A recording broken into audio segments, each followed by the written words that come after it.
America, honestly looks really good. This card is so stacked. They're calling it the Supercards, and you can understand why, because pretty much every fight, maybe with the exception of one or two, but pretty much every fight has either got a big name in it or it's a really close, really interesting fight. Obviously, the main event tonight is Slim against AnEsonGib. I know there's a lot of people that aren't going to be up to speed with like the story or any of the stories for this show, but honestly, it is definitely a show that's got a lot of storyline. If you're into professional wrestling, which I know a lot of our community are, I think you will get something from this. I think that this would appeal because there's a lot of storylines. There's a lot of bad bloods. I know that sometimes the influencer stuff can go a little bit cringe. That's like maybe a criticism that gets thrown at the influencer space.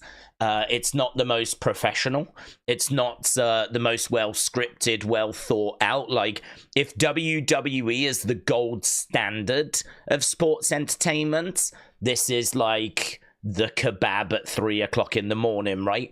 This is far from the gold. Jake are probably 1, 2, 3. Not in that order, but probably 1, 2, 3. Then I think you're looking at Salt Papi, you're looking at Slim, you're looking at Gib, you're looking at maybe Dean the Great. There's a few names that are around, but there's no denying that Slim and Gib are both right up there when it comes to this space and it comes to the best in this space.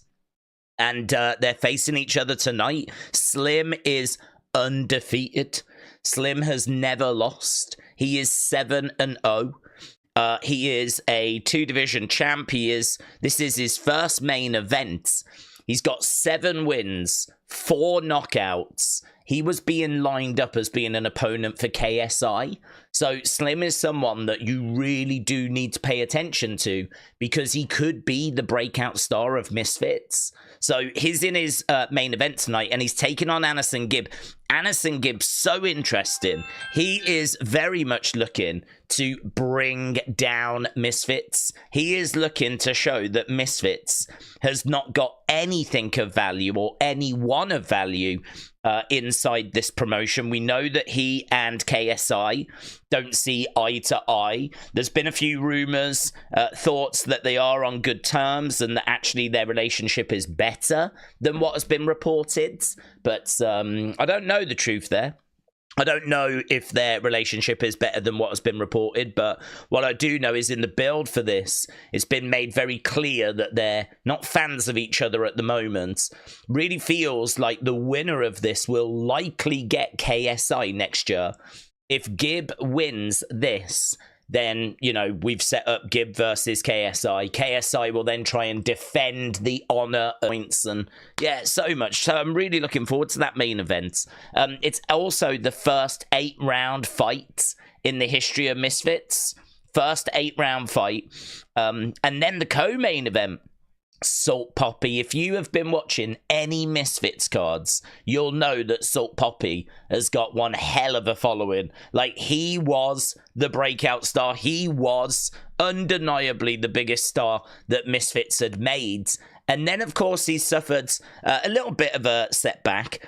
He has gone on to lose to Slim. And obviously, he suffered a loss against Anthony Taylor as well. That, I think, has humanized him. Because he was very exciting. He was getting knockouts. He was like really the talk of the Misfits world. And a couple of losses have just kind of stalled that momentum. He's taken on King Kenny, someone else that's so impressive, but he does have 3 losses. Both of these guys need to get a win, get that momentum going to get them back to the very top of Misfits. That is where Slim and Gib currently reside, at the very top of Misfits. But actually, do you know what? I think we might be going to our first fight. So as much as we're talking about the main event and the co-main event, we probably should have started even earlier so that we could have broke this thing down. But right now, we do have the Master of Ceremonies in the ring right now.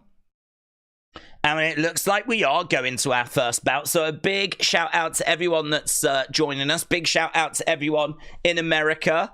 Happy Thanksgiving. And Isaac, shout out to you, my friends. TAF, shout out to you as well.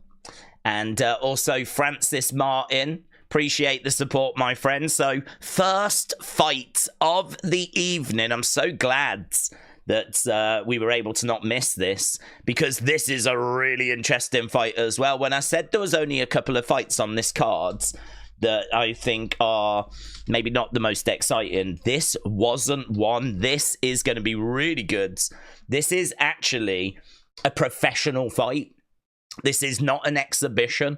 This is going on a professional record. So they've actually gone and signed a professional fighter to Misfits called Amir Anderson. He fought on their card previously at Misfits 16, and he won by knockout. They're really hopeful, because this guy had a really good amateur career, that he's going to go on to achieve some pretty big things. So Amir Anderson is definitely the pick here. I can tell you he's coming in at minus 5,000 favorite. 98% of people on Tapology have picked him. And I think it was pretty much 99% of the fighters on the card have picked him to win this as well. So Amir Anderson, big favorite. He is expected to get the victory. But this fight isn't so much about who wins. It's more about looking at Amir Anderson and trying to figure out how good he is. How far is Amir Anderson gonna go? Because this is a kid that is putting the work in, talking of winning world titles. He is a proper professional boxer. This is not an influencer. This is not someone that's just got beef and they're going to settle it and they're going to flail away in the ring. This is someone that does this for real. His record is 1-0 professional, no exhibition fights. He won that first fight by knockout at Misfits 16. He's sparred with Terence Crawford as well, right? That is the level of this guy, and we're starting the show off with him. He's an Olympic trialist. He's very slick. He's got a really good amateur background. Big prospect here for Amir Anderson. He's taking on Neeraj, who's from India. Very dangerous fighter for your second fight. He's got 6 wins, 6 knockouts, but he does have 6 defeats as well. So he has been knocked out 4 times. Both of these guys coming in weight-wise, not a big difference between them. Some of the fights on this card have got a big difference in between, like, the 2 fighters. Anderson, 159.6 pounds. Neeraj, 157.8, so quite close in weight. But, yeah, this is going to be really good. This is a proper fight, as we said. Amir Anderson expected to get the victory, but how is it going to play out? Kojiko, shout out to you, my friends. Kojiko says, happy Thanksgiving. I'm driving 14 hours for a family reunion, and now I'm driving 14 hours back. Happy Thanksgiving, moody face. Pooping in public with a dog. Okay, well, it sounds like it's going well. So, Kojiko, shout out to you, my friends. I hope that your journey is going to be made a little bit more distracting, a little more comfortable. If you are able to join us for this card, it's a long card. Main event not expected for about 7 hours. So, it is a long card. Obviously, it depends how these fights go, though, beforehand. Great way to kick off the Supercards. Okay, so we are underway, and it is 3-minute rounds on this one. Both fighters coming out into the center. This can go 6 rounds. So Anderson staying quite defensive on the outside. I like his shorts. Pink shorts with what looks to be a little bit of, I don't know, is that like tree trunks and branches or something that's on there? Can't quite make out what the patterns are that are on his shorts. Quite eye-catching. Neeraj just in white with a little bit of red down the sides as Anderson throws in a lovely couple of shots here and mixing up the levels as well.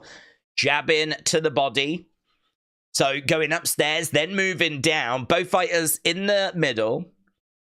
Haven't heard what ticket sales are like for this. Interests, don't know. It's a tough one to read, to be honest. The card is good, but it is undeniably missing a big name like a KSI or a Logan or a Jake. Do you know what I mean? Or a Tommy Fury or whatever. Anderson covering up a little bit much here for my liking. I don't think it's a good strategy to allow people to tee off on you, but I think he knows that Neeraj is not going to carry too much of a threat, and oh, we've got big trouble. Neeraj in the corner. And there we go, look, he just went through the gears, turned up the temperature. Referee is in already. And we got a standing count. So, Anderson just taking some punishment. Neeraj looks defeated, you know. Like, he really, his hands are down. There was some lovely shots. And he's mixing his levels well, Anderson. So, he weathered a bit of a storm and then just absolutely blitzed on Neeraj. Managed to get this standing count. But it was answered and we are back underway. Another big body shot and Neeraj, the arms look heavy. And he's really covering up in the corner now. I think he knows that he is completely outskilled here. There's a right hand that comes back. There's a big smile on the face of Anderson.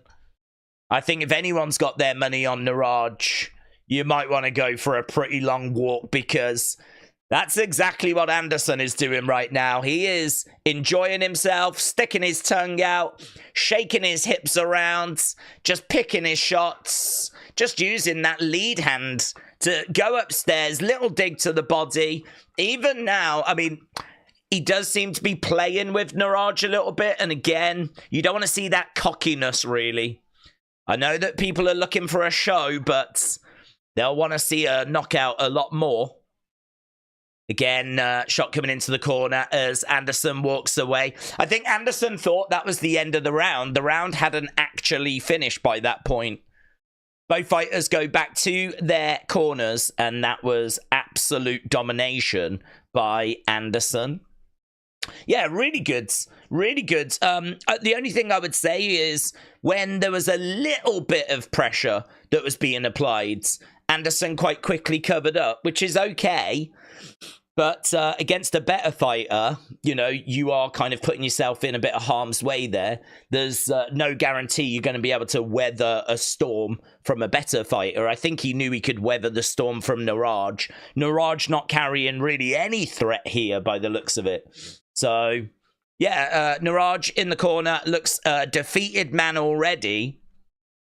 So, Neeraj in one corner. We've got Anderson in the other. Anderson is already on his feet. I don't think that much was taken out of him. Neeraj getting up to his feet and coming out into the center. Maybe a good chance here that Anderson can find the finish. He has tasted the power of Neeraj. He knows there's nothing to fear.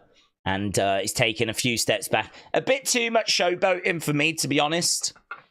Again here, just like taking a couple of steps back, doing a little dance routine. Like, it's all well and good to have confidence and to flex. But look for that KO. Do your flexing once you've knocked this man out. And little dig coming into the body there by Anderson. Neeraj in the center, uppercut coming in there by Anderson. Getting his guard up straight down the middle. Nice head movement there by Anderson to get out of the way of anything that was coming back. Little dig into the body as well. Anderson going back into the center. Neeraj right in front of him. Neeraj throwing in a couple of shots, but everything is falling on the guarder. Did like that uppercut, though. Did like that uppercut. He was throwing some shots and then got this sneaky little uppercut in there, Neeraj. That seems to have woke up Anderson, who's pouring it on Neeraj. And the referee has stepped in, and he's called it. Referee has called it. We felt that the second round would be the round, and that is exactly how this fight has gone. It is a win for Amir Anderson. And honestly, my notes are pretty much as they were before the fight. This is someone that you need to be aware of in the Misfits space. He is a big prospect. But does he showboat a little bit too much? Did he go defensive a little bit too quickly? Clearly, he is miles ahead of this level of opposition. But as he starts rising through and going up against other people, are there a couple of things that can be exploited there? Are we running the risk of a few bad habits coming in? But the other thing as well was that he wasn't able to knock out Neeraj. Maybe he would have got there eventually. But it was the referee that came in and waved it. I think the crowd would have liked to have seen a brutal knockout, you know? This is why, for me, there's no point showboating and stuff like that. Look for that knockout, set up your shot, get that highlight finish. But the cash man, Amir Anderson, posing in front of the camera. He'll be over the moon with that. And understandably so. So Callum said it's a dub. It's a dub. Snacksy Victoria says, hello, everyone. I am watching the Thanksgiving parade. Well, I hope it's going well. I think I heard Minnie Mouse's in it for like the first time ever. We don't get it. Well, maybe I could find it over here, but it is not something that we have on TV over here because we don't celebrate Thanksgiving. So I have never seen a Macy's Day Thanksgiving Day parade. So, but I've seen, I mean, like, it's such a big famous thing. Like, I've seen it in TV shows and like cartoons and whatever, you know. Kian, hello, said, what a game yesterday between Liverpool and Real Madrid. My team destroyed Madrid. Now it's Man City next. Days stream, you're taking me away from the kids. Get in, said Damo. Yes, Damo, shout out to you. Hope you are well. Curly said, I hope Slim wins. Are you a Slim fan, are you? Yeah, people seem a bit like split on this. I was quite surprised because Deji actually came out and Deji said that he was rooting for he said he was rooting for GIB. He was really impressed with GIB and he knows how much work he puts in and everything. So it seems like Deji was actually picking GIB, which I can't imagine KSI would be thrilled about. As we've said, GIB is not very complimentary of Misfits. You know, during the press conference, he was saying there's no talent here. And, of course, KSI was like, there's loads of talent here. And he's like, now I'm about to beat the best you've got, then what you going to do? So, as we said, you know, I think this is very much setting up GIB against KSI if GIB gets the victory. And we know that we weren't far away from getting Slim KSI anyway. So, big prize potentially for the winner of that main event tonight. It's hunting season, says Amir.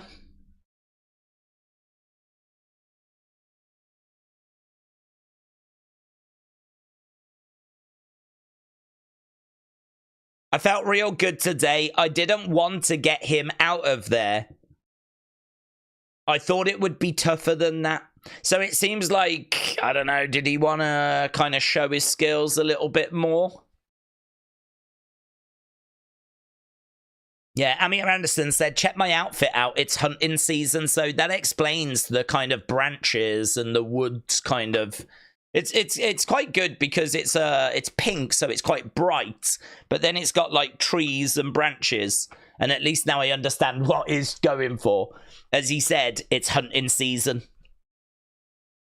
So there we go. That is a good win for Amir Anderson. And, you know, that is our first fight done. That was, as we said, a professional fight. So that actually goes onto their records. Matt said, it seems like the bums that they've brought into Misfits somehow get up from body shots that people usually don't get up from. Well, the only thing I would say is the quality in Misfits is obviously much lower than like professional fights. So if you're watching a proper professional boxing fight and you see a body shot, you know, there's a good chance you're not going to get up from that because it's going to be absolutely pitch perfect. It's going to be delivered with such power. In Misfits, you know, the connection might not be as good. Who knows what the power's like? I mean, power is quite difficult to judge just watching. You have to kind of go off the the way the fighter receiving the shot reacts. And to be honest, you know, I don't really read too much into that. I mean, look, is this on the up and up? Do we think there's some scripting? Do we think that there's, you know, some stuff going on? I would hope not when it comes to the fights, to be honest, because I think that would be really disappointing, you know, if it turned out that there were agreements in place. But equally, would we be massively shocked? You can't really rule anything out, but I don't know. At the end of the day, the way that I look at this space is I don't take it too serious. I just watch it for what it is, and I just try and get out of it whatever I can. And to be honest with you, as someone that loves professional wrestling, and that is what our channel predominantly covers, I can see the appeal of this space. I've said before, like, I get this. Like, I don't struggle to understand what this is. If you want to watch, like, the very best, you can do that. You know, you can watch Usyk, you can watch Inouye, you can watch Terence Crawford's. But if you want to watch something that leans a little more into kind of storyline and entertainment, sports entertainment, I think this is, you know, what we've got for boxing. Kind of like the WWE equivalent, only at the moment we don't know that the fights are scripted and all that kind of stuff. And, you know, I don't think the fights are scripted, like every single thing is scripted. But, like, has there been the odd conversation where, you know, this fight's going to end in the thirds? You know, I need you to look for that knockout blow and the other person go down. You don't want to think that happens. And I've got no evidence that happens. But, I don't know. I've seen what people have said. I know those rumors are out there. Haters are going to hate, right? But for me, even if it did turn out to be that way, it wouldn't massively change me watching, because I don't take this all that serious anyway, you know? I ain't watching this like my whole flipping weekend's riding on I need someone to win. So yeah, it's one of those. I appreciate it for what it is.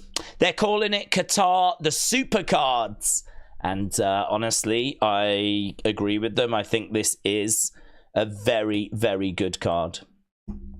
Sid said, Days, the mouth is moving, but the sound is coming out at different times. Oh, really?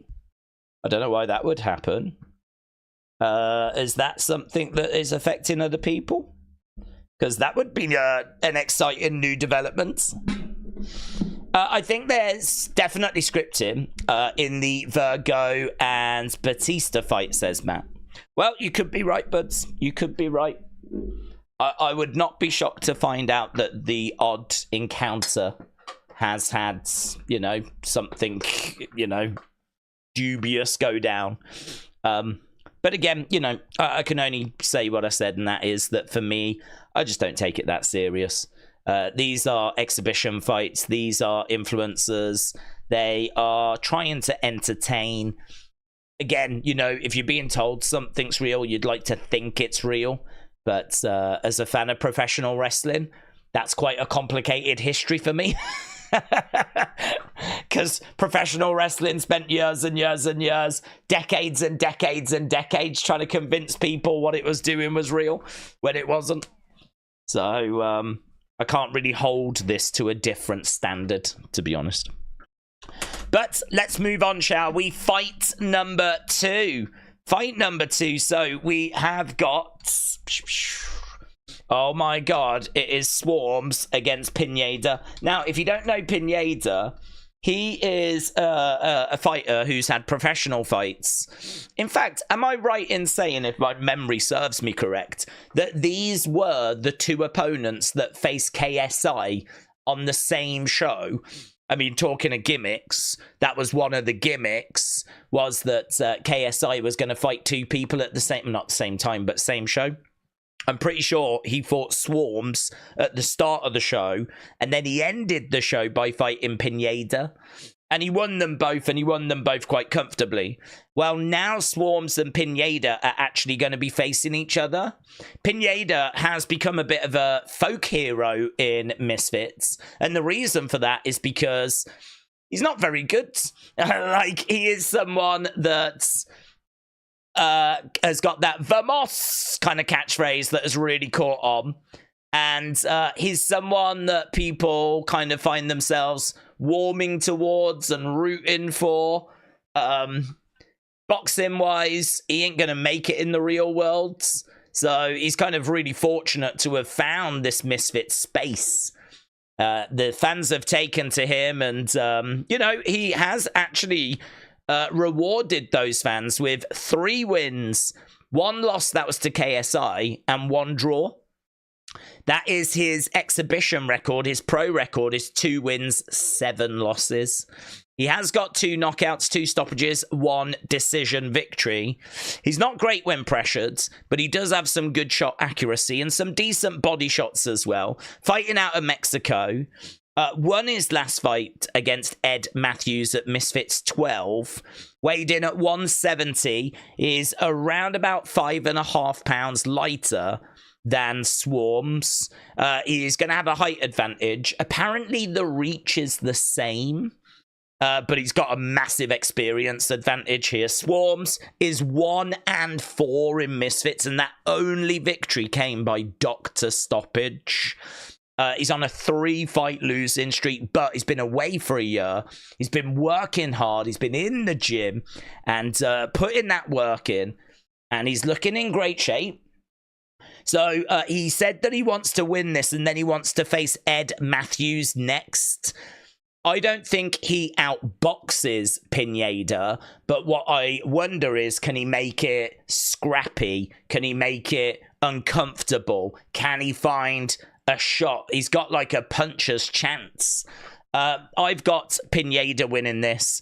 72% of people on Tapology have got Pineda winning this. It's in the light heavyweight division. Odds are -450 for Pineda, +300 for Swarmz. Swarmz fighting out of Greenwich, southeast London. And I don't know what the quality is going to be like here. Pineda has had 9 professional fights. Swarmz, much lower level. But he's really put the work in. He is someone that I think has grown and improved during his time with...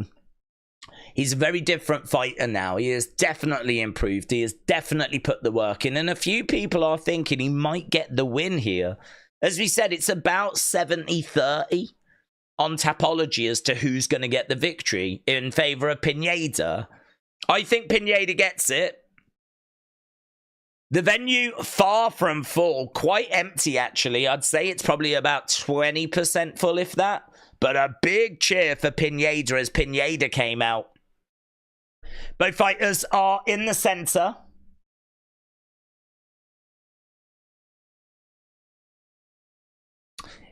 Yeah, they're saying that it's a different Pineda as well to the one that fought KSI. It's certainly a different Swarmz.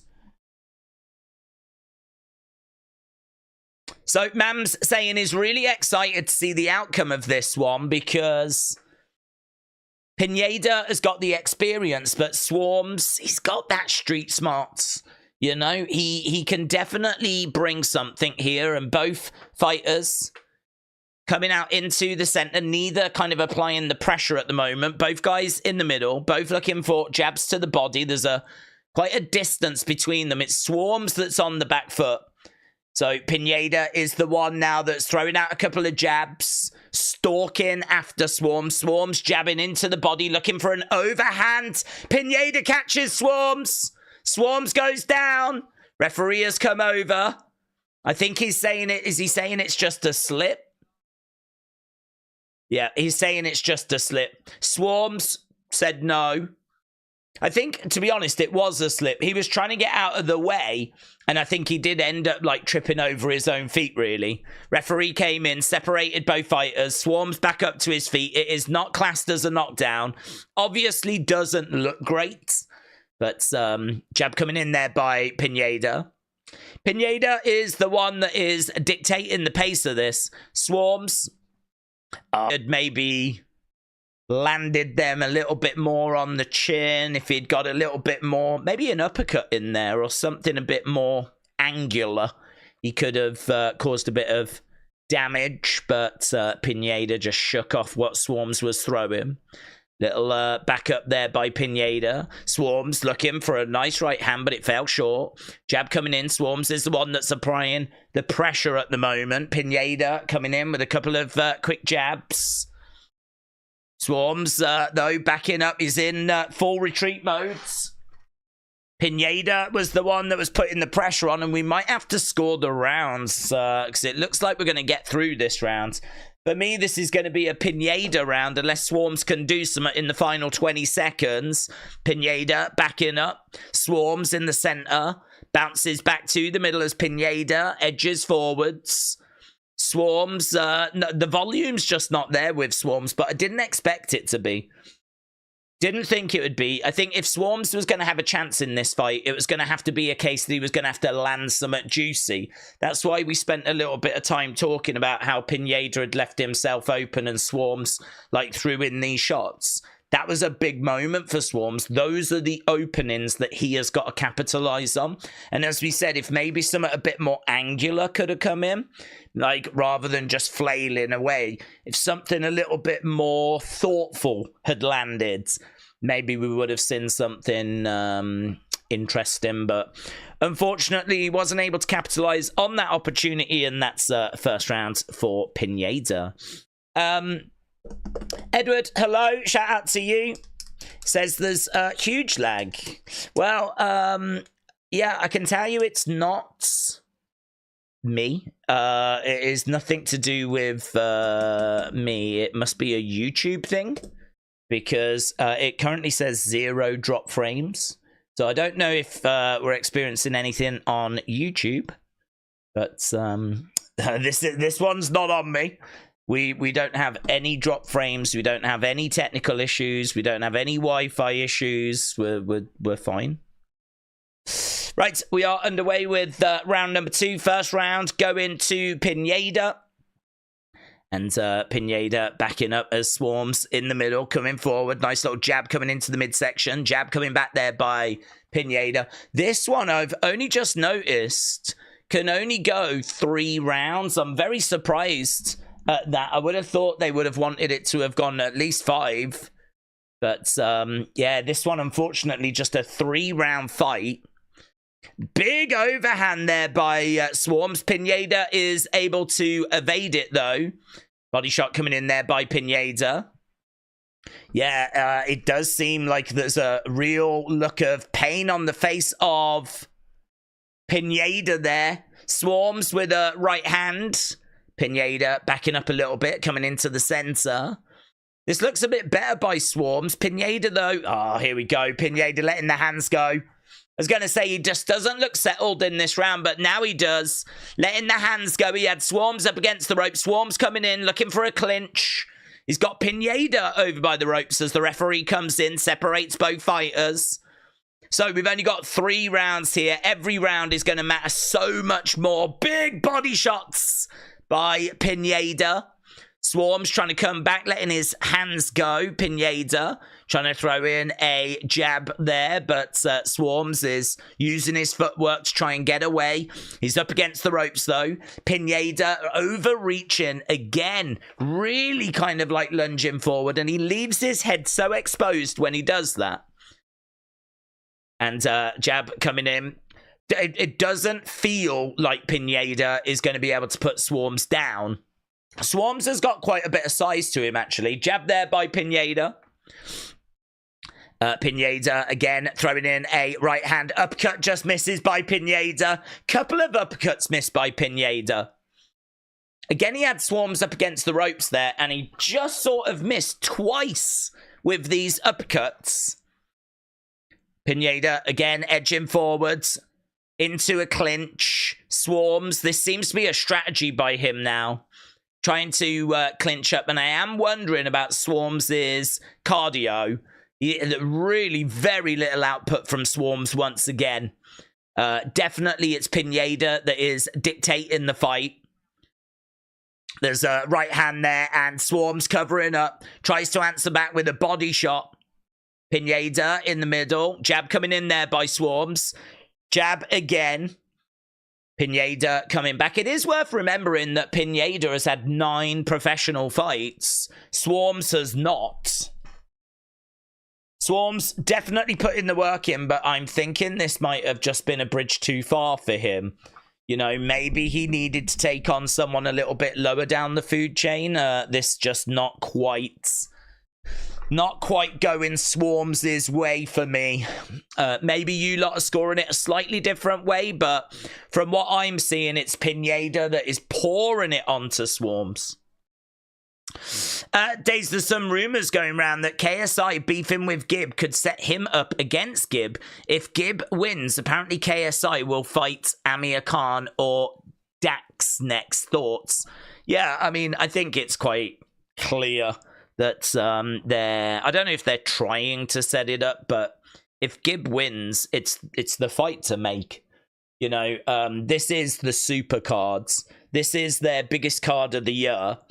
I mean, look, it's Thanksgiving in America. I don't know how easy it'll be for people in America to tune into this event, but I would imagine this event will do well. I would imagine a fair few people will tune into it. It is missing a massive name like a KSI, like a Jake Paul, like a Logan Paul. That's really the only criticism I'd have with this card. I think the card's really good otherwise. So whoever wins the main event tonight, they've got to put themselves in the shop window for facing KSI.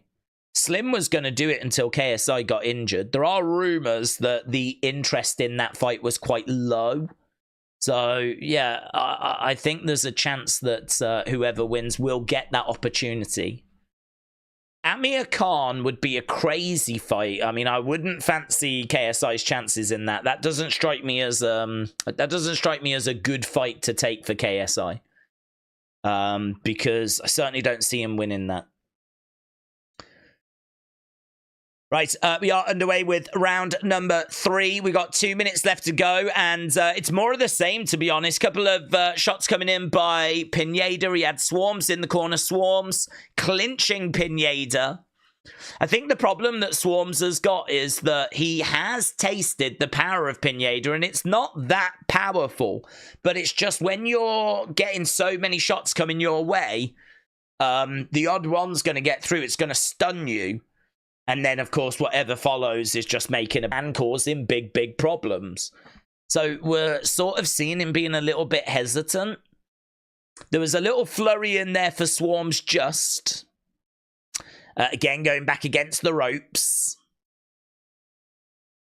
And clinching up there, breaking apart. Swarmz is... Yeah, the commentator just said Swarmz has got a minute to try and find this victory. I've given every round to Pineda so far. This is our final round. Referee has just come in to break this. He's not happy with something to do with Pineda's trunks. Swarmz back in one corner. Pineda in the other. Right, we're back underway. Jab coming in there by Pineda. Going to the body. I don't know who they put Swarmz up against, to be honest, going forwards. Oh, lovely overhand there by Swarmz, though. He is showing that, listen, he's still got something to offer at the end of this fight. He might be about to lose, but I don't know. Could he be the gatekeeper? Could it be a case if you are new to Misfits boxing, you have to try and get through Swarmz? Maybe that's how they use him going forwards. Beat Swarmz, like, really, we expect you to beat Swarmz.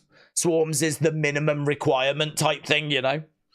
He's just about good enough to be here now.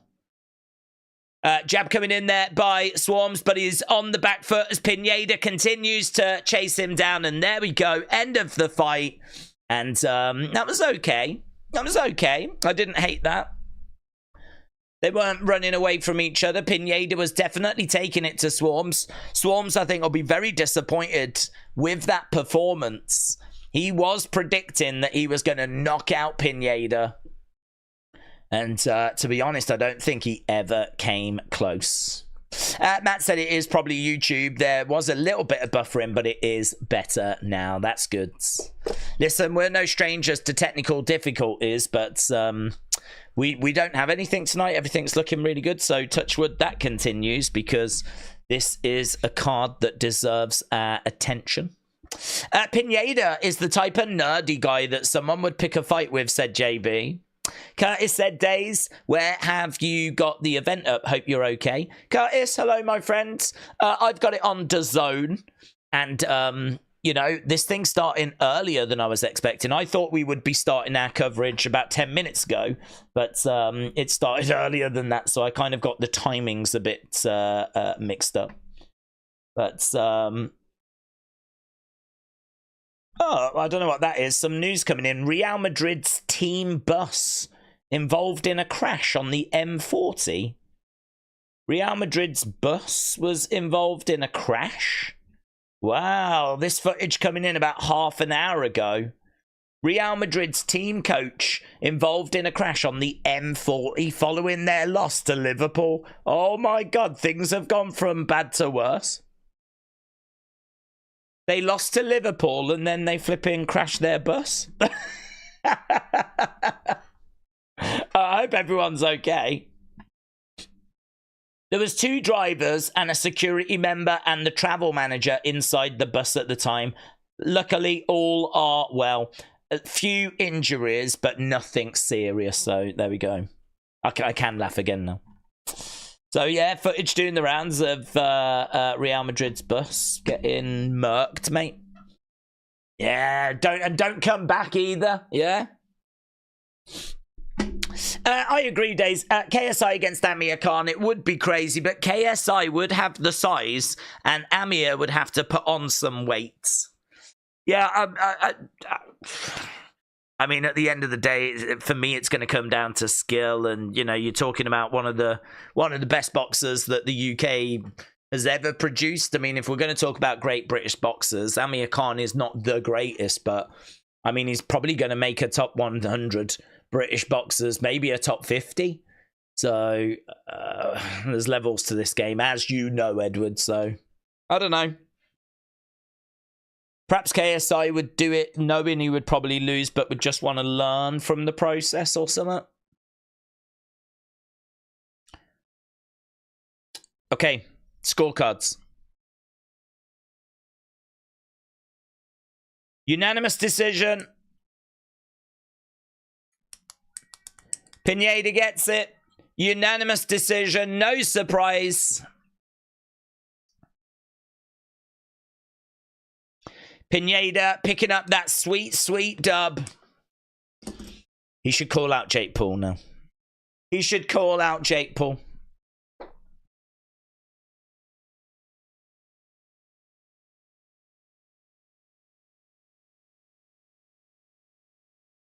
Mams said, I just want to see Swarmz come back and be at his best.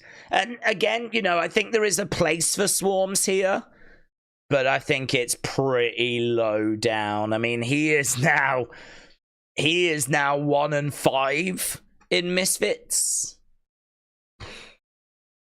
That's not a great place to be, is it? To be honest. Right there, having a word with Luis. He's only got to say Vamos, hasn't he? What else does he have to say? Viva Mexico. Muchas gracias. Say the Vamos thing. That's all we want. What's next?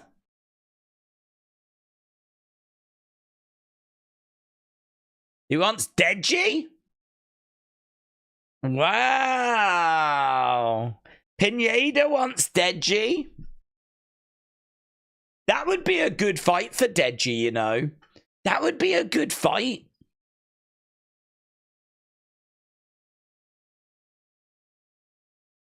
I don't hate that fight, you know. Deji is someone that I think needs someone calling him out to get motivated. Deji has, you know, improved a lot. Deji is someone that's got wins and losses. Pineda is someone that seems to be very comfortable in this space. Someone that would struggle in the professional world. But in this space, you know, his record now is 4-1 with 1 draw. So, yeah, he's showing that he is definitely a challenge when it comes to Misfits. So, calling out Deji, that would be a decent fight. Days, I'm off to Anfield for my second visit. Last time, we was 3-0 down after 30 minutes, said Curtis. Well, as a Man United fan, I have got to say it's very challenging for me to know who to cheer for when it comes to Liverpool versus Man City. I do find myself supporting the referee a lot. So I don't know who the ref is, but they will have my full support. I hope they have a good game. I hope that I'll be getting my ref shirt on to show my support for the referee. And I just hope that he really calls everything correct, you know. So yeah, that's how I'll be enjoying the game. Score-wise, who knows? That is a good fight for Deji, said Sam Gam 05. Sam Gam, shout out to you, buds. Edward thinks Deji would kill him.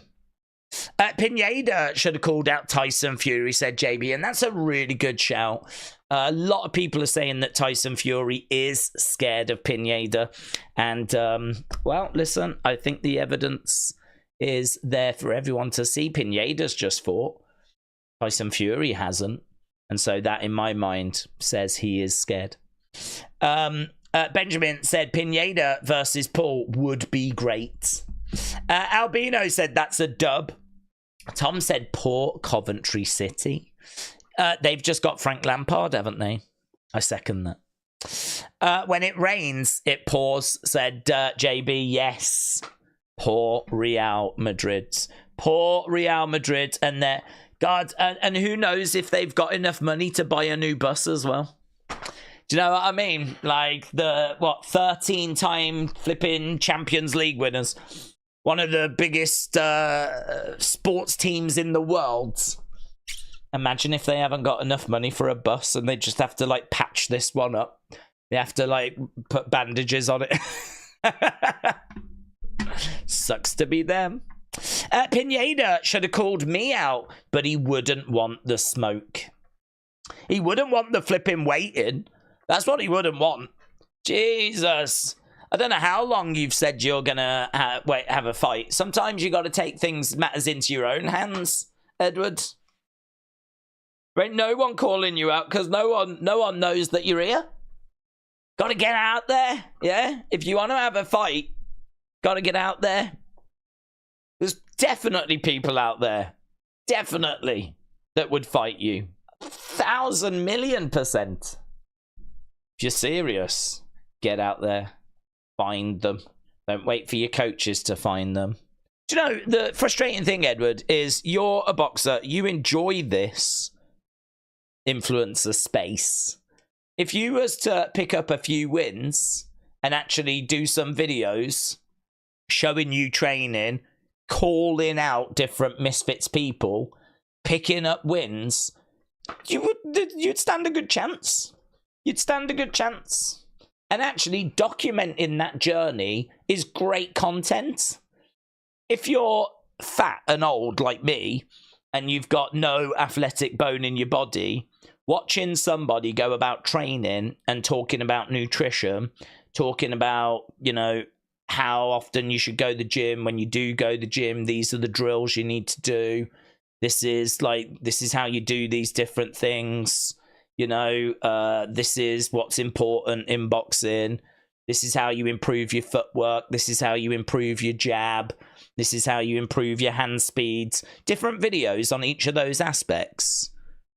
And then, you know, you end each one by calling out a different Misfits fighter. I've got to think that would gain some interest and some traction. And then, of course, you know, and you can ask people, guys, I'm having a fight. What ring walk music should I have? Guys, I'm having a fight. What colour shorts should I have? So on, yeah? Guys, I'm having a fight. What should I do for my entrance? And then you can have people giving you feedback. And again, each one of those, maybe you end every single post with, I don't know, F Swarmz. If Swarmz is the lowest level, why don't you end every post with, oh, and don't forget, F you, Swarmz. Yeah? Just keep calling out Swarmz. Just spam Swarmz. Because eventually the message will get out that you've got a problem with Swarmz, and that'll be your way into Misfits. You've got to do everything. Hey? Days, will you be doing KSI's next fight? Will you be doing Tommy versus Darren Till? This is the problem for me. I don't hide the fact that I appreciate this space and that we've done Misfits boxing before and we will do it again. But as a pro wrestling channel, my priority is always pro wrestling. So if it clashes with pro wrestling, certainly WWE, of course, that's when it becomes a problem. Obviously, we do UFC as well. So I think in my mind, it's WWE first. Then it's like the UFC monthly pay-per-view shows. Big boxing is in there, like Fury against Usyk, like Joshua against Dubois. You know, I'd love to do Canelo, but we never seem to get to Canelo fights. I think last time Canelo fought, it was the same night as UFC Sphere show. So, I mean, you know, it was one or the other. And Misfits is definitely in the mix. Yeah, it's absolutely in the mix. But it's just always seems to be on at the same time as, you know, one of those other shows. If they were to just do it on a Saturday against a fight night, UFC fight night, there's a real good chance we would pick the Misfits show, yeah? Certainly a KSI fight. You know, those big fights. I'm very interested. So, it's a hard one to answer without looking at the diary and seeing what else is on. I get these kind of questions a lot, to be honest, and my honest answer is, like, I really don't look at what I'm doing until, like, the week of. Like, I know this weekend is Survivor Series. Weekend after that, I'm really not sure. I know Saturday night's main event's coming up. I know Fury U6's coming up. What weekend they fall on, I'm not sure. Pineda against Canelo, said Dro. Yes, let's go. That it dream match. But Pineda should have called me out, said Edward. Watching one of Dazy's streams on mute without context is disturbing. He just touched both nipples. Yeah. Well, if you'd actually had the sound on, you'd know that I said, guys, I'm actually a sexual pervert and I am going to touch my nipples right now. And that's why I did it, right? So it wasn't that strange if you had the sound on, to be honest. But, yeah. This is really, I am just a pervert. I like people to come here to watch. And then I do occasionally just like to touch my nipples. I mean, I'm all right with it if you're all right with it. As long as we've got that agreement, you know. So, Brian said, it's been a minute since I tuned in. Well, welcome back, Brian. What a time for Brian to come back, eh? Brian, yeah. I think what happened is Brian was actually sat there and he was like, is Daze touching his nipples right now? I'm pretty sure he is, you know. Sorry, love. I need to go. And so Brian tuned in. Brian said it's been a minute since I tuned in, but I am happy to be back. I hope you and the chat are doing well. We're doing good, mate. We are doing good. I hope you're having a great day as well. Is there a fight on? No, there isn't at the moment. We've actually got Deji sat down playing, I think is that Undisputed, the new boxing game. You know, the first fight ended in the second round. Second fight did go all 3 rounds, but it was only 3 rounds. And actually, we haven't had much in between the fights. So I feel like we probably are a little bit ahead of schedule. I think this is like a 10-fight card. And we've had 2 fights already. So we probably are a little bit ahead of schedule. There is one fight which I'm a little bit confused on. And some people are saying may have been cancelled. But I haven't heard anything. They might have mentioned it on commentary. I have the commentary down very, very quiet, right? And that is HS Tikky Tokky against Masai Warrior. They weren't at the weigh-in. And there weren't any fighter predictions made in the video that went up earlier. So I don't know what's happening with that. Heavyweight fight. HS Tikky Tokky against Masai. I don't know how you pronounce the name. Masai, is it? Warrior. I haven't heard anything about that fight. My notes for that fight are pretty much non-existent. So that is the one fight that I really can't give you much information about because they just haven't been talking about it. I think, am I right in saying that they were going to feature at the press conference, but HS Tikky Tokky was late or something? And then I heard that he might be ill, and so that fight might not be happening anymore. Other than that, I've got notes on every fight. Yeah. So they were just showing Deji. I don't think we're going to the Deji fight now. This would be really early for the Deji fight. He apparently had 3 opponents pull out. I heard the name Joey Essex mentioned, and I don't know if that's true. I heard the name Joey Essex mentioned. Joey Essex might have been approached for Deji fight. But apparently there was like 3 people they tried to get and all fell through. So now he's fighting a bit of a no one, to be honest. Like the Deji fight tonight against DaWood Savage, who I think is like 0-2 in exhibition, fight him. I mean, that's Deji all day long. On Tapology, 99% of people have gone with Deji, getting the victory. 99%. Edward said, Days, what do you think? Do we think that AJ will get the Daniel rematch? Also, apparently Daniel will fight Joseph Parker in November. Who do we think AJ will first fight? Maybe Wilder? Well, I saw an interview with Eddie Hearn, and they said, is it true that AJ is ducking Daniel? And Eddie was like, nope, that's not true at all. AJ's got a few injuries at the moment, and so he's not fit. So why would we take the fight for November if he's not fit and he can't train? And like, you know, he's like, don't believe everything that you hear. Don't believe all these rumors because they're just not true, right?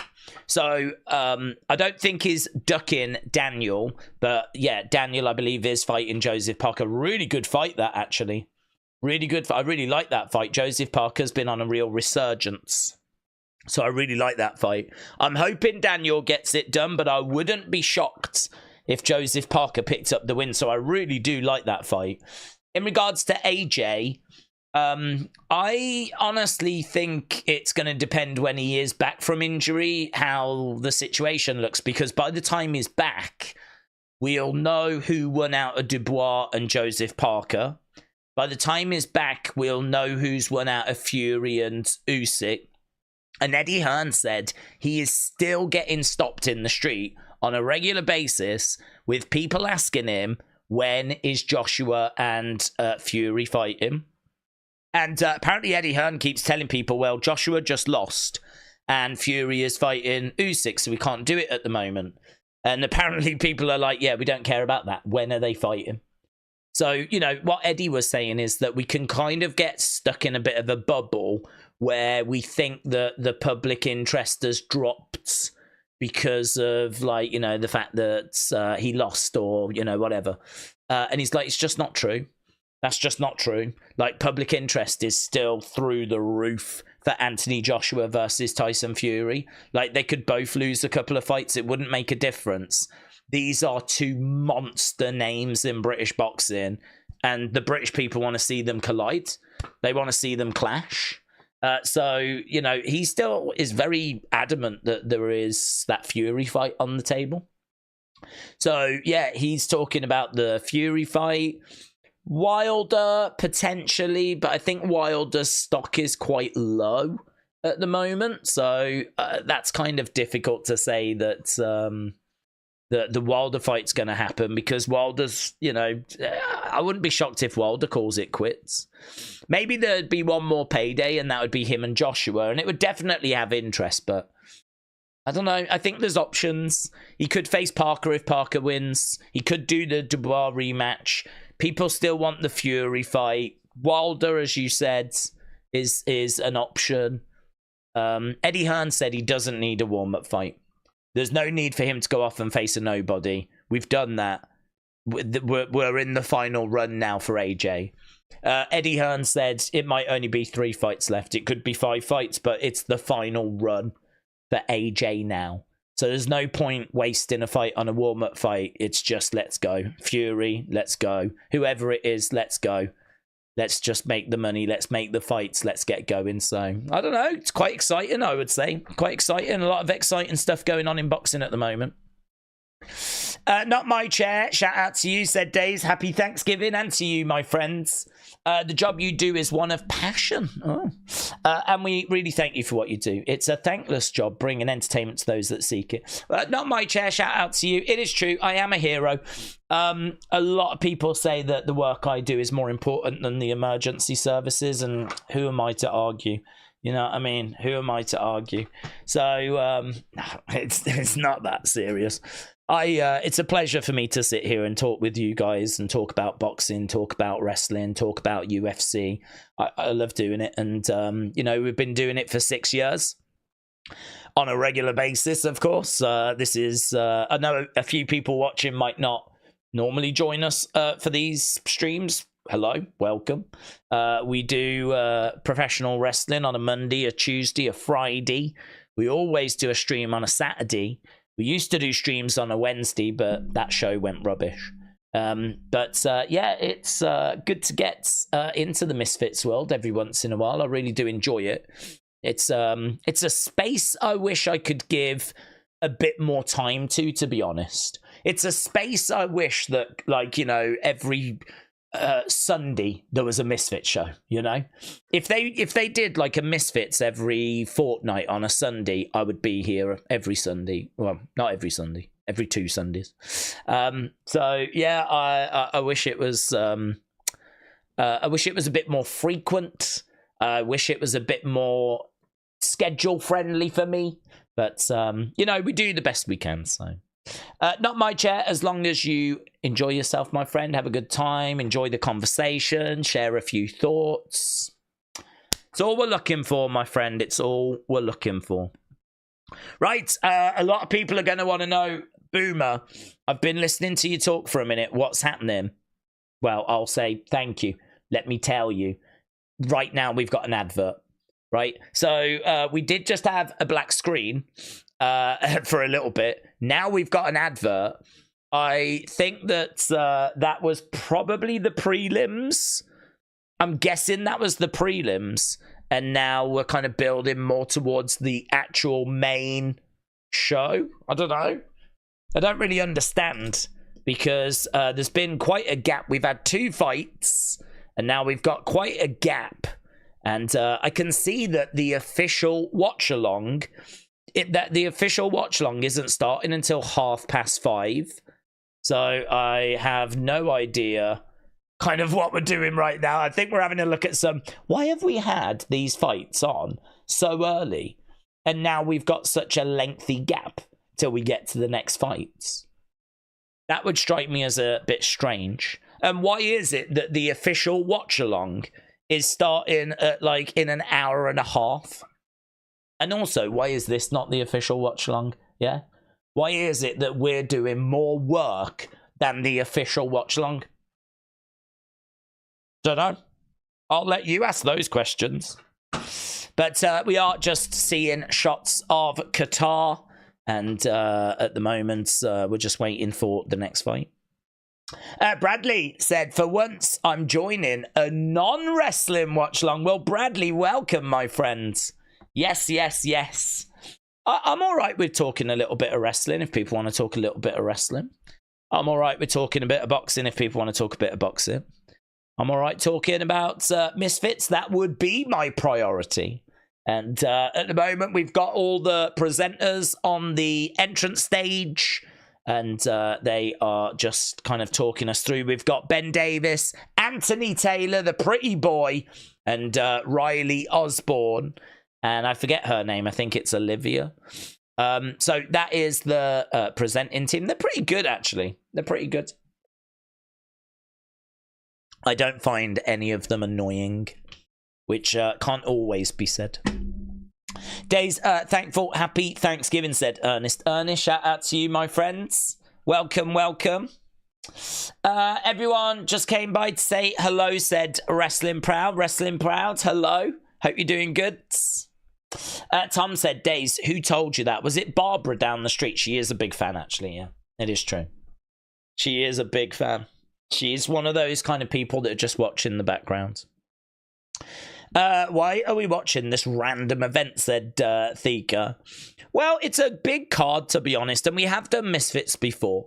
I don't really know why it's on a Thursday. I think they said it was because this was the only kind of weekend they could fit it in, and apparently it might be the Formula One this weekend, so this is why it's ended up being on a Thursday as a result. But yeah, I think for this space, which, as we said, is a bit like the sports entertainment boxing realm, this is a big deal. This is a big card, and it could have some big knock-on effects, and I'm interested to see how it plays out. We've done a few of the shows before, and honestly, I will definitely be interested in doing some in the future as well. I think the quality of the boxing has greatly improved. I remember watching like the early Misfits, and oh my god, man, it was a real mixed bag.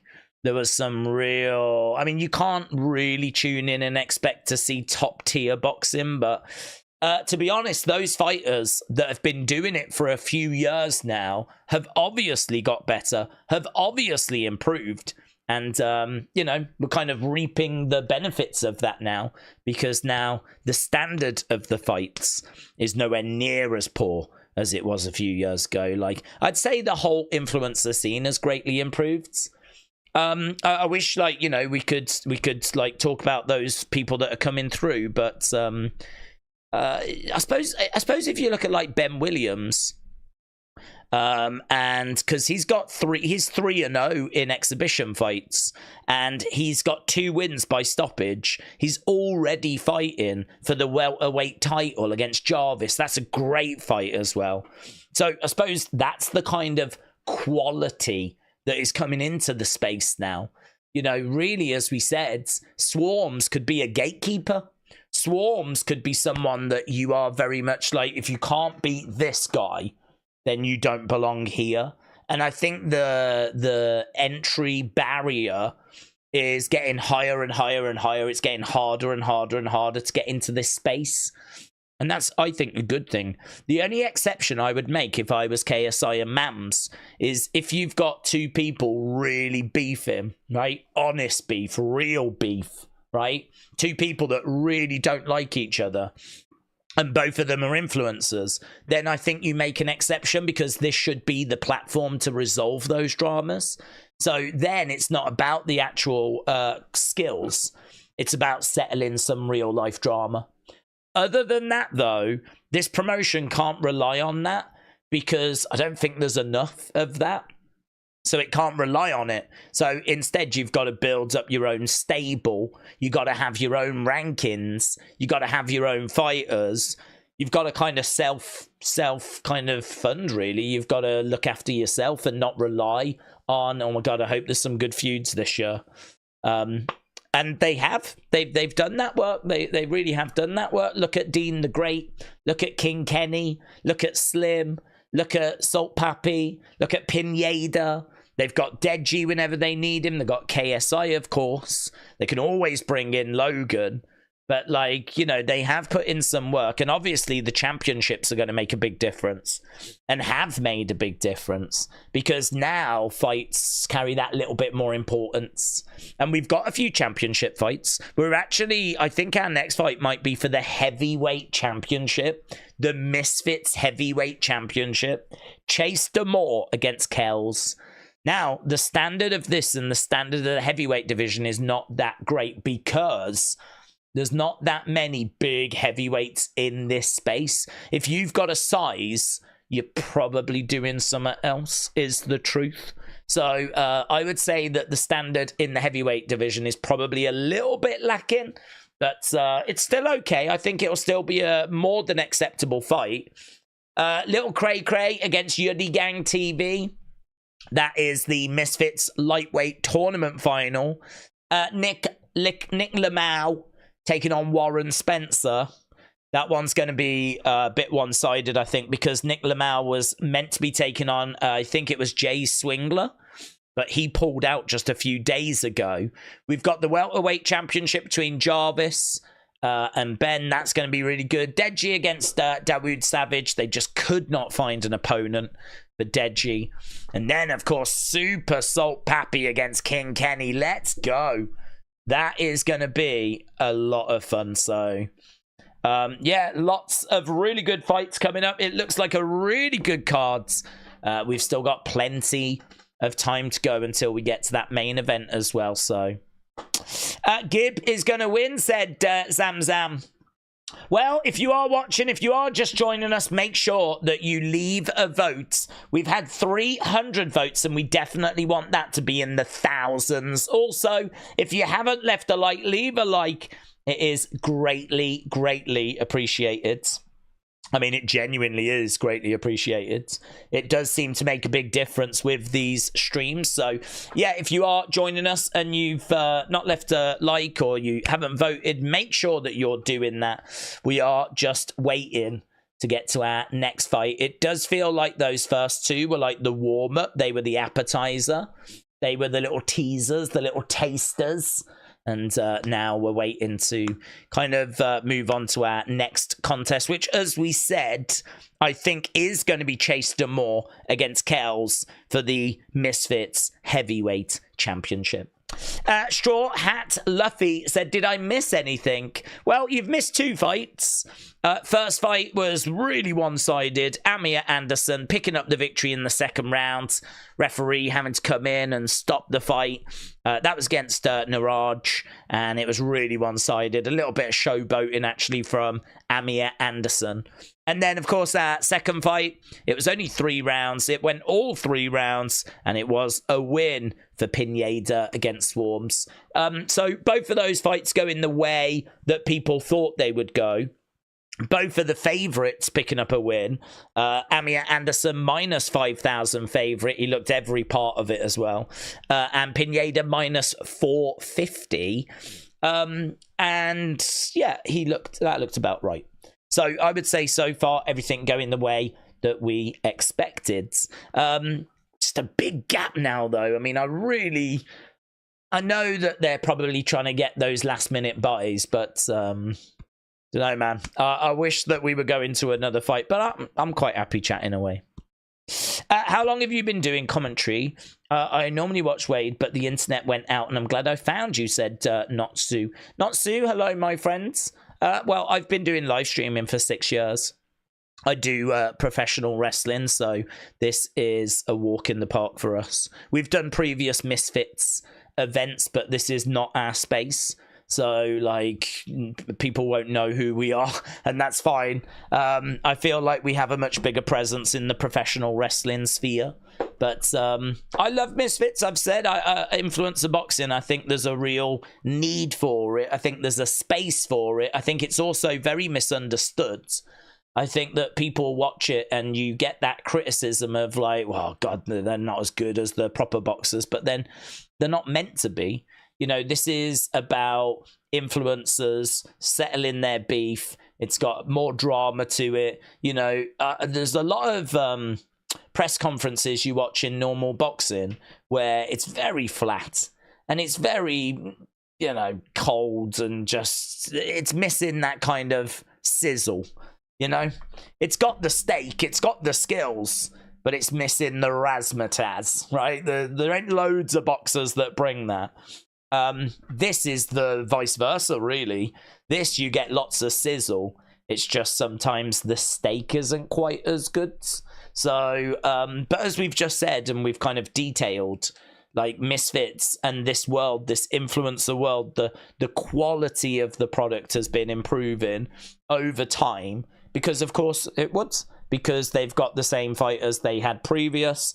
And those fighters, of course, are going to get better with more practice and more time. So now you're starting to get a bit more of the sizzle and the steak. So I would say if this is not something you've really watched before, if you're new to this space, there's really nothing to be concerned about. I think that you'll get something from it if you go into it with that mindset. If you go in with the mindset of, we know this is not these aren't the greatest fighters in the world. They're not meant to be.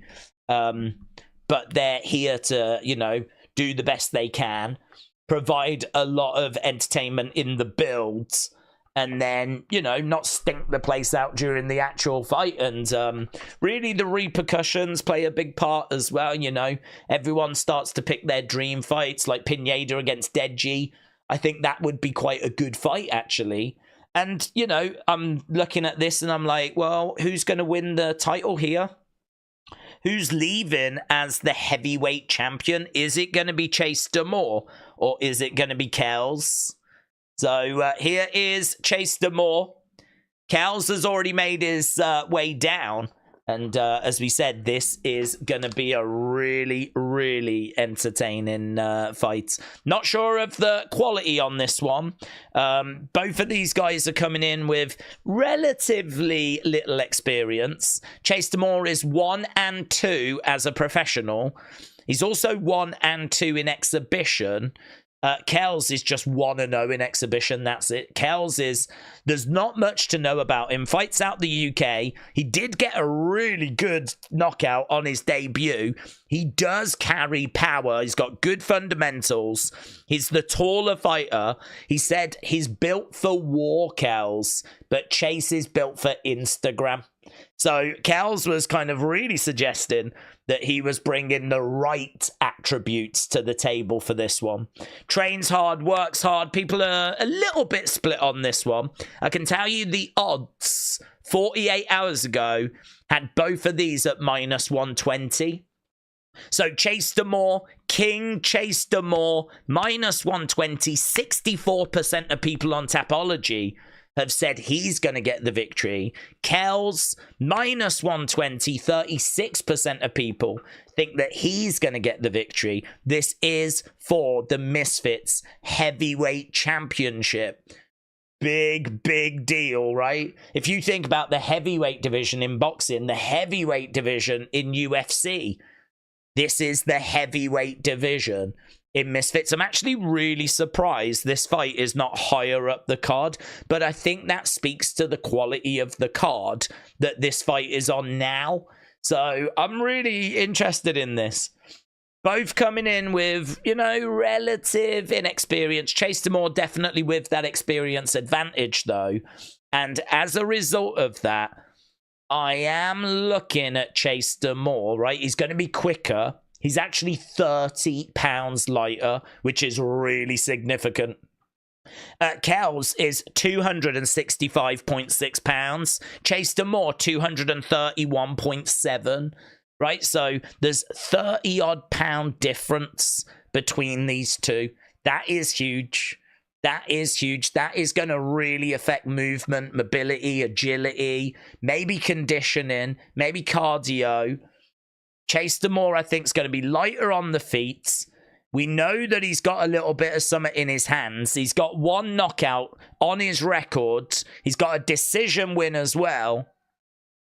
I think that the experience advantage, being that little bit lighter, that little bit more agile, means that he'll get his shots off. He'll get in. He'll get out. I think he gets it by decision. I'm going Chase DeMoor. But can Kels land something big? And if he does, is it night Chase DeMoor? That's what we're looking at here. There was a brawl at the press conference. Chase throwing water at Kels. There is no love lost between these two. They don't like each other, as you find quite often in this space. But the time for talking and water throwing is done. Chase puts his glove out and Kels does touch it eventually, but there was some real hesitation there. Here we go. Bradley, shout out to you, my friends. Let's go.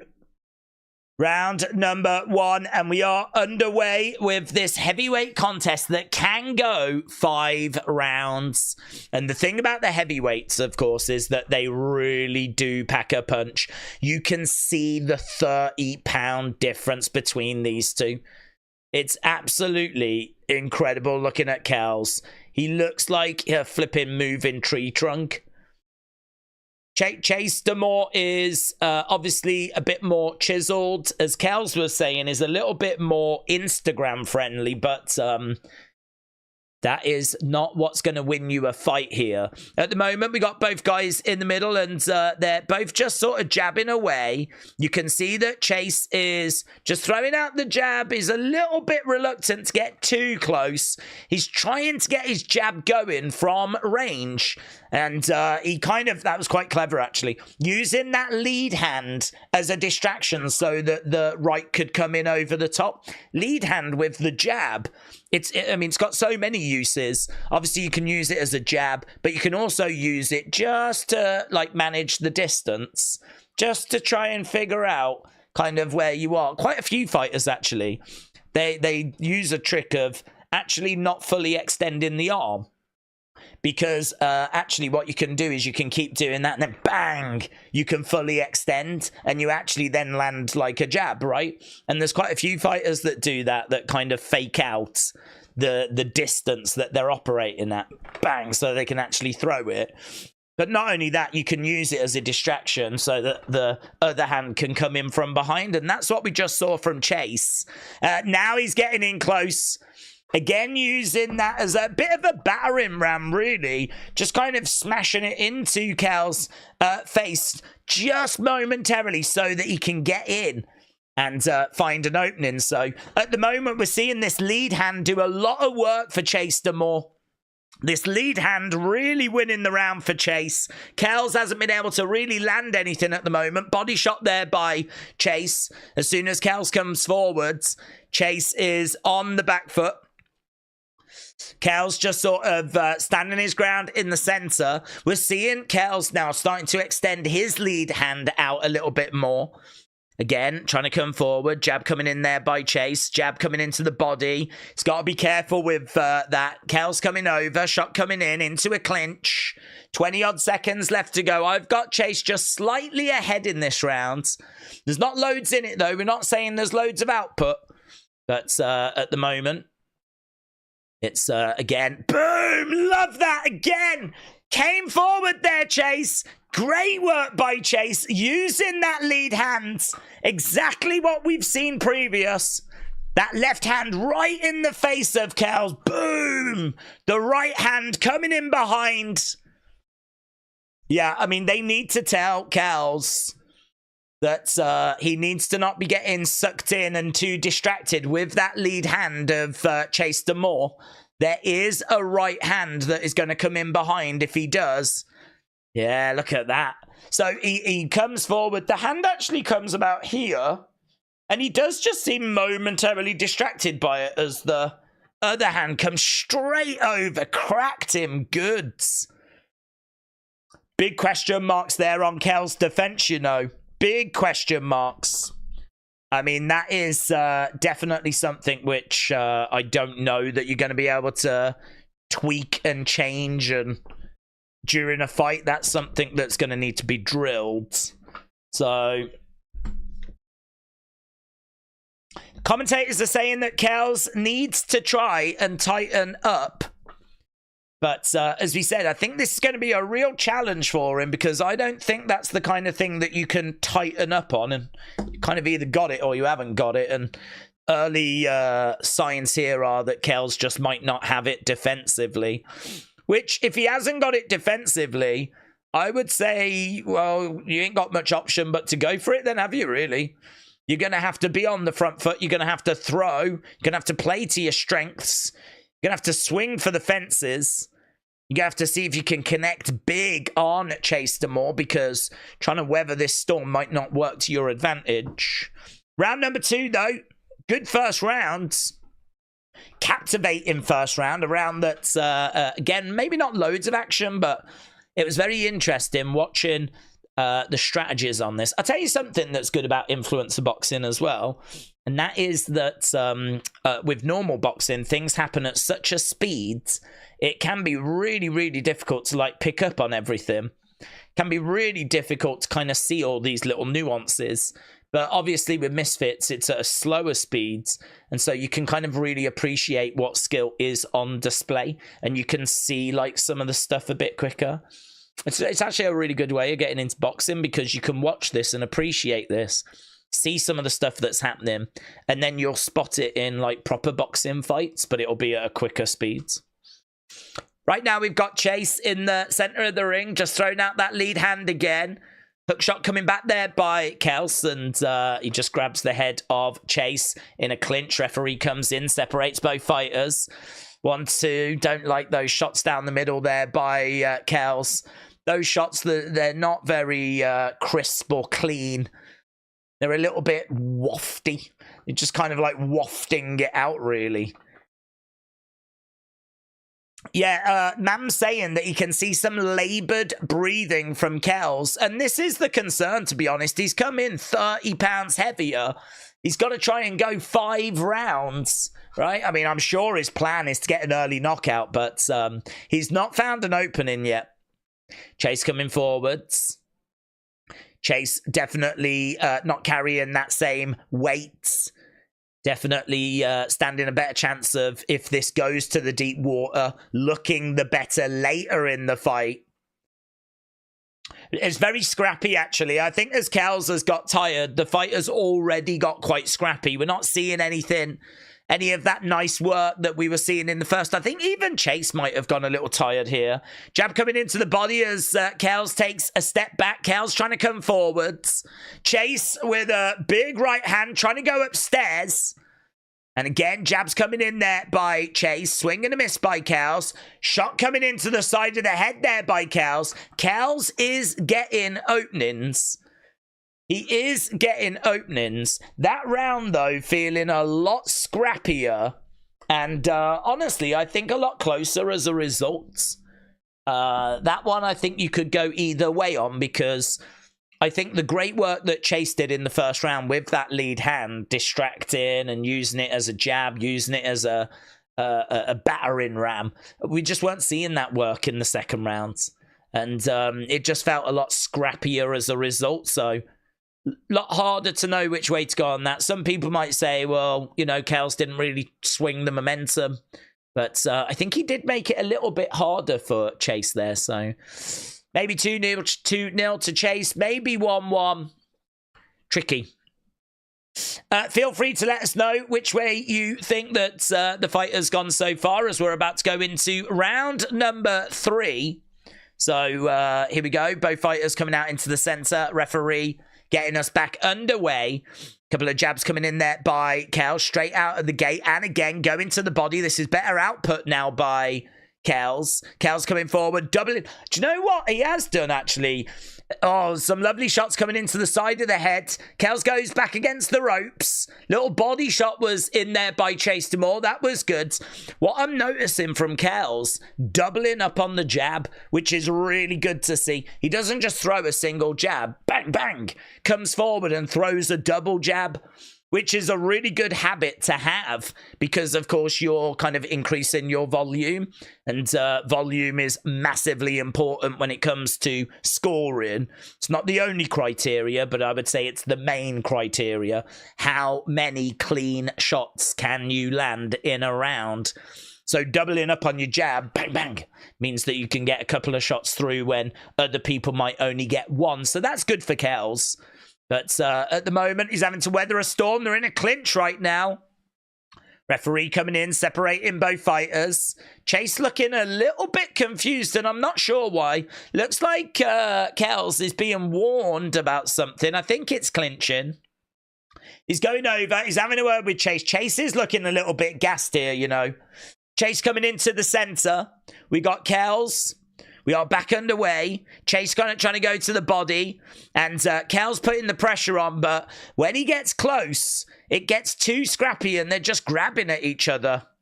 Both of these fighters, honestly, are looking quite tired right now. Both of these fighters are looking like this is maybe a little bit of a bridge too far. This fight probably needed to be 3 rounds. I think we had one good first round. I think the second round became scrappy. I think this fight has kind of lost its way a little bit. It's very scrappy. Look, into the clinch again. I wish we could, like, talk about some really good work, but at the moment, there's just a lot of grabbing. There's a lot of clinching. The referee is actually seen enough right now. There is a point deduction for Kels. A point deduction. And I think that is for excessive clinching. So he did just gesture to the judges there. So that feels like a point deduction. So for me, this is going to be a chase round as a result. And we're over by the side of the ropes. Referee again having to come in and separate both of these fighters. Quality of this fight is way below what we've seen in the first two fights. Again, coming in, clinching. I get the strategy, though, from Kels. I think one of the reasons why he's doing it could be to do a little bit with tiredness. But as we said, that 30 extra pounds that he's got, if he clinches Chase DeMoor, puts his weight onto Chase DeMoor, he is making Chase carry that weight. That is a big deal, right? He does not want to have to carry that weight for too long. So, you know, it's not a bad strategy by Kels. But he's going to have to find a finish. He's going to have to find a way of getting Chase out of there because he's running the risk of having points deducted. He's running the risk of this fight actually getting away from him. So, you know, it's all well and good clinching. It's all well and good putting your weight on your opponent. It's all well and good trying to wear them down. But in the latter parts of the fight, you're going to have to find that kill shot. And there's been nothing to suggest right now that he's going to find that kill shot. He could find it, though. He could find it. We're just seeing backstage the lightweight tournament final. Little Cray Cray taking on Yuddy Gang. That's going to be a really fun fight. That's going to be fast. That's going to be very technical. It's going to be a really good level as well. They've faced each other twice before. First fight was a no contest. Second fight was a win by split decision for Yuddy Gang. So this is going to be a real good fight. That might be next, actually. Right, we are underway with round number 4. And guess what? We are straight into a clinch. Why change the habit of a lifetime? Right, we've got Kels coming forward, grabbing the head of Chase, and we are back into a clinch. They separate them. Nice body shot there by Kels. This is where he's got to go now. You don't want to leave it for round 5. If he has wore Chase down, this is where he's got to let the hands go. Chase, the arms are looking heavy. I can't quite tell if he's got a bit of damage on the side of the head. But Chase is looking gassed here. Chase in the middle. Kels trying to come forward. You could see he was looking for like a really wild shot there. I mean, he did not set that up at all. He literally just came forward and swung a big right hand there, Kels. But again, whenever they get close, they're clinching. Again, another clinch there by Kels. Referee once again having a words. He's telling him to get back to the corner. He's coming over. And I think, is this a point deduction? I think it might be for Chase this time. Yeah, so I think this time it was a very quick gesture, but I'm pretty sure that's a point deduction for Chase now. This thing is less than 4 rounds old. And we've had both fighters being spoken to about excessive clinching. Again, straight into a clinch. Referee's had enough, man. Referee's getting really frustrated. I'm getting frustrated as well. It's the story of the fight. Can Kels find that big shot, though? He's got 1.5 rounds left to go. He's the one that's taking the fight to Chase DeMoor. His shots are too wild, though. He just chucks stuff, to be honest. There's no measuring. There's no setting up. There's nothing really beautiful about Kels' boxing style. It's just, I'm throwing my hands around, really. That was just a big haymaker. Couldn't land it. Would have been really interesting if he had, though. Both fighters coming back into the middle. Chase, hands down, very low output. Kels is the one that's trying to move forward to go straight into a clinch. Referee coming in, separating both fighters. Referee having a word with Chase DeMoor about hitting in the back of the heads. 30-odd seconds left to go. Again, Kels coming forward into a clinch. Actually came straight into a clinch. He didn't even try and throw a shot. He just stepped forward and just grabbed around the back of Chase's head.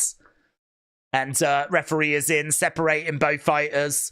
Both fighters, hands are low. Crowd are booing.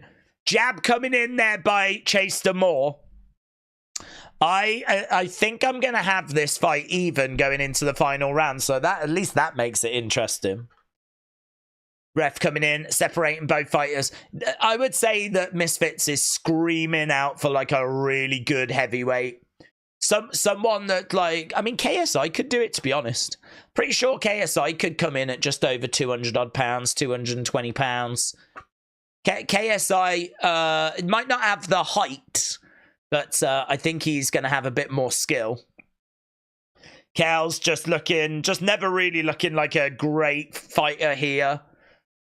But he has neutralized Chase by wearing him down, making him carry his weight. And we got one more round to go. One more round to go. Man Cave, shout out to you. People are asking, where can they find the event? I'm watching it on pay-per-view on DAZN.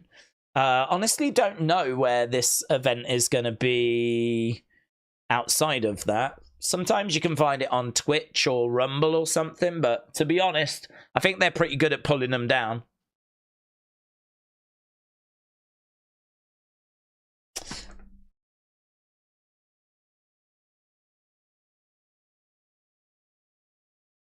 So Mams is really interesting. He said he's really like disappointed. He was excited for them. We don't want to leave this to the judges. I think Mams is quite frustrated as well at the fight we've seen so far, and understandably so. I've got this 2-2. I've got this 2-2. This should be a fun round though. I don't think either fighter can be confident that they've got this. Chase DeMoor coming forwards. Kels trying to throw a right hand. I mean, what I would say is, considering that Chase has got the experience advantage, you know, he definitely has not stuck to a wise game plan here, and he seems to have gassed quite quickly. But then saying that, is that because of Kels' game plan, where he's made Chase carry that extra weight with all that clinching? Jab coming in, and again, Kels coming forward. He puts the weight on him again. If Kels can take this round, there is a chance he takes the fight. They just did a poll, actually, on the DAZN website, and 59% of people think Chase is winning the fight so far. That is how close this is. 59-41. It's just a lot of clinching. It's a lot of being separated. Both fighters coming back into the center. Jab coming in there by Chase DeMoor. Big swinging blows coming in by Kels. But it's quite reckless. And to be honest, they don't even look like they've got much pop behind them. He's just sort of like swinging. But it doesn't really look like, even if he landed, that they're going to knock down Chase. Referee separating both fighters. Chase going back onto the front foot. He's got Kels back into the corner, but Kels clinching. Referee coming in, looking to separate both. Ryan said it's like watching two girls fight. There is a lot of criticism of what we're seeing so far. Shot to the side of the head there by Kels. Chase driving Kels back up against the ropes. Mams said the boredom that these two have caused the viewers. Even Mams is going in on these two. I'm sending prayers for a double knockout, said Mams. Mams is really not happy. Oh, here we go. Couple of big shots getting in by both guys. We've only got 30-odd seconds left to go in this fight, and it is true. This has been a bit of a stinker, to be honest. Too much clinching. Way too much clinching. Couple of shots coming in upstairs by Chase DeMoor. Whoa! Kels right up against the ropes there. At one point, I thought Kels was going to go over the top to the outsides. He ends up getting pushed down. Referee comes in, separates both. It's not a knockdown, and there we go. End of the fight, and there we go. There's going to be plenty of criticism of that, and to be honest, rightfully so.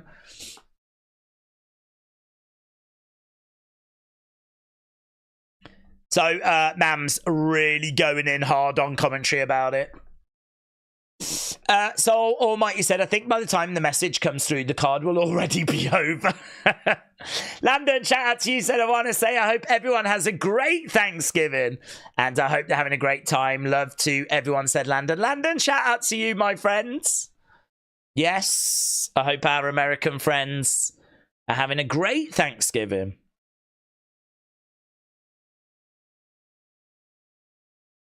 So, the commentators are really not having this fight. They're talking about how it was a poor performance from both fighters. Mam's saying that it's one of the most boring fights he's ever seen and he was hoping for a double knockout. But it has gone the distance. It is for the Misfits Heavyweight Championship. And honestly, if I'm Mams Taylor, one of the first things I'm doing, I am trying to find a great heavyweight prospect. I'm looking in the professional ranks. I mean, they've gone and got Amir Anderson. He's a professional fighter that's signed to Misfits. If they can find themselves like a heavyweight that could take this heavyweight division by storm, then that's got to be a priority, because heavyweight is so important. If you think about the heavyweight division in UFC, you know, it's one of the most exciting, most viewed divisions. You know, we just saw John Jones in action, taking on Stipe Miocic. Plenty of talk about Tom Aspinall. Look at the heavyweight division in boxing. Tyson Fury, Anthony Joshua, Usyk, Daniel Dubois, Deontay Wilder. You know, the heavyweight division is... You don't need to know anything about sport to know the heavyweight division is where it's at. That's the one division that people will always tune in for without even knowing the fighters, because it's the heavyweight division. This is nowhere near the standard. This is nowhere near where this division should be. So there's definite work there for Mams. He knows it. I mean, he was really down on it on commentary, so he knows it. But I don't know. I don't know which way this is going to go. That final round was so scrappy. You could go either way. Matt enjoyed it, though. He says, what a war. But there has to be one that is working. It was an L fight, said Straw Hat Luffy. It was a hugging contest. It was a hugging contest, you're right. It was a hugging contest. So commentators are trying to put a spin on it. They're saying there is a big opportunity for these fighters to come back bigger, come back better. Kels does need to work on his fundamentals. He showed better fundamentals than that in the past. Here we go then.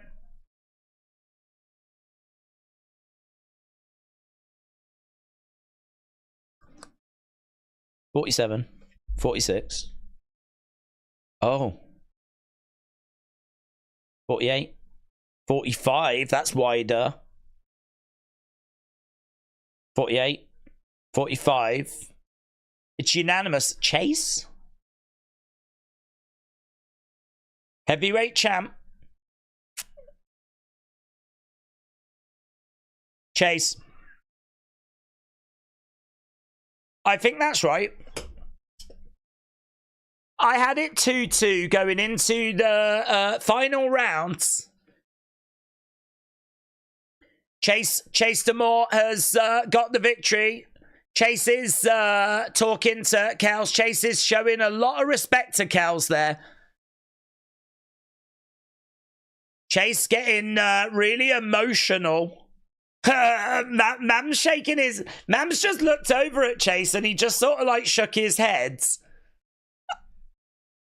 I mean, listen, we've crowned the heavyweight champion. It is Chase DeMoor. But there ain't much love for these fighters, and there ain't much love for this fight. Chase DeMoor holding up that heavyweight championship. How long is he going to have that championship? Mams has got to find a challenger, a really exciting challenger, to face Chase to see if he can get that belt off him. Chase said he manifested this.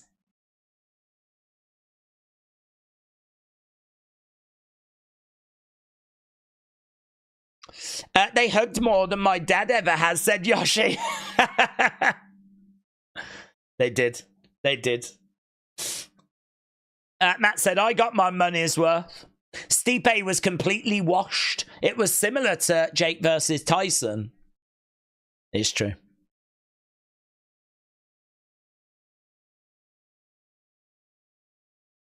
Chase DeMoor said that he will be back next weekend if needed. He's quite happy to get straight back out there. And as I said, if I'm Mams, I'm absolutely doing that. I'm looking to find a really good fighter that I can bring in. Do you know what would be really fun, actually? Do you know what would be good? And I don't think that he would do it, but True Geordie. Imagine if they went and got True Geordie and put him up against Chase DeMoor for that heavyweight championship. It might be a really awful fight again, but at least it would bring a little bit of star power. True Geordie tends to be on those small council meetings that Misfits do. And, you know, he has been involved in the early kind of influencer scene. I don't know that we've seen him. We might have seen him in Misfits before. But he's not a Misfits regular. But as we said, I've seen him doing some stuff on their YouTube channel. But I'd be down for seeing True Geordie have an opportunity, have a crack, you know. Certainly after how boring that fight was, he could definitely use that and say, at the very least, I'm going to bring some excitement. At the very least, I'm going to go for it, you know. So I don't know that he would do it, though. But it's hard, isn't it, to find some bigger guys that are out there. Maybe Logan could have a go. Perhaps Logan could step in and win that Misfits Heavyweight Championship. I wouldn't put it past him. He's got the height and probably the weight as well. Can't remember what he weighed when he went up against Dylan Dennis. But you could do Logan. You could do True Geordie if you could get him. And then, honestly, I'm sure there's a few other influencers around that I've not encountered. But, yeah, I think they need to get that title off Chase DeMoor.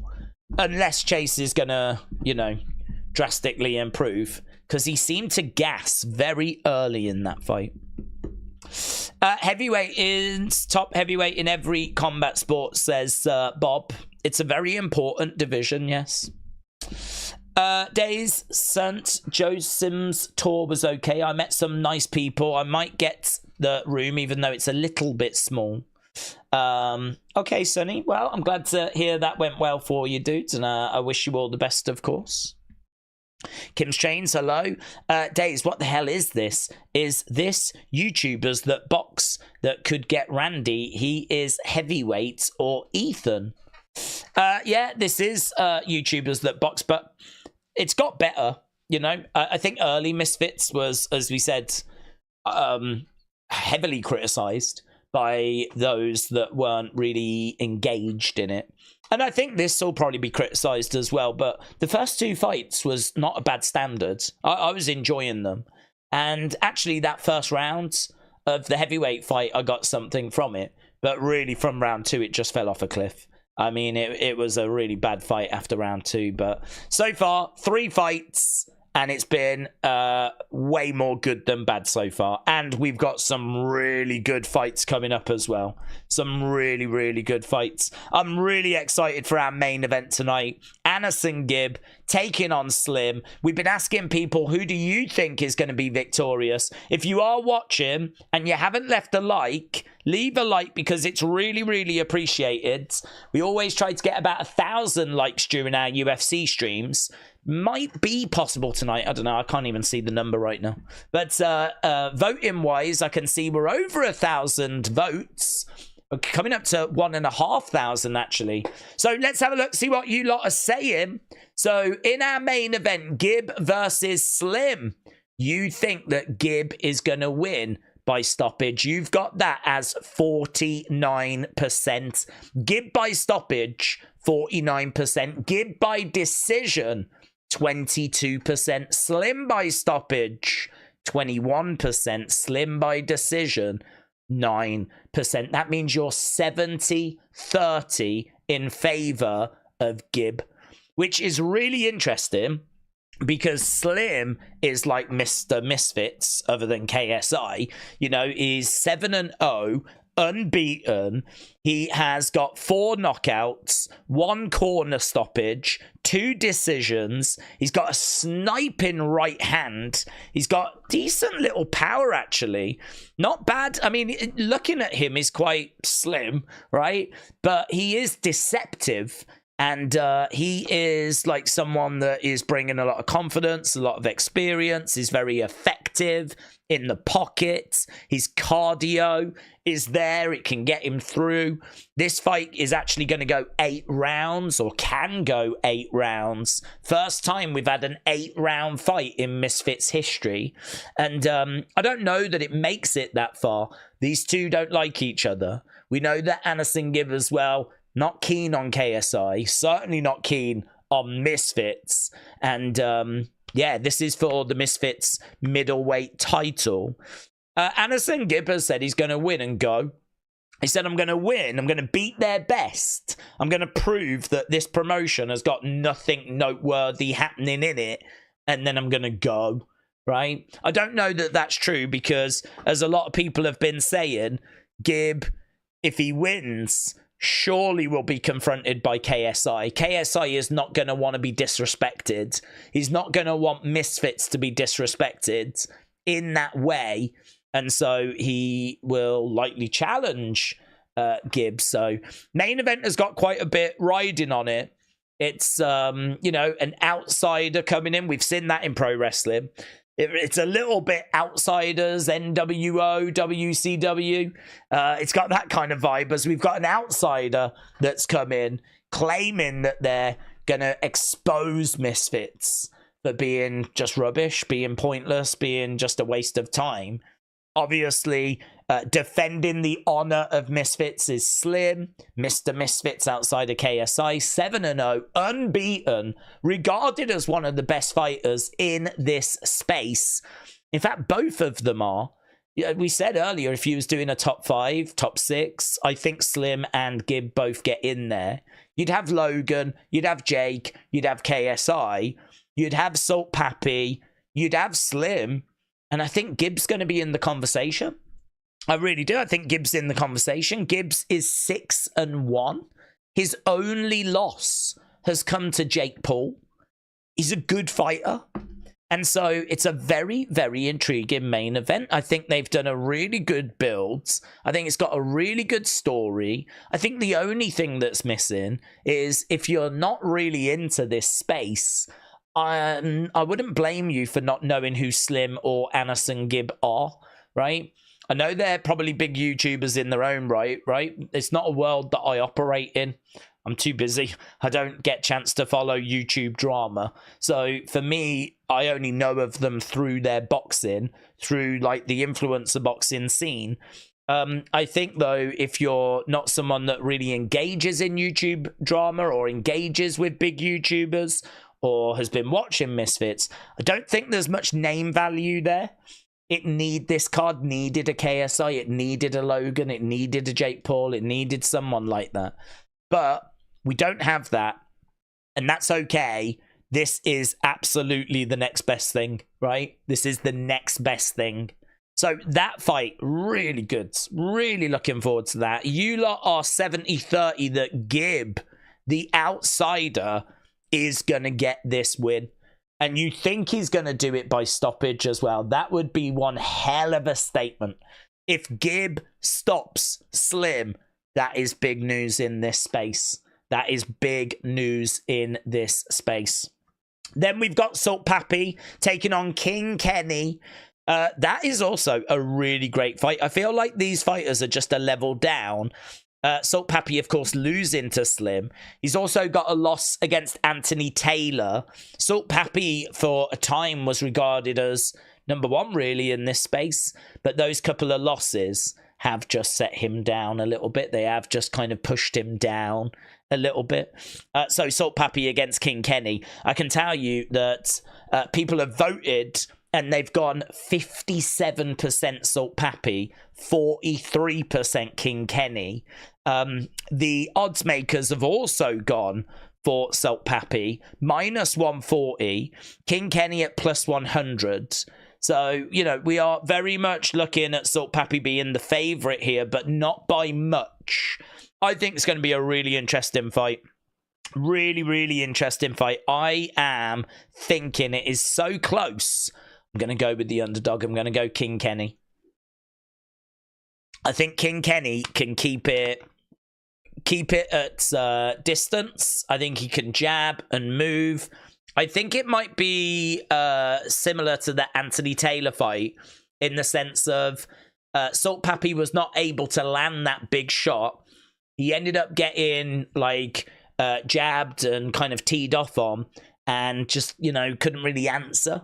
And I think we might see something similar here with Salt Papi against King Kenny. So I've got King Kenny winning, but I would not be shocked if Salt Papi picks up the victory. King Kenny said that Salt Papi is a little bit one-dimensional, and I can see what he's saying, to be honest. But Salt Papi is also very dangerous because he's got 5 wins, 3 of them by stoppage. Salt Papi has got power. Salt Papi has got a bit of pop, and King Kenny is going to have to be a little bit careful of that. So, good fight, good main event. Good co-main event. Then we've got Deji. He's taking on DaWood Savage. Not crazy about this fight because DaWood Savage is not high enough to really test Deji. The story of this fight is Deji's been away for a long time, over a year, about a year and a half. He's one of the bigger names in this scene, but he is also someone that doesn't have the greatest of records. He's 2-4 in exhibition fights. He is KSI's brother. He is someone that is a big name, a big star. People have got a lot of affection for him, but he just has not kicked on, really. I mean, I think he works hard, or has, and I think that we've seen improvements. I wish he was being tested, and he is not being tested tonight. This will be a win for Deji, which is okay. Pineda called him out. I'm all right with that fight. So really, the story of this fight is there could be a finish. Gets the job done. So that's the story of that. Then we've got Ben Williams against Jarvis. That's going to be really good. I mean, we don't really have time to break down all of the fights. Just know that this card is the Supercards, and there is plenty on this card for us to be getting excited about, including this next fight. So this next fight is Yuddy Gang TV taking on Little Cray Cray. Now, this is quite interesting because this is the end of a tournament. We are going to crown the interim lightweight champion. So this is Yuddy Gang against Cray Cray. Interim lightweight championship on the line.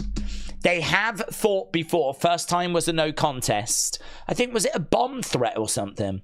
And then the second one, Yuddy Gang won, but it was by split decision. It was really close. This time they're fighting for a third time. Yuddy Gang is the favorite. He's already got a victory, but as we said, it was very, very close. Little Cray Cray is 1-1 as a professional, 1-0 as an exhibition fighter.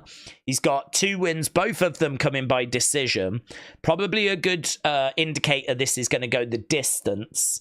He's got a very good in and out style. Gets in, gets his shots off, gets out of there. Fast hands, good footwork, claims this is going to be a war. Fighting out of the Philippines. And apparently he used to do a lot of street fighting.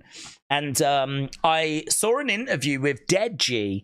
And Deji was saying that he's been watching Little Cray Cray for a long time. He's been a fan of Little Cray Cray for a long time and what Little Cray Cray has brought to the table. And he said he was watching him all the way back in 2018, 6 years ago. He was watching Little Cray Cray. And he said it was crazy because Little Cray Cray came up to Deji and asked Deji if he could get a autograph. And Deji was like, oh my God, I've been watching you for years. So I know that Deji is a big Little Cray Cray fan. He says Little Cray Cray is going to get this. But a lot of people are leaning towards Yuddy Gang on this one. So feel free to let us know which way you think this is going to go. Which way do you think this is going to go? Who do you think is going to pick up the victory in this fight?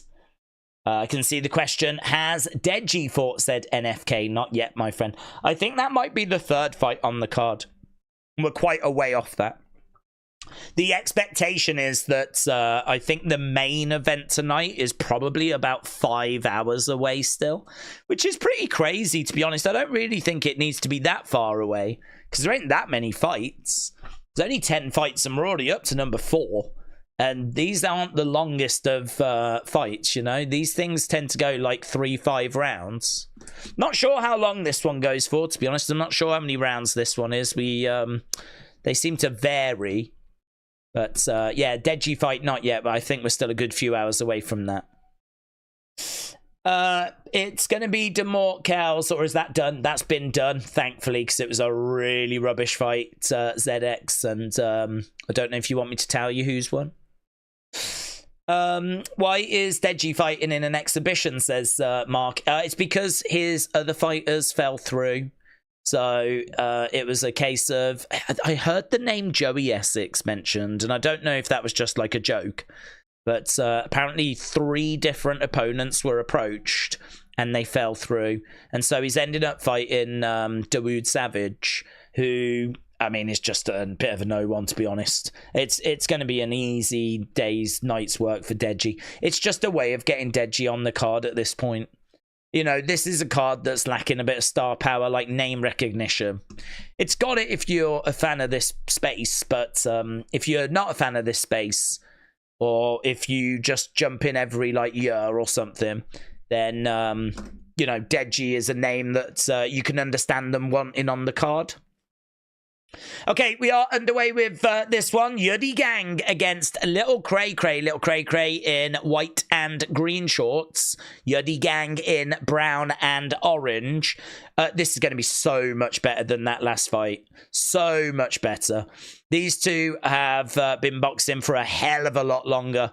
They've got, they know each other really, really well. Good jab here by Little Cray Cray. Little Cray Cray again coming forward. That jab working well for him so far. Yuddy Gang trying to get a body shot off there, but Little Cray Cray stepping in. Lovely shot. Jab coming in there by Yuddy Gang.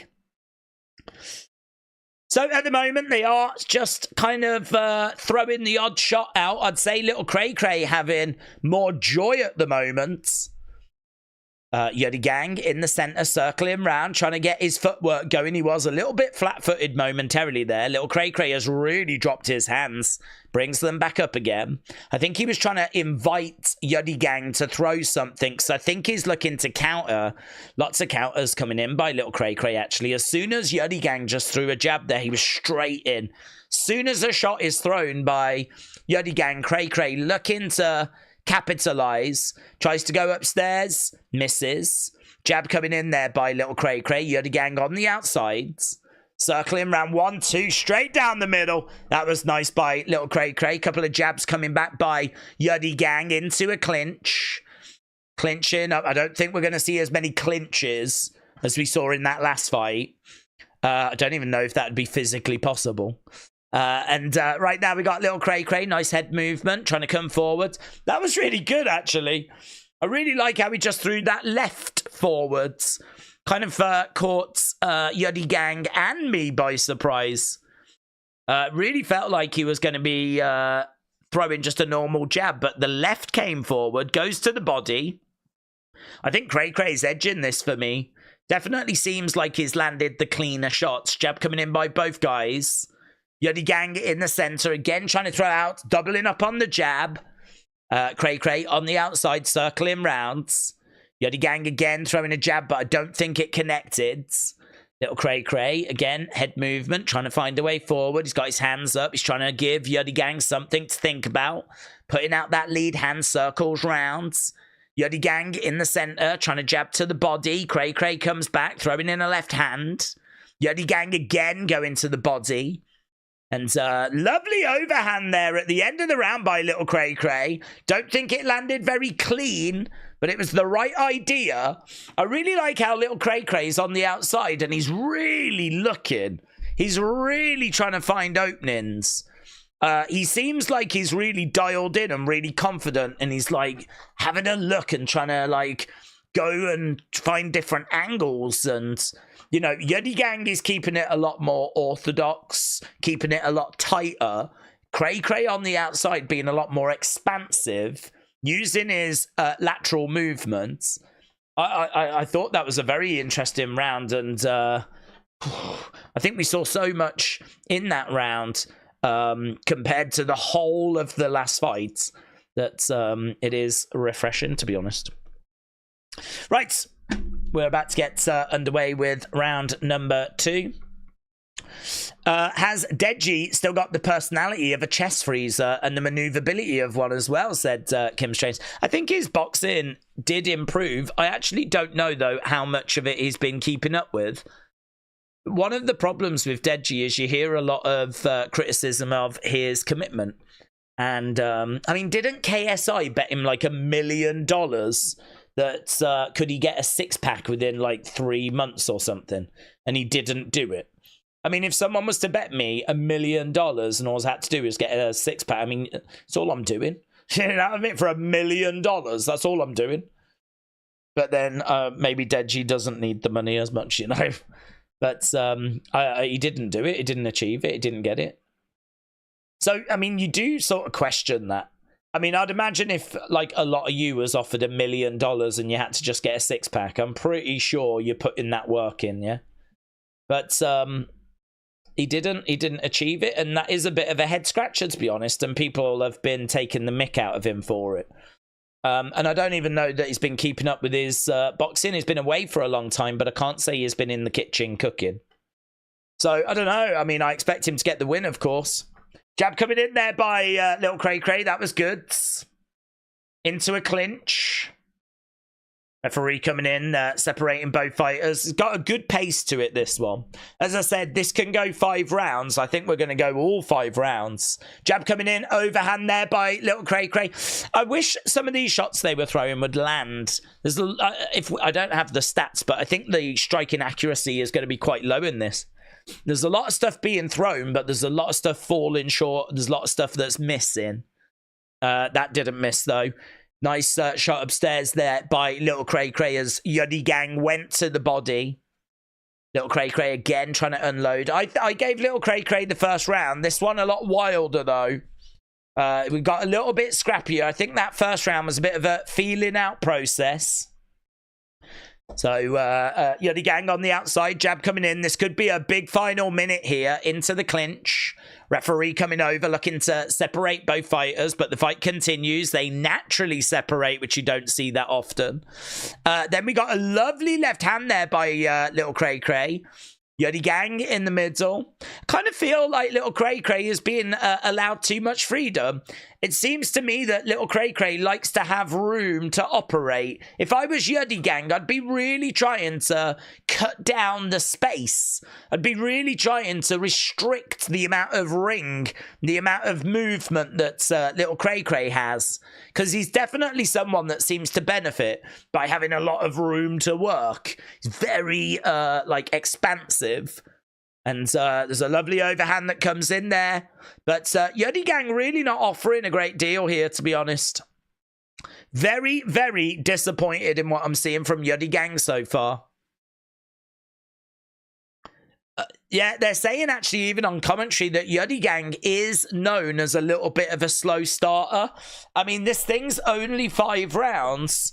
To still not be quite up to speed by the second round. I mean, if we give Little Cray Cray those first 2 rounds, this means that Yuddy Gang is going to have to take the next 3 rounds. Like, he's really putting himself in a bad position now, Yuddy Gang. He's really putting himself in a bad position. I think that Little Cray Cray, for me, has just took those 2 rounds. I think he's looking the aggressor. I think he's landing the cleaner shots. I think, like, he seems to be the one that's in control with dictating where the fight is going to take place. Yuddy Gang, I think, has definitely landed some stuff, but can't say he's winning the fight. Deji is scared to get punched. He said so, said Straw Hat Luffy. Ruth, hello. Shout out to you. Matt said KSI is cringe on commentary. I'm not listening. I've got it like my headphones on, but I've got it on just quite quiet, to be honest. So I can't actually hear what they're saying. I just pick up on the odd little thing every now and again. I can tell you they've just done a poll as to who's going to win for Nick LaMau's fight. And Nick LaMau was the selection, 65%. Yuddy Gang has come out the gates here.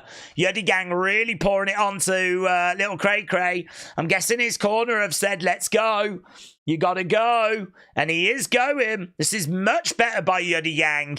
Don't know what he's doing there. He's showboating a little bit. There was a moment there where Yuddy Gang just stood right in front of Little Cray Cray with his hands down. And honestly, that was pretty crazy to me. I mean, I suppose message sent, you can't hurt me. Because he just stood there with his hands down and was even at times doing a shimmy. But we are back to the fighting now. Body shots coming in there by Yuddy Gang. It's all well and good standing there, sending a message, you can't hurt me. But you've got to show that you can hurt your opponent. And I don't think that Yuddy Gang has done that. I think he might be edging this round, though. Big body shot coming in there by Yuddy Gang. Again, little swivel of the hips. Uppercut coming in there by Yuddy Gang. And again, little bit of a shoulder roll. I mean, he's showboating like he's winning the fight. But I've got him down in the first 2 rounds. I think he's definitely winning this one. There's a lot of work for Yuddy Gang to do here. It's a very interesting game plan. It's a very interesting strategy to, like, decide now in round 3 you're going to show off. Shot coming in there by Little Cray Cray. Jab coming in, tries to go upstairs. Good head movement there by Yuddy Gang.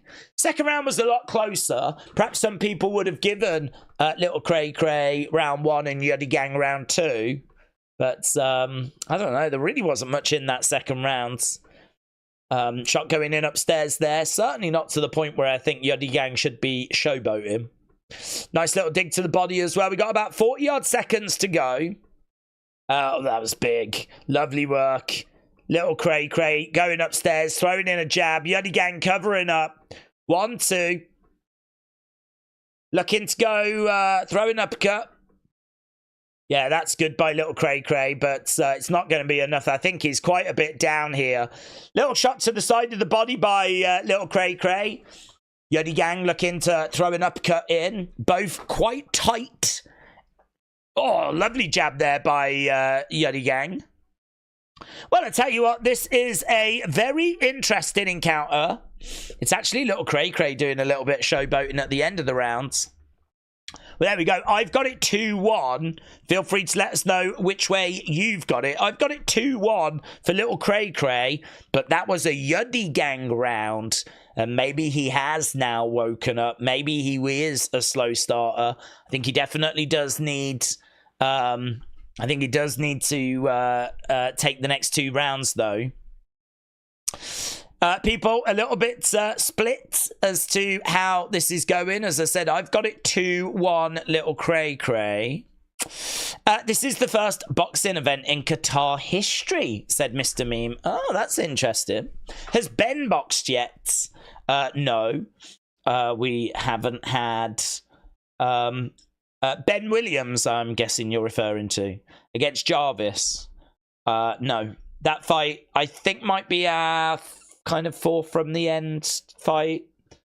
We've probably got a couple of fights to go till we get to that. Here we go then. Round number 4. Don't forget, this can go 5 rounds. And this is fight number 4 on a 10-fight card. One of the fights, though, we've said I don't know what's happening with it. The HS Tikky Tokky fight. Don't know what's happening there. Haven't heard anything on that. They might have announced on commentary it's been cancelled or something, because I didn't see any weigh-in. I didn't see any anything like on the predictions. I didn't see anything even on the breakdown, actually. So, yes, it has been removed. Just having a look at Tapology right now. It's actually now a 9-fight card. That means that our main event is going to be earlier than expected. Shots coming in by Little Cray Cray. Yuddy Gang is after Little Cray Cray. Cray Cray on the outsides. Yuddy Gang in the center. Jab coming in there by Little Cray Cray. Jab coming back there by Yuddy Gang. To be honest with you, I think this card just got better by losing that fight. That was the fight I was least excited for. If there was a fight to lose, that was the one I would have lost. So, actually, I think this card just got a lot better. Jabs coming in by both guys. Nick LaLau against Warren Spencer is next. Then we've got Ben against Jarvis. Then we've got Deji. Then we've got Salt Papi against King Kenny. Then we've got our main event. Main event, I'm thinking, will be around about 9, 9:15-ish now. Body shot there by Yuddy Gang. Again, a little bit scrappy here. I don't think there's much in this. Referee coming in, separating both fighters. Body shot there by Yuddy Gang. Both fighters, I think, starting to show a little bit of tiredness, but I don't know, still a little bit of movement there. Little Cray Cray circling around on the outside. It's just that the output has dropped, and what we're getting is a little bit sloppy. Jab coming into the midsection there by Little Cray Cray. 45 seconds left to go. Shot coming in, jab coming in there by Little Cray Cray. Backing up. Nice left hand straight down the middle. And into a clinch. Referee coming in, separating both fighters. Scrappy. A really difficult one to score this, to be honest. Shot there to the side of the head by Little Cray Cray. Circling round into a clinch again. Referee's going to have to come in and separate these two, but the boxers separate themselves. Cray Cray with a few little shots to the body. Circling round on the outsides. Could it be that Little Cray Cray has just edged this round? I think Cray Cray has probably just edged that. I don't think there was much in it, but that now means I think that Yuddy Gang is gonna need to find a finish in this final round. We're seeing backstage there is Nick LaLau. Very disappointing, the story to that fight. We'll get to it as soon as we get to the conclusion of this one. HS and Masai was cancelled. HS put a tweet out. He's confirmed that they've scrapped in the lobby, said Yellow Toxic. Ah, Yellow Toxic, thank you. I have not heard anything about that fight. Well, I haven't heard anything about it. So, Tikky, Tokky. I don't even know if I can find it. There we go. An hour ago, this idiot pulled out the fight. Such a clown. You got bodied too. This effing idiot has just pulled out last minute. Then they try to stick it on me while I'm drunk and gets bodied. Mate, you're weak as shiz. So 3 hours ago, HS Tikky Tokky was tweeting about the fight, but it has fallen through, unfortunately. Okay, so we are underway with round number 5, and I think the scoring is irrelevant, but I suppose you can never quite tell. I think it's 3-1 to Little Cray Cray. Right now, we've got a shot coming in there by Yuddy Gang. Yuddy Gang, I think, is going to need to find a finish. He doesn't have any stoppages on his records, so I don't know that we're going to find that finish here. Does make the showboating that Yuddy Gang did earlier in this fight a little bit more confusing. But right now, he's probably looking the better. Body shot coming in there by Yuddy Gang. And he is driving little Cray Cray back. Little Cray Cray, we think, is 3-1 up. But some people have got it as 2-2. Suppose you can't be confident. But Yuddy Gang looking all right here. In this round, there's only 90-odd seconds to go. Little Cray Cray getting a couple of shots off. Circling round on the outsides. People are saying that Dean the Great would smash either of these, and that probably is true, to be honest. I think the winner is going to be taking on Dean the Great. I'd imagine that'll be a fight we get in the near future. Cray Cray trying to throw in a left hand there. And nice right hand by Yuddy Gang into a clinch. Little Cray Cray moving forward. Referee separating both fighters. Little Cray Cray again. Oh, lovely. Love that right hand there by Little Cray Cray. That was good. Yeah, that was good. He seems to have woken up in this final minute. We've got Yuddy Gang in the center. Trying to get back into this fight. But I think Cray Cray's going to take it on the judges' scorecards. 30-odd seconds left to go. Round number 5 of 5. This is for the interim lightweight title. Little Cray Cray drives Yuddy Gang up against the side of the ropes. Referee comes in, separates both fighters. Little Cray Cray steps in. Shot coming into the side of the body. Yuddy Gang again moving forwards. Little Cray Cray backing up a little bit as Yuddy Gang continues to apply that pressure. Couple of jabs coming in there by Little Cray Cray as he circles away. And there we go. End of the fight. I've got Little Cray Cray winning that. I think Little Cray Cray has won that. What a series of fights this is. This is their 3rd fight. Yuddy Gang took the first. Well, actually, the first was a no contest. The second was Yuddy Gang by split decision. We might now be about to see Little Cray Cray get it. Do they fight again in the future to figure out who takes the series? They probably should. I wouldn't do it next time. Let them go off and fight other people first. But they probably should if Little Cray Cray is going to take this. There's plenty of people in the chat saying it's 4-1 to Little Cray Cray. Jim Taylor, shout out to you, my friend. Jim said days and hello to all the members on the stream and everyone else. Been a member for a while, but this is the first stream that I can jump on and say hi. I'm English. Oh, I'm sorry to hear that. And I start work at 5 a.m. Jim, shout out to you, my friends. Well, it's great. I mean, it's lovely doing a stream at this time. It does mean that maybe some people that don't normally join us or can't normally join us can join us.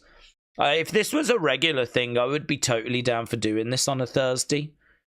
It's just a shame that their shows are normally on a Saturday and they normally go up against some other pretty major events.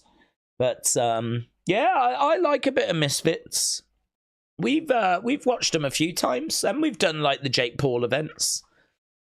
So we're certainly not strangers to this world, but we unfortunately don't get a chance to dedicate the amount of time to this world as I would ideally like to. Right, we have gone the distance though, friends, and we're just waiting to find out as to which way this is going to go. His opponent pulled out, said Ricardo. Is that HS? HS fight cancelled, said Chops. Okay, here we go. Scorecards. All 3.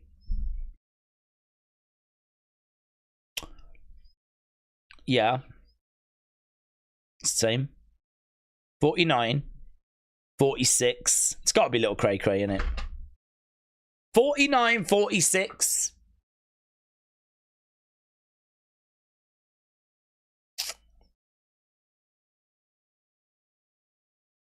Little Cray Cray gets it. Little Cray Cray gets it. Yuddy Gang kind of had his hand up, like, acting like he'd got it. I think he knew he hadn't. There we go. The tournament winner. So, Little Cray Cray, the tournament winner. And there is Mams with one of the ugliest trophies I've ever seen. It is basically just a boxing glove that's gold on some sort of plinth. Little, like, thing about that big. They could definitely make a better trophy than that. That is flipping ugly. So, there we go. It is a win for Little Cray Cray, but to be honest, I don't fancy his chances against Dean the Great. Is it Snack said, I can remember watching you like 2017 or 2018, around to 2020. Yeah, man, we've been doing this a while. Obviously, the pandemic was a pretty crazy time for everyone. And, yeah, we just pop up. I mean, we're doing pro wrestling all the time. We're actually live on Saturday for Survivor Series. So if anyone is a pro wrestling fan, then we will be live doing a watch along for Survivor Series this Saturday. And we do UFC on a regular basis. And as I said, you know, I'm going to try and be here for Tommy Fury against Darren Till. Just touching on that fight, not crazy about it if I'm being truthful, because Darren Till's an MMA fighter. He's not going to have a boxing ability. I know he's done a bit of boxing. I know he can throw hands. But, oh God, if you know anything about this sport, you know we've seen so many times MMA fighters stepping in against people that can box. I mean, how many times has Jake Paul beaten MMA fighters at boxing? You know, and Jake Paul lost to Tommy Fury. I know it was close. But, you know, I don't think it's unfair to suggest that Jake and Tommy are at a similar level. Maybe Jake would pip Tommy now. I'm not sure, right? Obviously, it's been a bit of time since their fight. But they're there or thereabouts, right? I would expect Jake Paul to beat Darren Till. So I expect Tommy Fury to beat Darren Till. So, yeah, I don't know. It's a bit of a weird one, to be honest. And I think they know it as well, because I've heard Mams saying, like, we've been talking to Darren Till, we've been talking to Tommy Fury, and we just decided, why don't we put them up against each other? So, do you know what I mean? Sometimes it's not like we're creating dream fights. We're just sometimes making the best of whatever opportunity we've got. Like, we're talking to that guy, let's do that. Do you know what I mean? Like, that's how this fight has come about. I expect Tommy Fury to win that fight, and I expect him to win it quite comfortably. I suppose the interest is Darren Till said, if I'm losing, I'm going to kick you in the face. And, you know, he's kind of been quite vocal about the fact that if it's not going his way, well, I'll make it a scrap, I'll make it a fight, and I'll definitely win that. If this was in a MMA cage, be a very different outcome, but it's in a boxing ring, and I fully expect Tommy to get the victory. Haven't seen the odds on it yet, but I mean, I can't imagine Tommy being anything other than a very, very big favourite. I tell you now, if Darren Till opens as favourite, I'm getting straight on Tommy. If Darren Till opens as like plus 100, minus 100 or something, and Tommy for some reason was the underdog, I am straight on that. But he won't be. It'll be something like probably minus 500 Tommy, something like that. But yeah, that fight coming up in January is going to obviously start what promises to be a big year for Misfits. I think next year, and I don't know if it's been kind of teased or confirmed, but I think next year is going to be KSI Jake Paul. I think they're going to do it next year because there's not really a reason to wait anymore. There's not really a reason. I think that KSI has had a few fights in Misfits. I think that Jake has done his Mike Tyson fight. Jake, I think, might be interested in going into the PFL, but I think the timing is quite right. I don't think these two are getting any bigger than they are now. It's not like KSI is getting bigger and more popular, or Jake's getting bigger and more. I think they've kind of reached the level they're probably going to reach, you know? I mean, they're both known around the world. They're both massive. They're both, you know, got some wins under their belt. I think, you know, I could actually see KSI Jake Paul being done a few times. I'm not sure it'll just be once, because the money that's involved is going to be serious money. Because this is one of those where all the kids are going to want to know who wins this. All the kids are going to have opinions on this. It's one of those where if you're into the influencer boxing scene, this is the fight. It's always been the fight. It's always been the fight. This has always been what people have been waiting for. So even if you aren't really into it, even if you've only got a passing interest, if that fight doesn't bring you in, nothing will, to be honest. Nothing will. Because that is the fight in this space. And so there's no reason to think you don't do it a few times. It obviously depends how it goes. I mean, if Jake absolutely wrecks KSI, then, of course, the appetite might not be there for the rematch. But if it's quite close, goes to decision, and then, say, Jake gets it, KSI disputes it, of course, all the KSI fans will be like, nah, that was wrong, it shouldn't have gone that way, blah, blah, blah, blah, blah. And then, of course, we might do the rematch, which would be serious money again, and, you know. I mean, would it be a big shock if they did a match and KSI won, did a rematch, Jake won, and then we have to do a third, you know? Would that be a big shocker? Because of the money that would be involved in it, you know? I mean, they could sell Wembley out with that. No worries. No worries whatsoever. You'd sell Wembley out with that. Do you know what? I wonder if you'd sell a stadium out in America. You probably would. You probably would sell out a stadium. I wonder if it would beat Jake Tyson.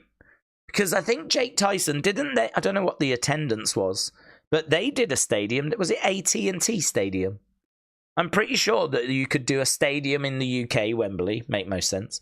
And I'm pretty sure you could do, I don't know, Allegiant Stadium, SoFi, AT&T. I mean, you're tripping over stadiums in America. Don't know. Yeah, so I'm thinking next year is going to be a big year for this space. Because, you know, the Tommy, Darren, the press conference was great. Big John Fury always brings entertainment. That got people's attention. Darren Till is just a natural in this world. Great talker. So, I mean, that definitely got people talking. And then, of course, I think later in the year we get KSI, and I think we get Jake Paul. Might not be till, like, Christmas time. I think you're going to want a big build for that. You know, maybe you do it in the summer. Maybe you do it in the summer. Thing is, though, there's a lot of stuff going on in the summer around Wembley. I mean, don't forget Oasis are there for, like, a good chunk. I don't know, is it 7 dates they've got or something at Wembley? So I know that Oasis have got Wembley for a fair whack in the summer. But you can always find dates for Wembley, to be honest. It's not like it's being used every flipping day. So you can always find something in the schedule. So, yeah, we'll have to see. I don't know. That's the fight everyone's hoping for eventually.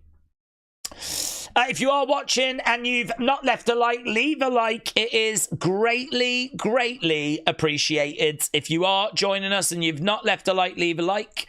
I have no visibility on likes. So I have no idea where we are. I might be saying that. We might be like a million miles away. But if you are watching and you've not left a like, it is really appreciated.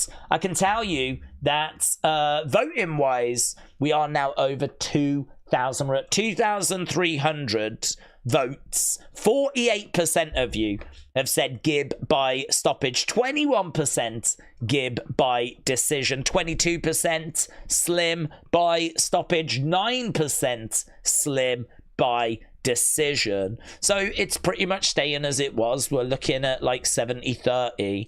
You lot are thinking that GIB is going to get the victory, and Slim 30% chance. So it is GIB by stoppage that you lot are favouring at the moment. And I don't know. I mean, look, I am leaning GIB. I don't know that I'm going to give him a stoppage. 8 rounds, though. It is a long time for them to find a finish. It's a first 8-round fight. So, yeah, interesting. Maybe it will be GIB by stoppage. I've got GIB winning, but I can't decide how at the moment. How many fights are done? Well, 4 fights are done, Cal. We are now going over to fight number 5. This is just a 9-fight card now. Unfortunately, it's just a 9-fight card.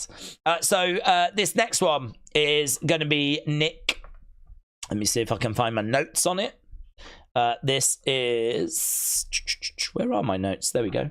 Nick LaLau versus Warren Spencer. So this fight, really interesting, actually. So they did Misfits in Telford, and that's not far from where I am. It's about 25 minutes down the road to Telford. And to be perfectly truthful, if I was free on a weekend, I would have gone. We ended up covering it. We ended up doing it. We did a stream for it. I forget what number Misfits that was. But it was Jay Swingler against Nick LaLau, right? And everyone said Jay Swingler was going to walk it. Nick LaLau was expected to be steamrolled. And actually, I think it went the distance. And Nick looked all right. Definitely looked like the better fighter at times. Jay Swingler, I think, picked up the victory in that one, if my memory serves me correct. But he was not happy with his performance. I think he really felt like he should have stopped Nick LaLau, and it really bugged him. So he came back. He called out Nick LaLau, and he was like, I want the rematch. I want to prove that I am so much better than you. Which is quite a good story, right? Quite a good story. Unfortunately, a few days ago, Jay Swingler's pulled out. So he's called out Nick LaLau, and then unfortunately he's had to pull out. So Nick now finds himself on the card without an opponent, even though he wasn't, the one that had done the calling out. So they've gone and got Warren Spencer. Warren Spencer, I don't know what his record's like, to be honest. I wonder if I can quickly call it up. I know he's not had any professional fights. Exhibition fights, he is 0-2. 0-2. So he lost Misfits, got knocked out by Ben Williams in round 2 back in August. And before that, he lost by unanimous decision in CFN off-chain. Don't even know what that is. Never even heard of that. But he lost there as well. I've never even heard of it. So he's 0-2. So, to be honest, if Nick is as good here as he was against Jay Swingler, he should comfortably get the victory. The only thing is, he has appeared in some of those tag matches. He hasn't looked as good. In those tag matches, he hasn't looked as good. And he did say this during the press conference. He said those tag matches are so different. They're so unique, right? They're so there's nothing else like them, that it's so hard to kind of get a read. It's hard to say how good he is from those tag matches. So, I don't know. I don't quite know what to expect here, if I'm being truthful. I am interested to see what Nick's going to bring. I expect Nick to win. I think a lot of people have got Nick as favourite in this. I can tell you he's minus 350 favourite. 90% of people on Tapology have got Nick getting the victory. He's quite unorthodox. As we said, he did struggle a bit in the tag division. There was a moment during the weigh-in where he grabbed Spencer's glasses, and it all kind of kicked off during the weigh-in. I think Warren Spencer was saying, I can't remember what he was saying about his nan. He was shouting something about his nan and about his nan's cooking. He was saying that Nick LaLau had insulted his nan's cooking. No flipping clue what he was going on about. I think there's a lot of stuff that kind of plays out on social media, which I don't necessarily follow. I just watch the weigh-ins and the press conferences, and I sort of expect Misfits to bring me up to speed with, you know, those kind of little bits and bobs. So this has got a little bit of something to it, but it should, if things go the way that I'm expecting them to go, it should be pretty straightforward. It should be pretty straightforward for Nick LaLau, but those tag performances have definitely got people a little bit concerned. Right, I will like the video if you tell me which is the next fight. Well, Nick LaLau versus Warren Spencer is next. Then, after that... I quite like that, by the way. I quite like that. I'll give you a like if you just do this for me. I feel like that's a fair trade.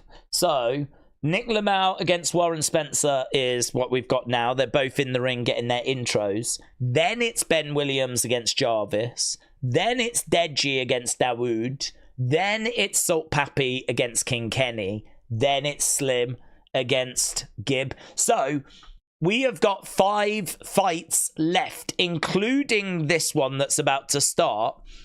They did say that the main event would start at about 10 UK time, which is about 5 p.m. in America.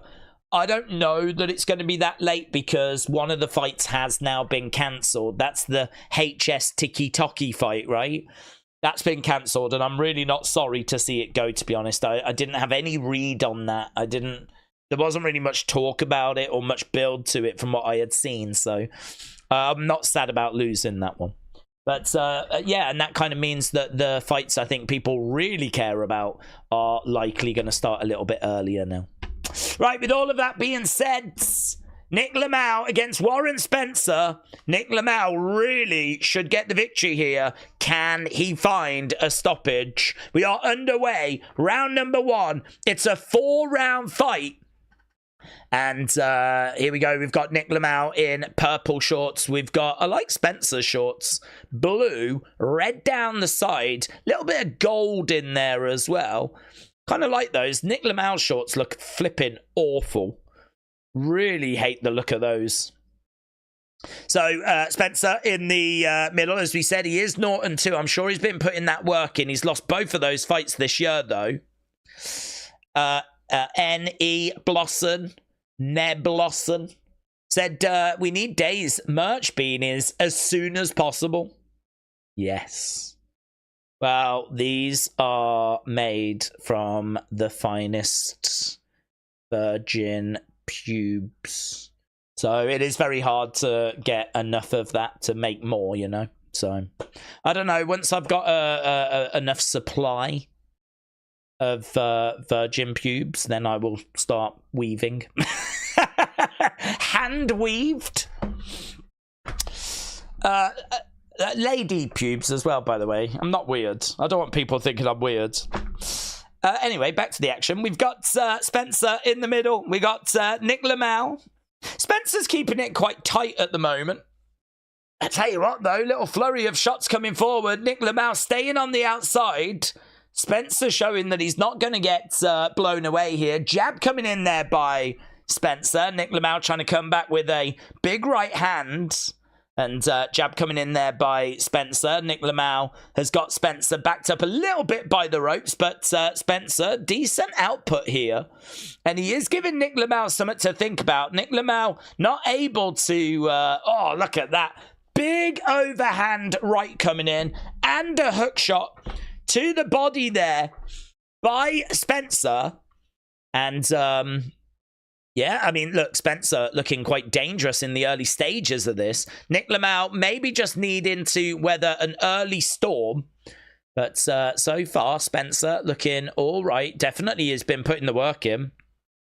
Nick LaLau, again, just being driven back a little bit. Spencer going back, getting that guard up, trying to throw out a jab. Nice. Oh, it's great. That's a great combo that he's got, actually. This big overhand right with the left hook going into the body. Bang, bang. He's perfected that. He's thrown that about 3 or 4 times in this round. And again there, And it's working for him. It's really working for Spencer. He's definitely taking this round, you know. Nick LaLau trying to come back with a lovely right hand at the end. And a jab coming in. Oh, Spencer coming back with a couple of shots of his own. Yeah, look, Nick LaLau screaming at Spencer. Nick LaLau making it really interesting right at the end. Crowd applauds. I think Spencer is going to take that, you know. That was round 1, and it was a good round as well. It was a good round. Yeah, Nick LaLau right at the end of that round, just really waking up, if you will. There's quite a lot, though, if you look at the replay, that are missing. There's a little bit of a push jab there. Misses with the body shot. I still think it's a Spencer round. Kapata, shout out to you, my friends. Yeah, here we go. I've just seen a replay still. Sonny, shout out to you. Deji hit body shots on Savage. That's the weakest spot for Savage to get hit, says Ethan. Is Pineda and Swarmz done, said Abuyu. Yes, it is, my friends. We've had that one. I don't want to tell you who won in case you want to check it out or something. That was our second fight of the evening. Okay, Nick LaLau right now is back up against the ropes. This is where Spencer's cardio is going to start to get tested. He had a really good first round. If he's got the ability to replicate that in rounds 2, 3, and 4, this is going to get real interesting. Nice right hand there by Spencer. Nick LaLau, and again going into the body there by Spencer. Jab going in upstairs. He's doing really well, man. Really pouring it onto Nick LaLau. Nick LaLau trying to... Oh, that was great. Lovely right hand by Nick LaLau. That seemed to stun Spencer. Yeah, I don't think he knew that shot was coming, and I think it caught him. So Spencer looking really good. He had Nick LaLau backed up, but Nick LaLau... Oh, look at these big shots by Spencer. Smile on the face of Nick LaLau. Really good. This might be the best fight we've had so far tonight, you know. Nick LaLau did say this was going to be a fight of the night contender. Spencer in the middle. I hope he can keep this pace up. Tries to go forward, throwing a jab into a clinch. Two fighters breaking apart. Pretty sure he's going to go back to his combo. Overhand, right, left hook to the body. That brought him so much success in the first round. I wouldn't abandon it now. Jab coming into the body. Lovely couple of clean shots there by Nick LaLau. But the volume from Spencer might once again give Spencer the advantage. Lovely, just measuring. Do you know, Nick has got his one of his hands quite low, and he's kind of inviting Spencer onto him. You can tell he just wants to get these counters off. But by doing that, he is inviting pressure, and Spencer is done a good job with bringing that pressure. Jab coming in there by Spencer. Lands it. Nick LaLau looking for a counter. He couldn't land it. Nick LaLau getting driven back a little bit. Nick, again, backing up a little bit. I think the volume is with Spencer, but the big power eye-catching shots have been with Nick LaLau. It does make it quite hard to score, because which one do you favour? Do you favour the big, heavy couple of shots that Nick LaLau has landed? Or do you go with the jabs, you know? Oh, I think it might be Spencer, you know, because he's having a little flurry right at the end of the rounds. And I think he had the volume. He's got Nick LaLau in the corner. They're both swinging for the fences. Do you know, as well, there's a little tell in there, which I really don't like from Nick LaLau, right? Nick LaLau, whenever it gets a little bit tasty, whenever it gets like they're both swinging away, as soon as the round ends, he sort of stands there with a smile on his face like, yeah, that was good, you know? I think that's a little bit of a tell, personally, that, like, this fight is not necessarily going the way he wants it to go. I think it's a little bit of a tell that, like, okay, this is a fight. you are subconsciously telling the judges a few messages by doing that. Messages that I don't think you need to send, right? I would, if it got to the end of the round, I wouldn't necessarily stand there and be like, yeah, let's go, like all this kind of stuff. I think you're telling the judges that you're in a fight, you're in a scrap. And I don't think you need to tell the judges that, even if you're doing it subconsciously. So he's done that twice at the end of both of the rounds. I think it's a bad habit that he's got.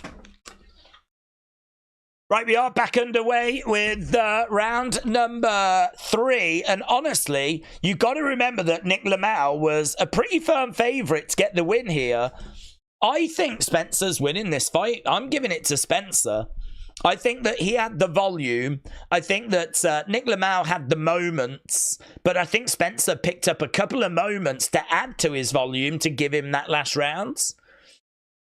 Round number 3, we got Nick LaLau just edging forward. You can never tell which way the judges are going to go, though. Nice jab coming in there by Spencer. And the concern, of course, is that Spencer's going to slow down.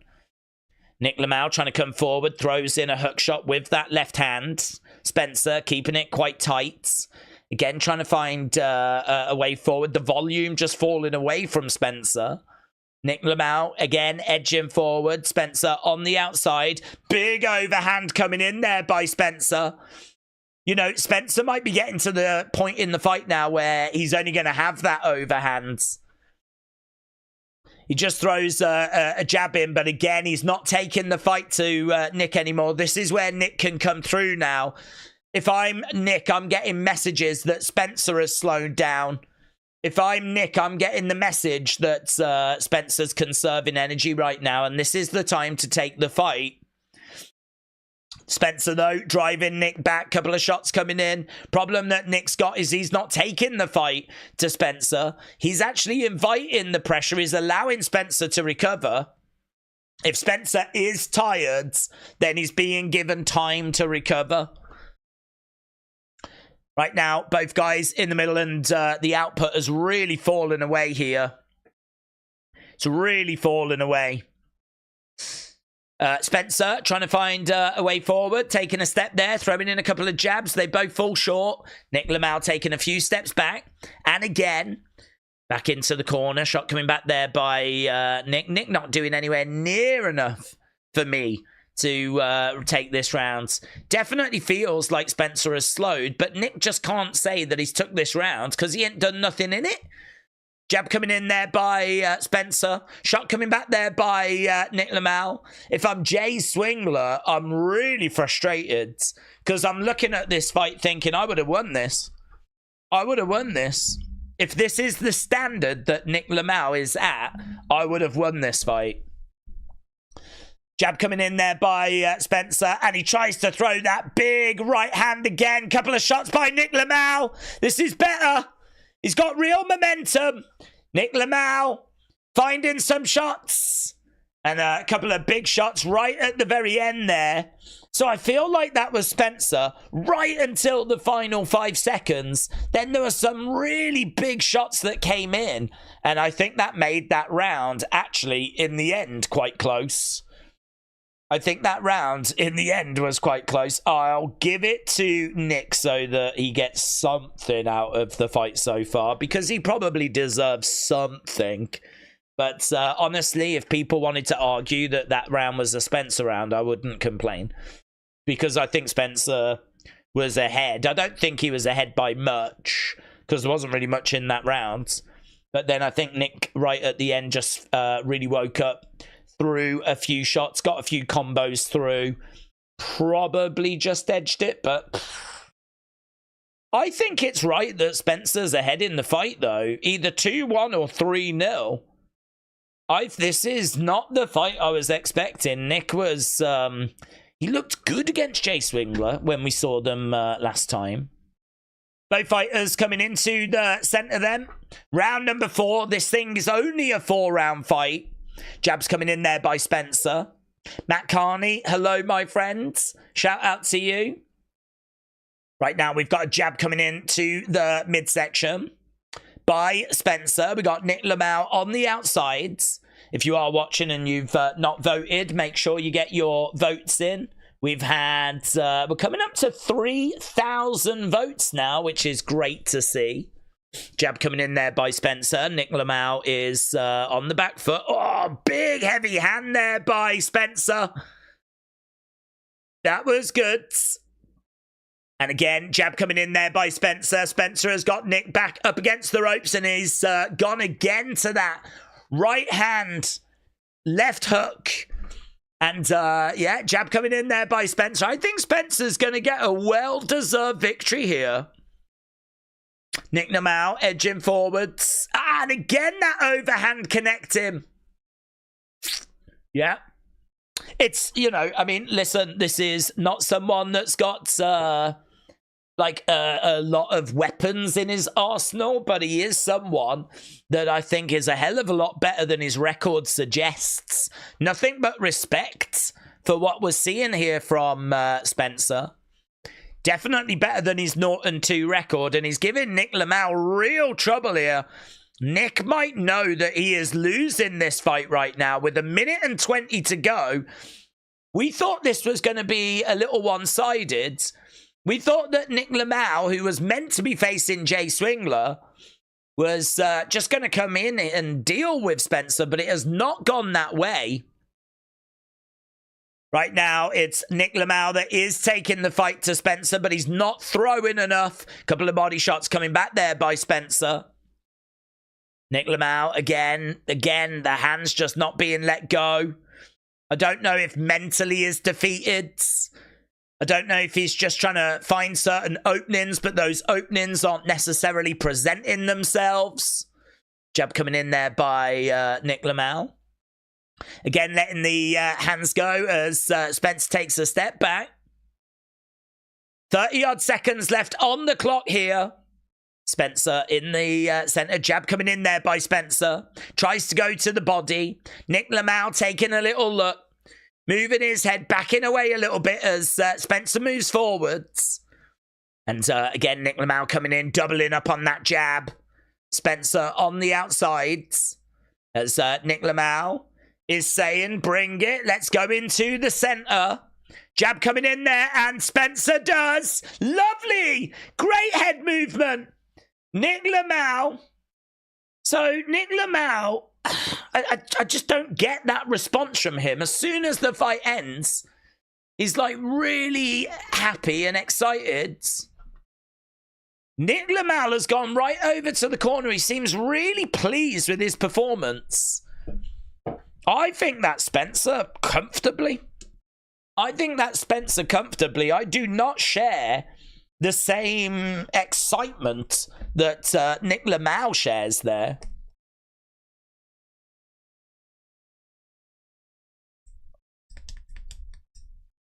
Nick LaLau has gone over. He shouted something out the ring.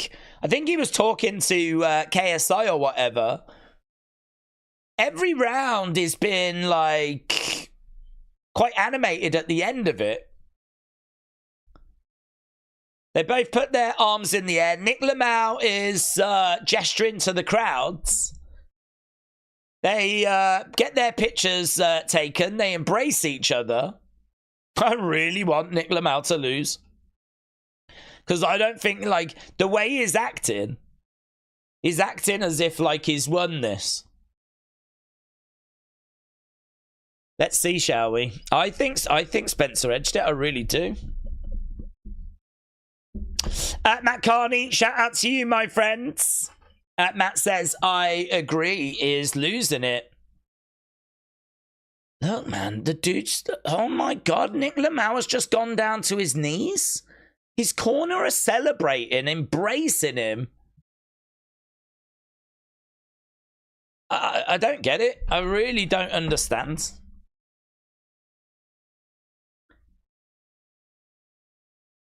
I think he was rubbish. I can tell you they voted 53% think Spencer's won. So actually, the people watching have got it a lot closer than me. I'm quite comfortable that Spencer won it.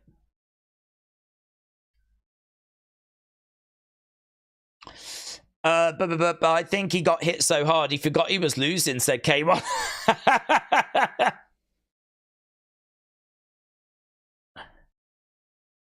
So Mams said, I wasn't paying attention to scoring too much. It was only 4 rounds, Mams. It was only 4 rounds. It wasn't that hard to score. This wasn't a 20-round flipping epic. This wasn't like the Lord of the Rings trilogy. It was 4 rounds. Who won? Wow, we're waiting. Punishing kids. We're waiting. I mean, shout out to you, my friends. I know Warren personally, and he has been training like a beast. He was taking this more seriously, said Mr. Soda. I think he's done a brilliant job. Honestly, I think he's done a brilliant job. I really thought Nick was going to come in because his performance against Jay was so good. I thought he would come in and be able to get the victory relatively comfortably. No, I was wrong. I think Spencer won. Right, here we go. Let's see what the judges thought.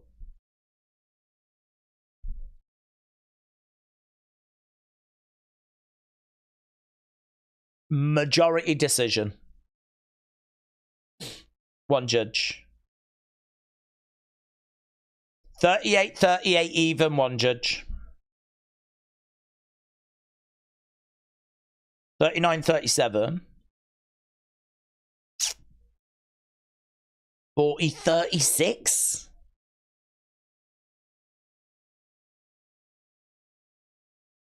Yeah, man. Warren Spencer gets it. And look at Nick LaLau's reaction. Look at his reaction. He is absolutely shocked. Nick LaLau is looking around like a massive robbery has just took place. And that is not the story of this fight. The right man won. Warren Spencer deserved that victory. He deserved that victory.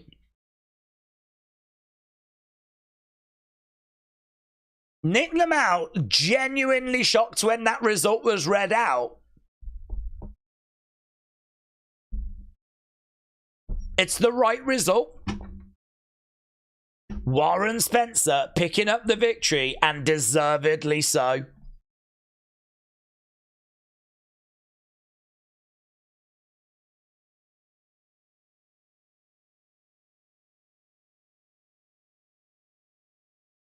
Warren said he had a 1-week training camp.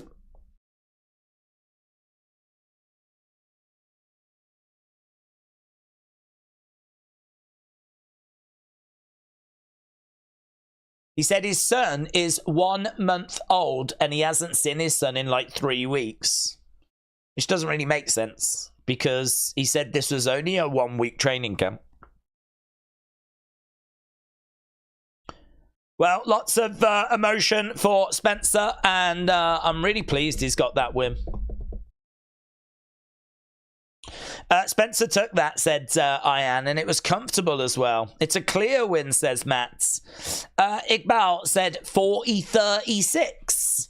Yeah, I mean, that means they gave him every round. The only thing I would say is I gave Spencer round 1, round 2, round 3. I did give Nick LaLau round 1, round 2, round 4, I gave Spencer. Round 3, I gave Nick LaLau. And I do remember doing it, saying, oh, I'll give it him, because I think he just edged it at the end. It seems like one judge did not feel that way. 40-36 seems a bit harsh, but...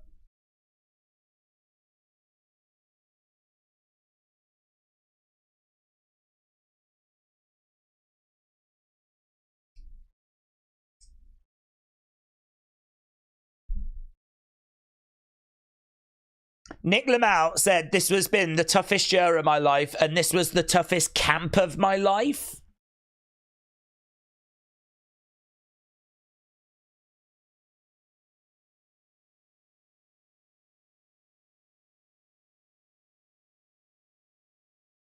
Everything is meant to be. Yeah, Nick LaLau is really disappointed. He said, I'm going to have to go away and rewatch this fight. Well, if he does go away and rewatch it, I hope he learns some big lessons from it, because there's definitely some stuff in there which I think he needs to evolve and move on from. The volume was just nowhere near. I mean, there are a lot of fighters that don't have great volume, but if you're going to do that, you're going to have to find some big, more consistent moments on a more regular basis. Truth was that Spencer was just like jabbing away and landing some shots, and that basically is what won him the fight, really. Anytime that Nick did land some big moments, he was probably already behind. And so in his mind, he's probably thinking, oh, yeah, that's, you know, that's better than the jabs that I've been taking. But volume is really important in boxing. Like, it's one of those, like, the reason why you get, like, different judging scorecards is because what is that point where volume kind of supersedes, like, a big shot? If someone lands, like, a big shot, what does the other person need to do to counter that? If they're not throwing big shots, how many shots counter that? Is it 5? Is it 6? Is it 7? Is it 8? Yeah, I mean, there's not really written down. It's, you know, there is a degree of subjectivity. For me, I mean, I put quite a bit into volume. I think that Warren was the more active fighter, and I think that's really important. So Nick LaLau, for me, just not doing anywhere near enough. But, yeah, it is what it is.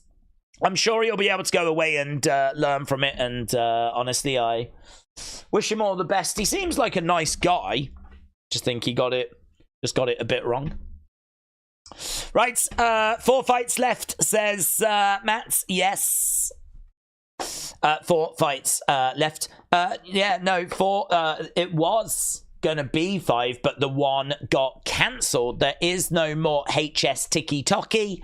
So that fight is done. So, yeah, coming up next. Oh, my God, what a flipping fight we have got next. I mean, we have got 4 fights. 3 of them are absolutely amazing. No word of a lie. 3 fights coming up are really, really special. If you are a fan of this space, of influencer boxing, then 3 of the 4 fights are bangers. And the 4th fight has got the return of Deji in it, right? So coming up next, we've got Ben Williams against Jarvis. And honestly, this might be the closest fight on the whole thing. Ben Williams is 3-0, unbeaten. He has got 2 wins by stoppage, 1 by decision. He looks like he is the real deal. He's been in boxing for 3 years. He's fast. He's young. He's explosive. He's got good combos. He's got good volume. He's going to look to apply the pressure. He's got a good physique. He looks very athletic. And he is someone that has got a bit of power to him as well. As we said, 3 fights. 2 stoppages. He's taken on Jarvis, who is the Misfits welterweight champion. Jarvis is known as the Jawbreaker. 3-1 in exhibition fights, but also 1-0 in professional fights. 2 stoppages, 1 corner stoppage, and a decision. So his 4 wins, 3 stoppages, 2 by KO, 1 by corner stoppage, 1 by decision. He trains at the Mayweather gym. He's been in boxing for a few years as well. Keeps his hands up high, which is always good to see. Is a clean boxer. Lots of experience. He's quite tough. He fought in Mexico and got a win over there recently. Likes to stand in the pocket and bang. Is not afraid of going toe-to-toe with people. This build has been really intense. This has been one of the most intense kind of builds on the fight, on the card. Their face-to-face was so good. Their sit-down interview was so good. At one point, Ben Williams is like, this is coming back to Ireland with me. He snatched the belt away from Jarvis. Jarvis got up, went round, and trying to get it back, and it was all getting a real scrappy, and security guards had to step in, and there's no love lost between these two. These two are really good fighters that are going to go up against each other. Ben Williams is 21, Jarvis is 23, and yeah, they're both coming in off Instagram, apparently. I mean, I'm not very good at knowing what these people do in the influencer space, but it says that both of them are primarily known for Instagram. And yeah, should be good. Should be a really good fight. This might be one of the closest fights on the card. So let's talk about who's the bookies' favourite. Well, the bookies have gone with Jarvis, the champion. So Jarvis minus 175. Ben Williams plus 125. So the bigger the minus number, the more of a favourite you are. So Jarvis only minus 175, which isn't much. We did see Amir earlier, who was minus 5,000. So for Jarvis to be minus 175, it's not that much. Ben Williams plus 125. It's quite close. Ben Williams, though, the challenger, finds himself being the slight underdog. When we look on Tapology, 72% of people have gone with Jarvis. 28% have gone with Ben Williams. So I don't know, man. I think this is really close. I think Ben he's kind of really convinced me of his confidence. I really like what I've seen of him. Jarvis is an excellent fighter in this space. I think Ben is going to be. I suppose the question is this just a touch too early? I think that he would be able to beat Jarvis, but does it need to be now? Should it be now? I really don't know. I don't know. I've got my doubts. It might just be a touch too soon. I just don't know. I've actually got Ben as the winner because my strategy or my thought was it's so close. I don't know. Go with the underdog. That's what you always do. If ever I'm watching UFC and there's a fight and I just don't know, you go with the underdog, right? That's what you always do. Because clearly you don't have that much confidence on the favourite, so why not go for the underdog? Because if you was to put some money on it, of course you're going to win bigger, aren't you? So I have gone with Ben, but if I'm being completely truthful, I do just wonder, I do just worry this might be a touch too soon. So let's see, shall we? Feel free to let us know in the chats which way do you think this fight is going to go. This is our next fight. This is fight number 6. And this is a big one, as we said. It is the welterweight championship on the line. Jarvis, 68% of Misfits viewers think that Jarvis is going to get the victory in this one. 68%. So it seems like the Misfits fan base aren't in much doubt. They think that the champ is going to retain. Is an excellent fighter, but a bit of an unknown entity here, as we said. Someone 3-0. Some of these wins, I believe, coming outside of Misfits. I don't know. I think, has he fought in Misfits once? Twice, actually. So he got a win in Kingpin, but then he picked up a win at Misfits 12, and he picked up a win at Misfits 17. You have to look at the quality of opposition, but the last person that Ben beat was Warren Spencer, who we just saw get a win. Ben beat him at the end of August, just a few months ago. And that was a good performance by Warren that we just saw. So that kind of shows where Ben is. He is just that little bit further than Warren, picking up a victory. Actually, I mean, getting a stoppage in round 2, actually. So maybe go a fair bit further. I want to see King Kenny fight, said Margaret. That is going to be our co-main event. Should be really good. Rohale said, there's no way I'm paying 20 euros for this. Edward said, I've spent almost an hour trying lots of different streams. It's just impossible. I think they are really pulling them down, to be honest, but I don't think they mess around when it comes to this. I mean, it's one of their biggest streams of the year, isn't it? It's the Supercard. So I don't think they mess around. Elia Top Turo said, Kenny versus Papi is the best fight on this card. Elia, you could be correct, my friend. That fight is going to absolutely bang. But then so is Slim against GIB, and so is this fight as well. Those are the three fights we've still got coming up, and Deji in action as well. Really good stuff on the way. So Top Turo, shout out to you, my friends. Matt Carney, shout out to you. Days, what is your personal preference? 12 rounds of somewhat entertaining boxing followed by a decision, or 3 rounds followed by a sublime knockout? I would mix it up, to be honest. I think if you just picked one, you'd get bored. So I would not want to just watch one of those for the rest of my life. I'm trying to think if I had to have just one for the rest of my life. I don't know. I suppose knockouts are cool. But I do like a good back and forth as well, you know. I do like a good scrap. I tell you what, look at the speed that these two have come out with. So Jarvis in black, Ben in white. Ben coming forward, couple of shots straight down the middle. And again, really good work here. So both fighters exploding out. I love their trunks. You know, Jarvis looks great all in black, and he got tagged by Ben.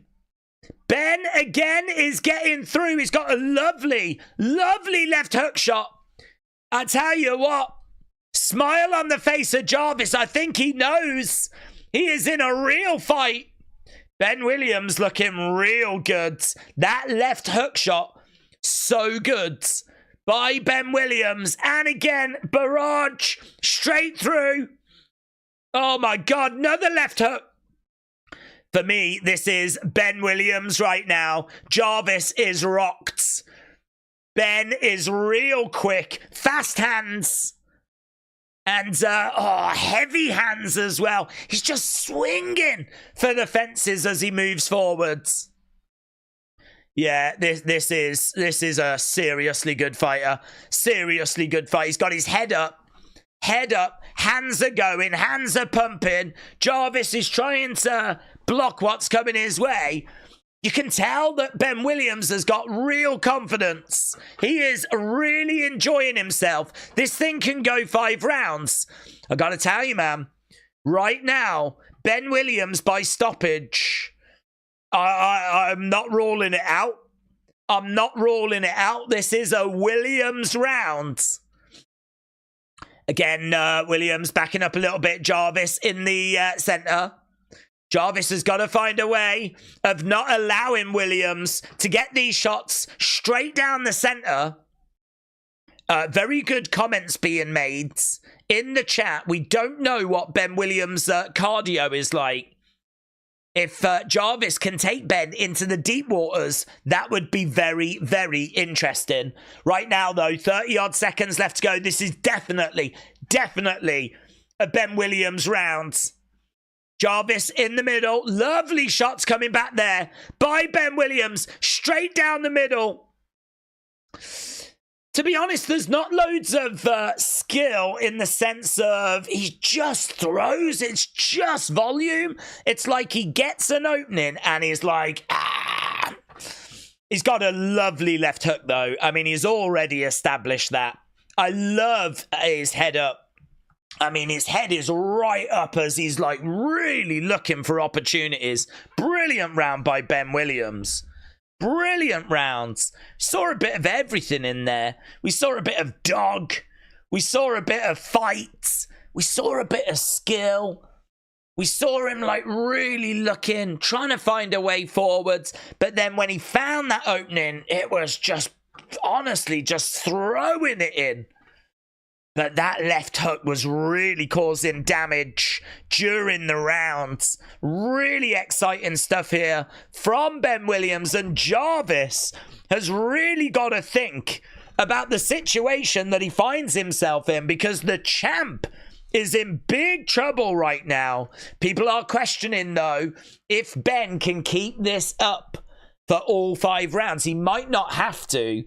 If he keeps producing that, I think he finds the finish. Obviously, you can't bank on that, though, so hopefully he does have the cardio. Deep breaths coming out of Ben. He may have given a little bit too much. That could be a real downfall. That is something for people to keep an eye on. Has Ben done too much in round 1? But again, does it matter if he finds the finish? Is swarming away and is all over him again. He found that opening. Big shots coming in. He drives Jarvis up against the ropes. Referee comes in, separates both fighters. And again, coming in. Head up, love it. Jarvis is like really got his hands high. And like, you know, sometimes they're kind of like really guarding his vision and even blocking his vision at times. Not Ben. Ben is like really, he's got his head kind of above his guards. Probably leaves him a little bit more susceptible, but he only tends to do it when he's at a safe distance. If someone could throw a big overhand or something from range, he might end up getting clipped in the future, but I don't think we're going to see that from Jarvis. But I do like how he's kind of really looking for opportunity. But again, only when it's safe, only when he's at a distance. Swing and a miss there by Ben. Are these arms going to start feeling heavy? That's what we're looking for. Minute gone in this second round. And he's got Jarvis up against the ropes. Jarvis trying to throw a couple of shots back. And they are clinching. They break apart, uppercut coming in there by Ben. Ben trying to go to the body, kind of plants his legs a little bit. Does feel like Ben is getting a little bit sloppy. Nice right hand there by Ben. Jarvis trying to jab straight down the middle. Ben in a clinch. He's got his hands around the back of the head. The two of them break apart. And again, a little bit more sloppy. We're not seeing that lovely left hook. I'd like to see that back again. There's a right hand that comes in. He drives Jarvis back in the corner. Jarvis covers up. Ben is putting his weight into Jarvis. Referee comes in, separates both fighters. This does not look as great as the first round. I think we were really treated in that first round. I think he just absolutely went headhunting.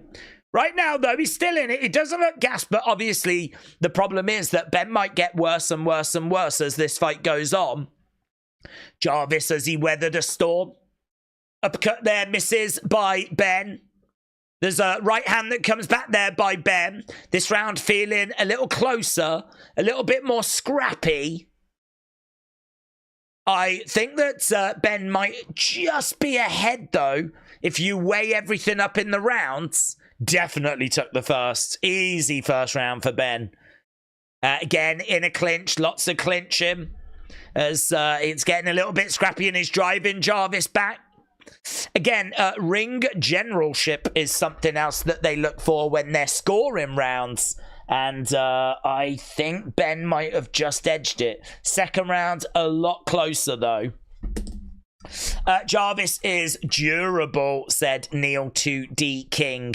I think winner wins by points, or Jarvis KOs Ben.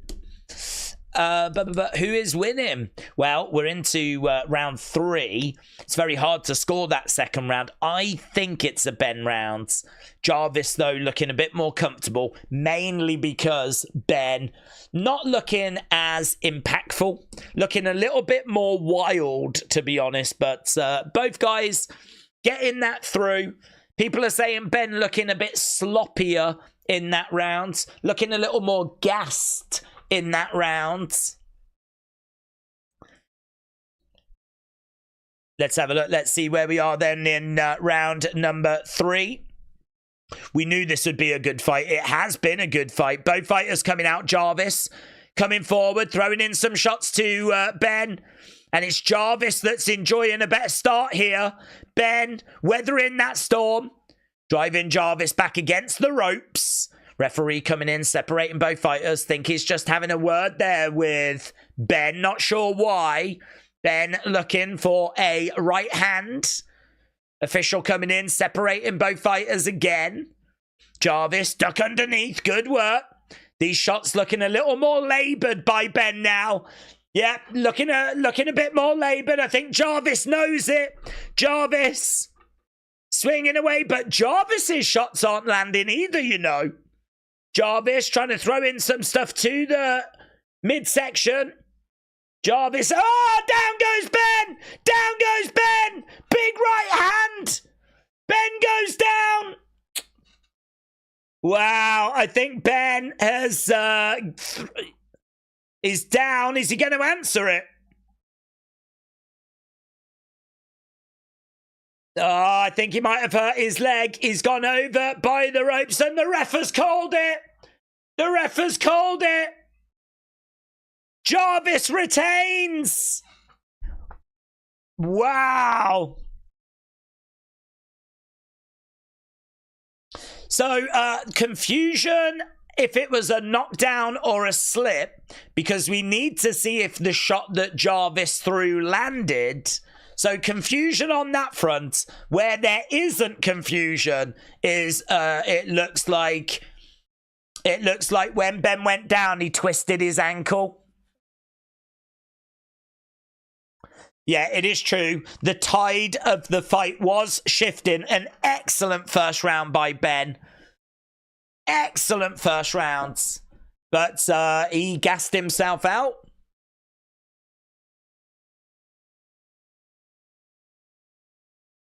So it looks like he rolled the ankle as he went down.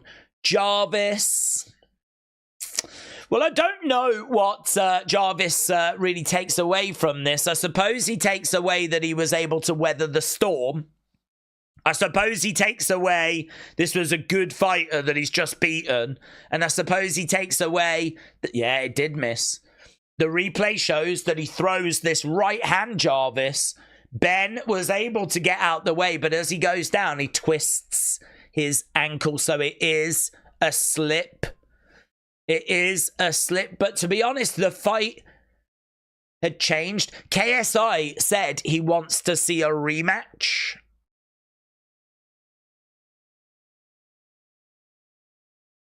Yeah, Jarvis was coming through. I think Ben will be a little disappointed, but in his heart of hearts, I think he will know that he was gassing as well.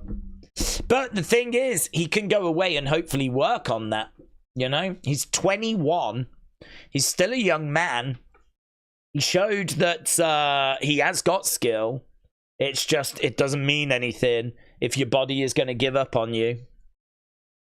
Wow, there we go. Let's go, Jarvis, said Sean. Jarvis against Deji would be pretty good, said DF Recruiter.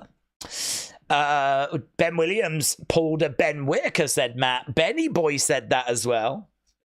Dan said, how many rounds? Well, it was 5, but we're done in the 3rd.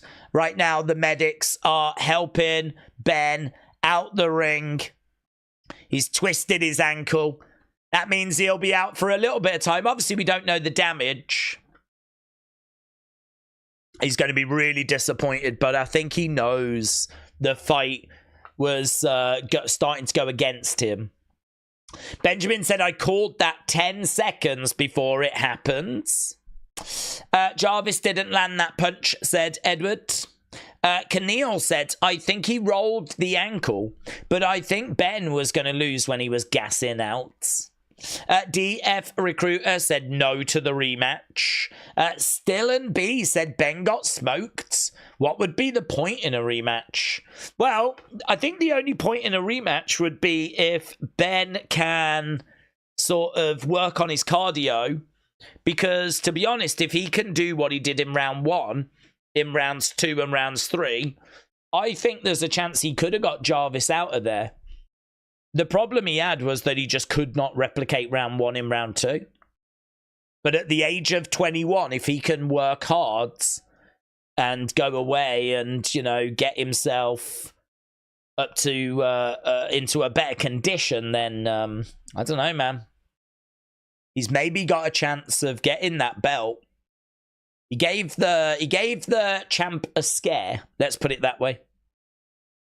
But Jarvis, definitely the worthy winner here. He weathered that first round and then started coming through in the third.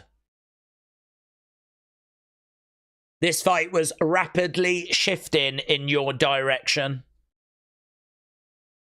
He did really well at the beginning, said Jarvis. It sucks how he's gone out.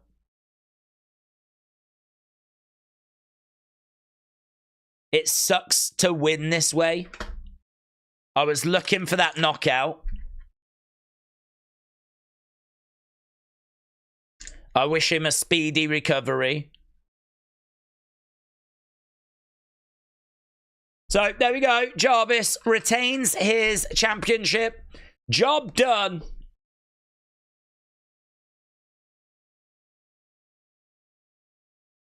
Jarvis said, whenever he heals up, I'll be happy to take that fight again. The vibe I'm getting from a lot of you is that you don't feel the same and that you wouldn't be too keen on seeing it. And I do understand where you're coming from. It's, I just think if he can go away, work on his conditioning, if he can come back and basically say, I had you in the first and I've been working hard, I can replicate that first round for 5 rounds now. If he can say that and mean that, he's got a chance. He's definitely got a chance. But he just gassed out. And I don't know how long it'll take him to get to that stage, to be honest.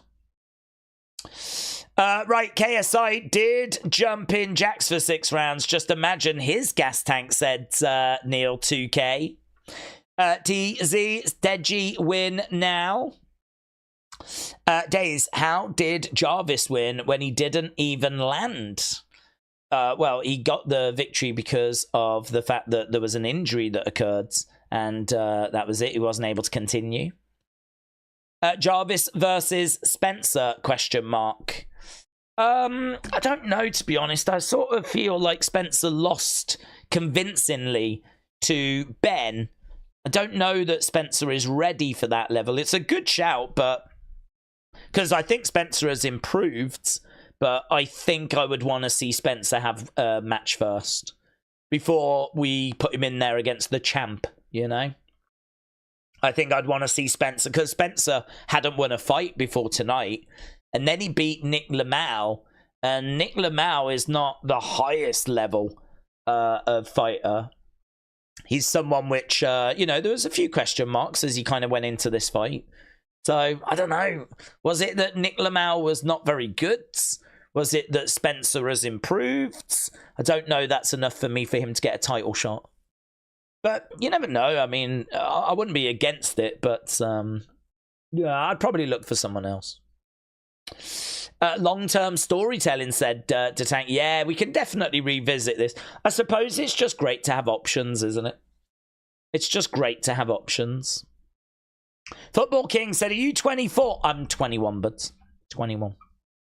Akil said, Ben Jarvis would be good again. The people who say no, they just don't want real fights. Matt said, Spencer doesn't deserve the title shot. The Norton 5 guy said K1. Yeah, it's good. It's good to have options. It's good to have a place where you can, if you run this company, go, well, we could do that. We could do this. Don't forget as well, they're always looking to see what else is out there. You never know who they may bring in. They could bring in someone that's already at a decent level that's kind of not been in Misfits before, you know. There's some good fighters out there. Some good pros out there that maybe, you know, the professional game is not quite for them anymore. I suppose this is the danger, though. I mean, they have done that with Amir Anderson by bringing in a professional fighter, signing him to Misfits, and I think they'll look to do a bit more of that. You don't want Misfits to just become pros that didn't make it, though, you know? I know that's not Amir Anderson, he's only just starting, but you don't want it to just be pros that didn't make it. It is meant to be influencer boxing. So, I don't know. We'll have to see. They've always got something interesting up their sleeve, haven't they? Benjamin, shout out to you, my friends. Appreciate the kind words. Appreciate the support, dudes. Bozy said, I'm not sure I can stay awake anymore. It's 2:30 in Australia in the morning. Is it really 2:30? Oh, that's a shame. There's some good stuff coming up. I think we got Deji next. You're at the good stuff? Deji next. He should be able to win. Deji should be able to get a stoppage. So I don't think this next fight's going to last that long. It's always fun seeing Deji. So Deji up next. Then after that, Salt Papi in action. Salt Papi against King Kenny. That is going to bang, mate. And then after that, we've got our main event. Do you know, they said that the main event was going to be about 10, 10:15, but it would be earlier depending on how like the event went. It's 6:30. It's 6:30. We've only got 3 fights left, including the main event. So, I mean, I don't know if they're going to do some serious stalling. I haven't got a flipping clue. But there's only 3 fights left. And I'm not sure how many rounds the Deji fight goes for. Because, as I said, I expect Deji to be able to get a stoppage. I think he'll absolutely overwhelm DaWood Savage. We are backstage with Deji. So, yeah, this thing might be done earlier than anyone expected.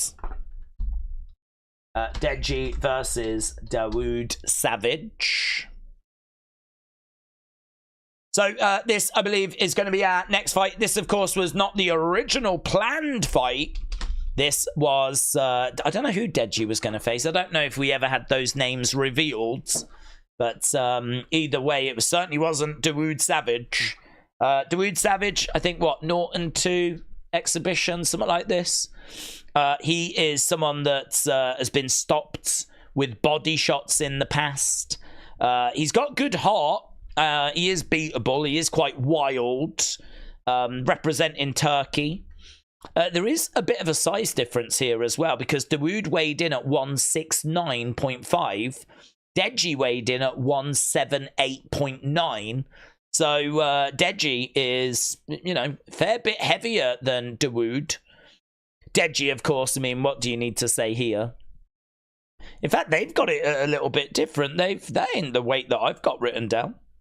They've got 183.9 and 164.5. That ain't what I heard at the weigh-in, but either way, that's even bigger. That's even wider. So I had it wide. They've got it wider. Either way, this is... I don't really get how that works, to be honest. How are they fighting in the same division? I don't know. I think they gave up, to be honest. I think they gave up. I think they just tried to find anyone they could to fight Deji. So, why are we going to this fight so soon? What time have we got to be out of here by?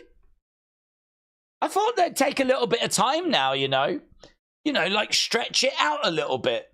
Instead, flipping hell. This thing's going to be done in like 2 hours.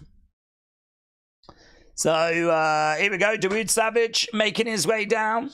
Imagine if DaWood gets an upset, said Molfitz. Shout out to you. Edward said, who have you got in the main event? I've got Slim by knockout, said Edward. I just don't know. I think it's a really difficult one. I think that there's a definite path to victory for both guys. But I think it makes it really hard to tell. I am probably leaning GIB. GIB's 6-1. His only loss is to Jake Paul. Slim's got a good record, but some of those fighters are pretty low level. He's got a good win over Salt Papi, though. You got to give him credit for that. He looks good, but how tested is Slim? I think Slim gets tested in this fight. Slim gets tested. And honestly, it's going to be make or break, and it's going to be really interesting to see how he responds when he is put under pressure, when he is tested. I'm leaning GIB, but I'm not as confident as people on Tapology. Tapology have gone 71% for GIB, 29% for Slim. If we have a look at our poll, we've got 3,500 votes now, which is awesome. So again, if you haven't left a like, leave a like. It's greatly appreciated. We're trying to get to 1,000. I don't know where we are right now. We're trying to get to 1,000 likes. And we normally do that for our UFC streams. So it would be really great if we could do it for this Misfit stream. We've had 3,500 votes. You lot have said GIB 47% by stoppage, 22% by decision. 22% think that Slim will win by stoppage, 10% think Slim by decision. We're looking at something like 68 to 32 in favor of GIB. So it seems like you lots are kind of in line with Tapology. You think that GIB is going to get it? So who am I to argue, hey? So I was leaning GIB anyway, but it's one of those, isn't it? I mean, I would not be shocked if Slim gets the win. I think it's a really close fight. I think it's a really good fight. I think it's a fight that a lot of people have wanted to see for a long time. And you're going to be getting it not that far away, I wouldn't imagine. So we've got that fight coming up. We've also got Salt Papi against King Kenny. That fight is next. Salt Papi against King Kenny is after this. That is a 6-round fight. Main event is an 8-round fight. Actually don't know how many rounds this one can go for. We'll find out together. Right, both fighters are inside the ring. And we're just waiting to see this one get underway. They're just doing the intros. GIB is going to do what he said. He's going to come in and he's going to take out Misfits' best. His words, not mine, said Ricardo. I think you're right. I think you're right. I think he is going to come in and take out the best. I'm leaning towards GIB. And I think then, as many people have said, that just naturally sets up GIB against KSI. Even though Ben won 2 rounds, after 2, we knew that Jarvis would outpace him, said Black Mamba. Yep, I agree. I did give Ben those first 2 rounds. I thought he just edged the second. I thought that was quite close, but I would give it him as well. And then, as you said, I think it was very clear that Jarvis, it was one-way traffic then. Shiny Cubone said, I'm just joining. What fights have already taken place? Well, all of them except Deji fight, which is starting now. Deji has shaved a heart into his chest hair. He's got no chest hair apart from a heart here. I don't know why he thought that was a good idea, but he did, and he's done it. And I do find myself hating him a little bit for it. I just need to say that. So, Deji.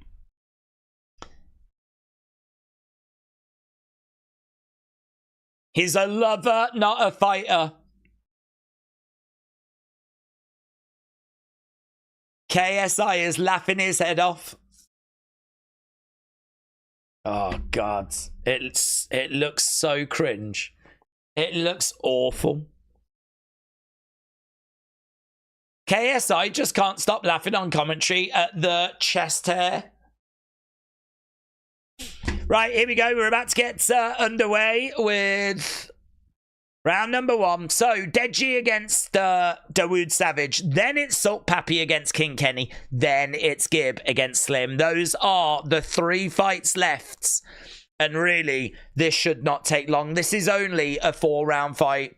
Deji comes out into the middle.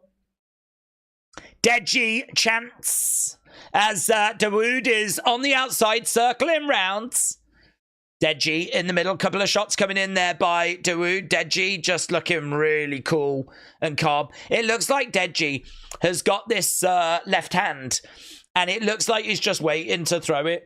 He's really cool. He's just moving forward. DaWood's on the outside. Deji's just coming forward. He's just like, It's like he just wants to go bang and then walk away. There was a right shot that just got through. It wasn't strong enough by Deji, though, to drop DaWood. Yeah, KSI said, oh, there it was. There was the lefts. DaWood just got clipped. KSI was like, Deji's got to throw something. But I think he's just wait. I think what Deji wants is he wants to go bang and then a walk-off knockout. I think that's what he's looking for. I think he knows if he can land clean on DaWood Savage, he's just going to knock him out. So there's a couple of shots coming in by DaWood. DaWood's just sort of like throwing. Deji, I mean, listen, if this just keeps happening for 4 rounds, Deji will lose on points because he's not throwing anything. DaWood's on the back foot, circling away, just like, ah. DaWood, again, circling round. Deji just standing in the middle. Again, DaWood, it's just, honestly, what we're watching is DaWood on the back foot, circling rounds. DaWood, again, circling round, and that's the end. Deji just goes walking over. DaWood has made it to the 2nd round because Deji has done next to nothing in that round. Next to nothing in that round. Got John Cena's music playing for some reason. I really don't know why. Oh God, I think really disappointing action, to be honest. Really disappointing action. So Deji, I think, is waiting to unload that big shot, that big power shot. I think he wants that walk away knockout that's going to look so good on social media. But I don't know, perhaps a little bit too confident that he could find it because the openings weren't necessarily presenting themselves. DaWood was on his bike. He was on the back foot. He was circling around, circling away. Round number 2 about to get underway. Can Deji find that moment that he was looking for? Right. Shots coming in there by DaWood. KSI said, let's see if Deji can actually close DaWood Savage down. He is at least starting to move forward a little bit here, Deji. DaWood coming in, throwing in a couple of shots to the body. I don't actually know what DaWood has landed. DaWood just looks like a madman in there, actually. He's circling around. He's like, ah! He's like some crazy hobo that we found. He's just like on his back foot. He's like, ah! circling his way around on the outside. Deji's probably in there like, what the hell's this? What the hell's going on? So DaWood again just throwing out a jab. Deji's like, oh God. Is this really what I'm doing right now? I have fought with Floyd Mayweather once, you know. Into a clinch. Goes DaWood. Deji just can't be bothered to close the range. I don't even know that he might even have given up landing this big shot now. He's not closing the ring off. He's not closing the range. He's trying to come forward, but DaWood lands a couple of shots. People in the chat are pleading for Deji to throw something. Jab coming in there by DaWood. DaWood might have landed more shots than Deji in this fight so far, you know. DaWood, again, backing up, trying to just throw out a jab. I mean, really, the only way I can explain this fight is DaWood is, like, on the outside just doing this. And Deji is just sort of watching him as he's kind of, like, circling around. There's a few moments where Deji is trying to close the gap, but DaWood's movement is just moving him away, and Deji's not making any progress. I mean, how the flip do you score this?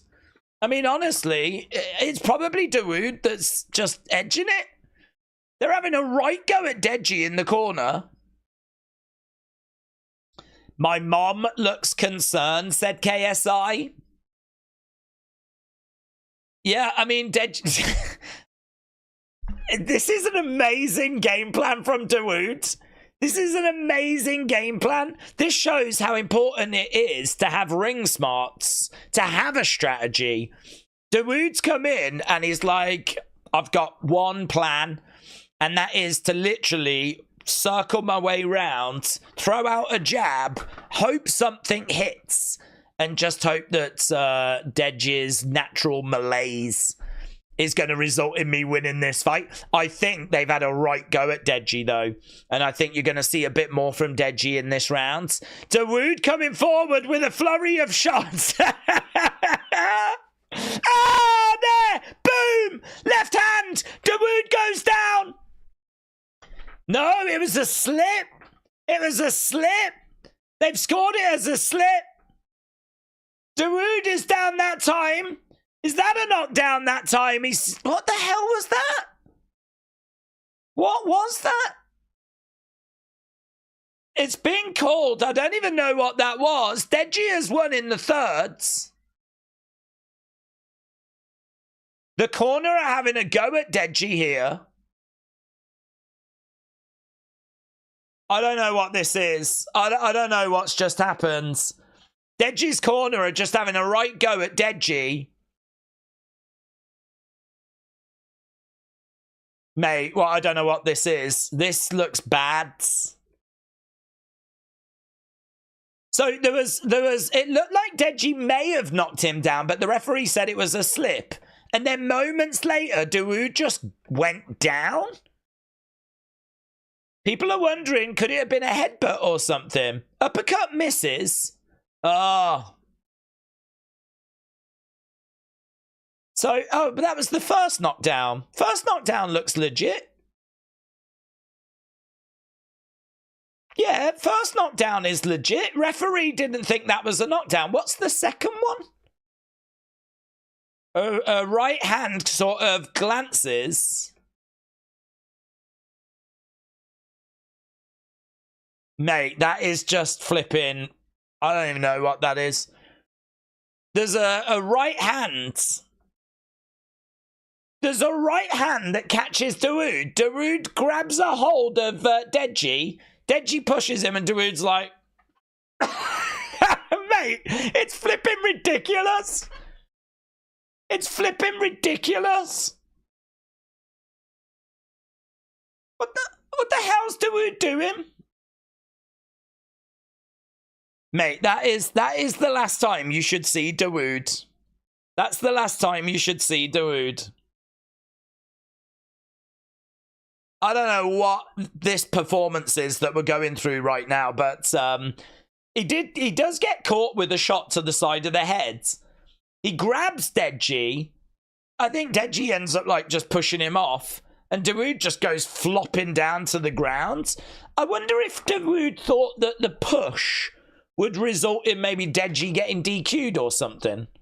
I don't know. I don't know what's going on in DaWood's head, but I don't know how we carry on after that with DaWood. I mean, that is just embarrassing.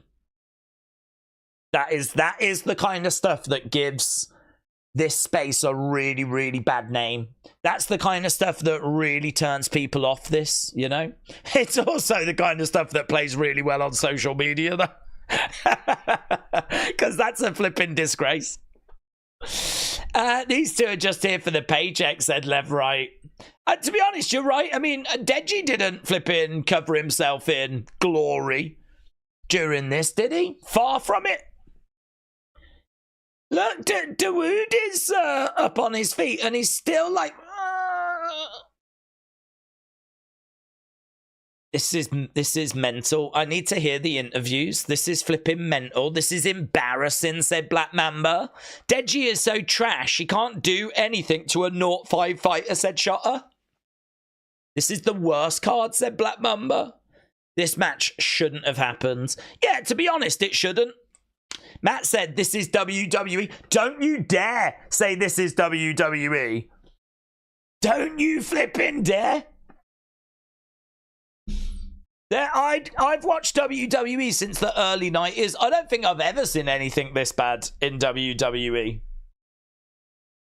Mate, this is flipping. I don't even know what I've watched. KSI is saying, like, whilst Deji's been away, he thinks he might have got worse.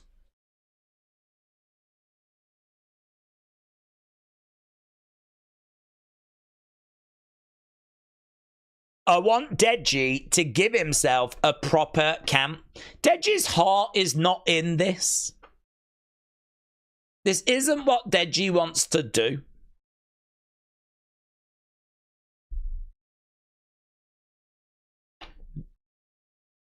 Your winner by knockout.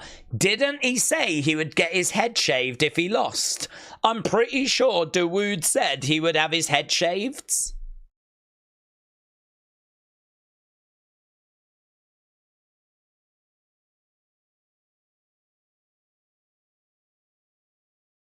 KSI said, I don't know what's going on.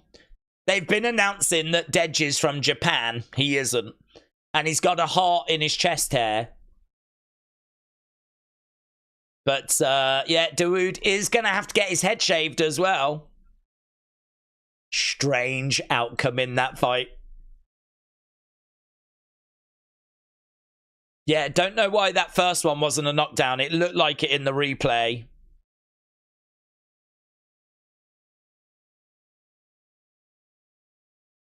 I'm disappointed in my performance, said Deji.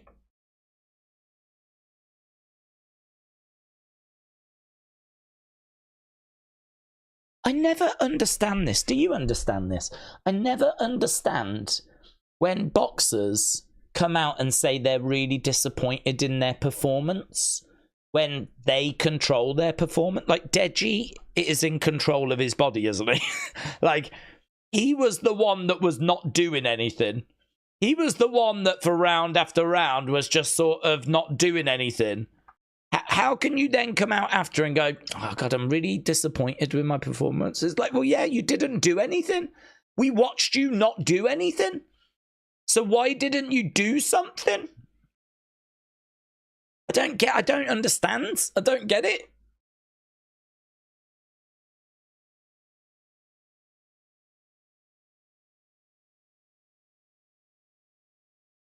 I feel like if I had an opponent that was actually fighting me, I would have thrown more, said Deji. Oh, I think that's true.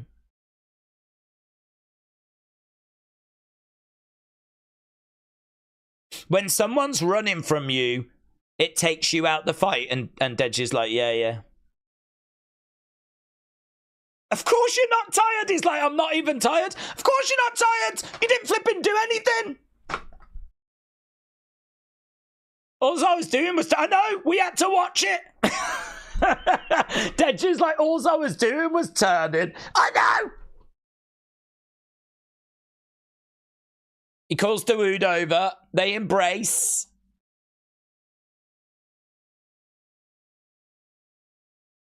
DaWood wants to have a word.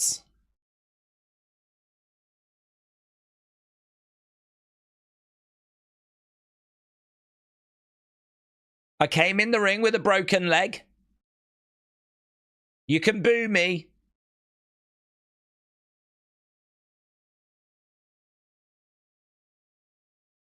Yeah, no thanks. So DaWood was shouting out a few people, and the guy was like, yeah, nah, you've not earned that. So, geez, that was... Well, there are definitely lots of other ways we could have spent that 15 minutes, isn't there? We could have just sat at home punching ourselves in the face for 15 minutes. I think we might have been... Well, I don't know. Would we have been more entertained? Because that was so outrageous. It was so embarrassing. I feel like I got something from it, you know? It's not what I was looking for, but I got something from it. Deji was actually going to fight Joey Essex, but he pulled out. Then he was offered Danny Aarons. Then he pulled out, and then he got that guy. So he was fighting Joey Essex. I heard Joey Essex's name get mentioned. That would have been a stupid fight as well, because I've never seen Joey Essex throw a punch in my life.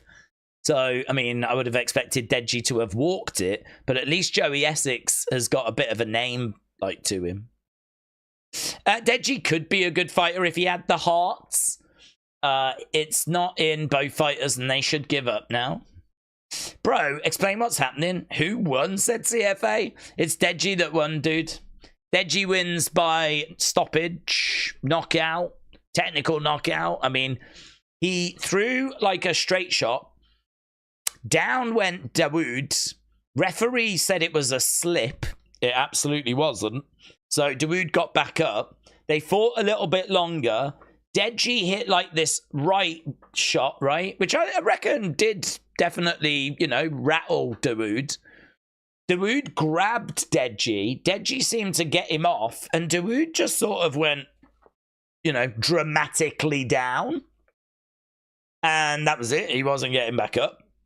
So you look at it and it looked like DaWood threw himself to the floor. Obviously, the replay shows that before that he does get clipped with a little like hook to the side of the head, which I've no doubt did cause a bit of damage. But oh mate, it looks so bad. It looks so bad. It's one of those where everyone's like scripted, it's fake. Yeah, I can't blame people, to be honest. It looked awful. It looks so bad. So, you know, it is what it is. We move on. It's not a fight that I think anyone was had high hopes for. It's not a fight that I think anyone was like, yeah, this is going to be a barn burner. I mean, when there was 4 fights left, we were like, there's 3 bangers and Deji. Right, because this is not a fight that anyone had high expectation for. But I don't think equally anyone was really expecting it to be what we ended up getting, you know. That, unfortunately, is what gives this space a bad name. That is what gives influencer boxing the reputation that it has. Hopefully, though, these next 2 fights can show those doubters where influencer boxing is now, because Salt Papi against King Kenny is legitimately a great fight. It's legitimately a great fight. And GIB against Slim is arguably even better. Certainly feels like Slim against GIB has got even more riding on it. Because, as we know, GIB's really an outsider that wants to show that Misfits has got no quality, no skill in it whatsoever. And he is here to kind of make that point. Crazy, though, how it's now 7 o'clock in the UK and we've only got 2 fights left to go. 2 fights left to go, and it's 7 o'clock in the UK. They said the main event would start at 10 o'clock. That means we've got 3 hours for 1 fight. So, I mean, this is really not going the way that they're really not going the way they thought. So, yes, I'm looking forward to these 2. Some people in the chat are saying that this is a rip-off. It's not been worth the money. And, you know, I can sort of understand people saying that, to be honest. Certainly, I mean, if you think the official watch-along started an hour and a half ago, and there's only 2 fights left.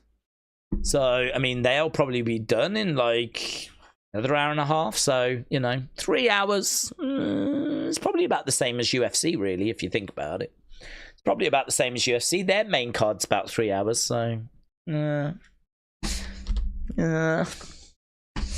I think it's been well worth it. I've enjoyed it. You know, we didn't start at 5:30. We started well before that, and I'm really pleased that we did. And as a result, I think we've managed to get more out of it. I actually wouldn't be down if they had like a musician or someone playing. I actually wouldn't be against that. Kind of feels like in between the co-main and the main, we probably could do with some sort of artist playing. But it depends who. Oh, hello, KSI's getting interviewed. Let's see what KSI has got to say. Could we get a bit of an announcement? That would be good. 2 fights left. How's your evening going? Okay. How we feeling? Little bit of a cheer. Still loads of empty seats. Who's excited to see Slim knock out Gib? Hey, we never saw DaWood get his head shaved. Screw Gib, says KSI.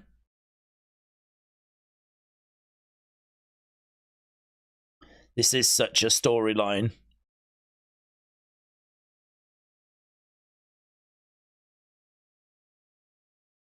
This whole screw Gib and everything.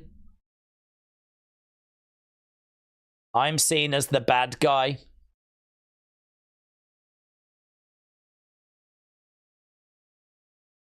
Lunchley. Dan TDM came. He's going off about Dan TDM again. I'm seen as the bad guy. Is that a pop at Dan TDM again? How is this fair?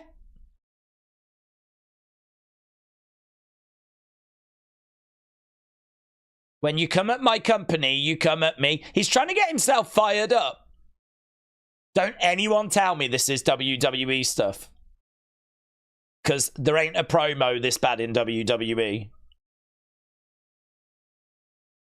Screw Dan TDM.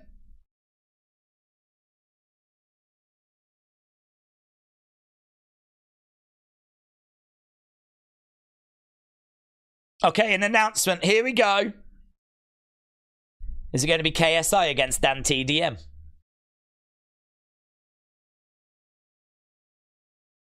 Oh, KSI is fighting.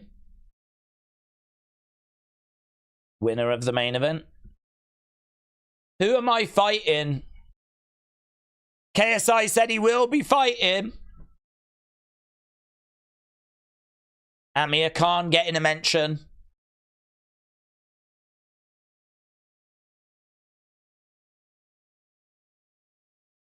This announcement isn't about me fighting.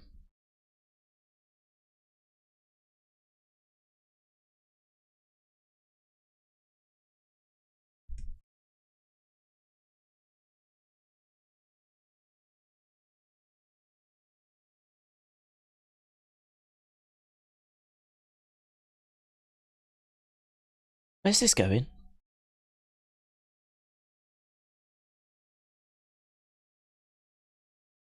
I know you're going to hate me for this, Mams. I'm pretty sure Mams already knows. It's time for me to do what's good for the business.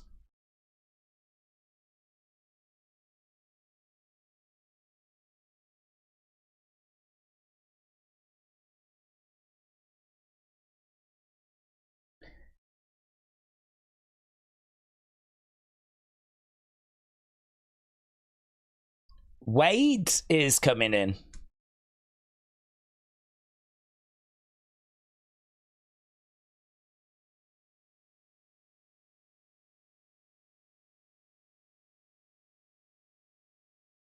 Well, there ain't much reaction from the crowd to this news. I know that he was appreciated by the crowd aren't bothered. I mean, that has not got much of a reaction in the room, to be truthful. But what I don't know what this announcement is. I don't understand. Is he fighting Wade or so? Is Wade going to be a fighter?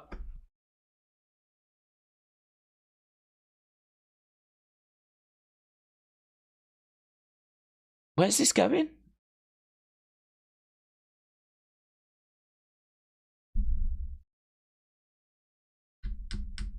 You thought I was going to shake your hands?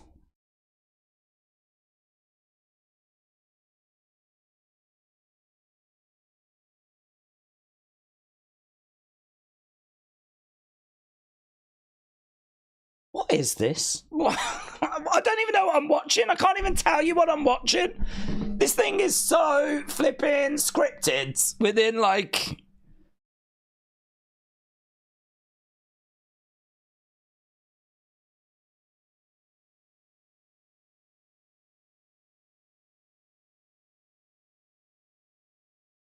This is like a kid's nativity. What the flip are we watching? I was watching fights. And then he was like, I'm going to do an announcement.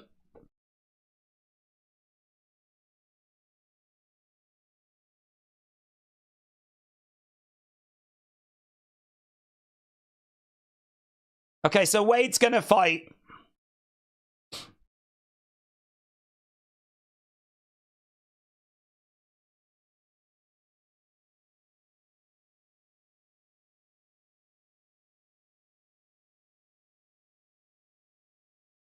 Why have they done it this way?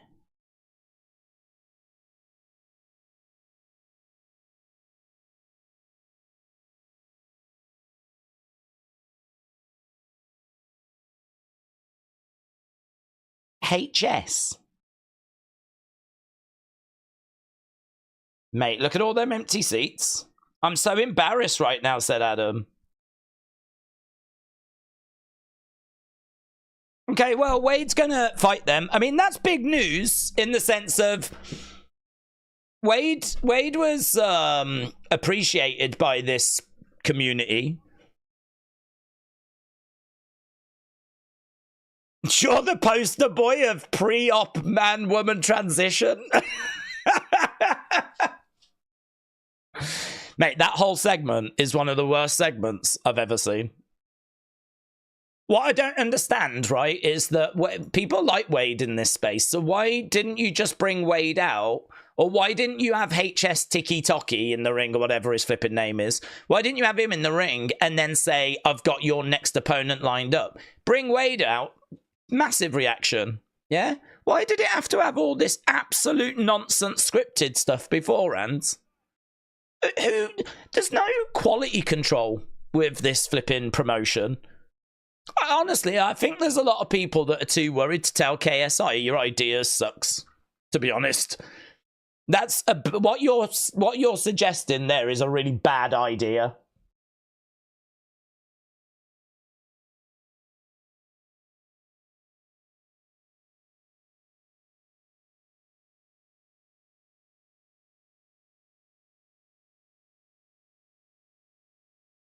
Oh, HS Tikky Tokky slapped Wade. Yeah, I mean, look, putting all that aside, yeah? Putting it all aside, I think that's a big announcement to get Wade and have him actually fight him.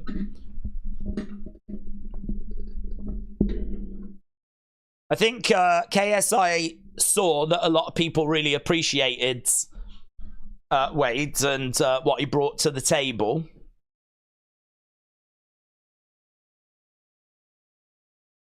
So I think it's a big announcement, but how they went about it was so cringe. But I don't blame Wade for that. I mean, I don't think it was his idea. I blame KSI for that. I'm just looking at how the news has been received, right? And feel free to let us know in the chat, right, as to how you think about it, what you feel about it. But in the actual DAZN chat right now, there's a load of people that are like, this is cringe, this is an L, how do I get a refund? I paid for boxing, WTF was that? I don't think I've cringed this much in my life. I thought Wade was fighting tonight for a second. So there's people that are really, and this is the fans. So I don't think it's been well received, to be honest. But that's a fight that people will, if you've been in this kind of space, it's a fight that will resonate with people. Who is Wade, said Rick. He used to be the kind of commentator, interviewer, and he does like videos in this space. And he's very popular. And he had a run-in with KSI, and he ended up getting fired. And so he went and joined Jake Paul's MVP, right? Promotion. So when it was Jake Paul against Mike Tyson, Wade actually did a few of the little bits for that, right? And so it looked like his time with Misfits was done. But clearly, you know, when that happened, there was people like, no, justice for Wade. This is a disgrace, you know, all that kind of stuff. And it is a bit of a surprise to see him back, actually. It is a bit of a surprise to see him back in this space. So, you know, I mean, listen, he wants to come back. He wants to fight. Totally get that. I think it's something that it didn't go well in the arena, but I think in the wider viewership, I think it'll be well received. He was someone that people liked. They liked his work. They liked him as a person. It's just the way they went about it, that's all. The way they went about it was literally probably the worst way you could have announced that fight. I found myself watching it really like, this feels so fake. You're making this seem like this is you're making it seem like the fight is fake as well. You're making it seem like all of this is planned. If you've got a bit of a reputation where people are a bit worried that your fights might be scripted. Oh, don't watch that. It's a load of nonsense. It's all scripted. Doing such obviously scripted segments like that is just a bad look. It's just a bad look because it just plays into the, well, maybe everything's scripted, you know? Anyway, listen, forget it, right? Take that bad taste out your mouth. If you loved it, brilliant, right? Maybe you watched it and you was like, oh my God, that's the best thing I've ever seen. Wonderful, right? Forget it though, because we've got 2 fights left. And one of them is Salt Papi against King Kenny. And then, of course, we've got our main event. That's going to be GIB taking on Slim. So we've genuinely got 2 banging fights. This is what Misfits needs to focus on. This is what Misfits excels at. You know, people that have come through, influencers that have been putting that work in, that have improved, that have got good wins, that have made a name for themselves, and are now, you know, in the co-main and main events. This is what people want to see. They've got the right ingredients and they know how to put the pieces into place, and then they just do such stupid stuff sometimes. Right, here's Salt Papi. Who have you got winning? Slim against KSI. I have got Slim getting beaten in 3 rounds. I think KSI would probably win it, yeah. I mean, he trains with a lot of big names. I think he's getting ready for Jake Paul. I think he's putting the work in. He went up with Tommy, and it was a quite close fight. The level of fights that Slim has had has been a lower level. So, you know, Slim stepping in there with KSI, I think it's Slim going in against probably his biggest challenge. So, Slim looks good. I mean, it would be a really good fight, be interesting. There'd be plenty of people that would go with Slim, but I think I would go with KSI.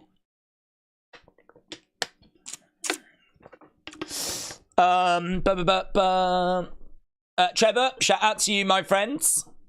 The influencer boxing equivalent of CM Punk's return to WWE, said Blaze. Honestly, I really hate...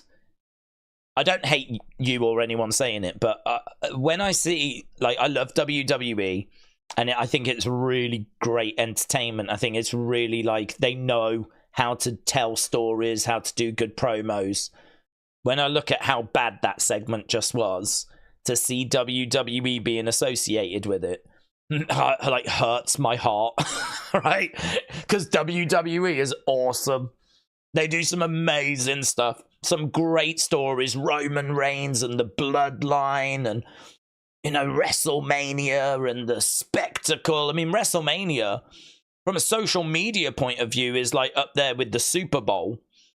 I mean, like, granted, it, you know, viewing figure wise, actually, if you take the worldwide viewing figures for WrestleMania, it is significant. There are cities that bid to host WrestleMania. You do not get to that level if you're putting out segments like what we just saw. So, you know, okay. Okay, we can say it's WWE because of it being scripted, because of it being predetermined, because it being fake and phony, whatever. But, oh, mate, honestly, I'm not sure I would be a WWE fan if I had to sit and watch segments as bad as what I've just seen. So let's not disrespect WWE. That's what I'm saying. Yeah. Right, both fighters are inside the ring. Did Deji win or lose? He won, but in a way, we all lost. People are acting like if GIB loses KSI, it's going to be awkward. I think what they just did exposed how scripted it is, said Neil to 2D. Shadow said WWE is better than that cringe. If you ordered WWE on Temu, then you got this shiz, said Bella. Well, can I just say, I appreciate Misfits, and I appreciate these shows, and I'm really looking forward to this flipping fight and the main event. So let's not get too distracted from that fact. I think sometimes you do have to just take the rough with the smooth sometimes, you know. Right, I don't know who people have got winning this. Feel free to get your thoughts in. Salt Papi and King Kenny.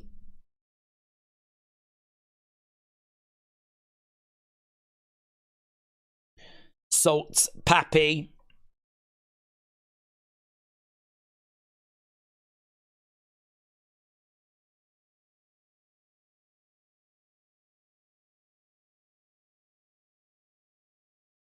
Yeah, this is going to be such a good fight. We kind of broke this down. I am going King Kenny on this, but Salt Papi has got some real power. Salt Papi likes to get dirty. He likes to apply the pressure. He's a counter puncher. He's been trained in boxing.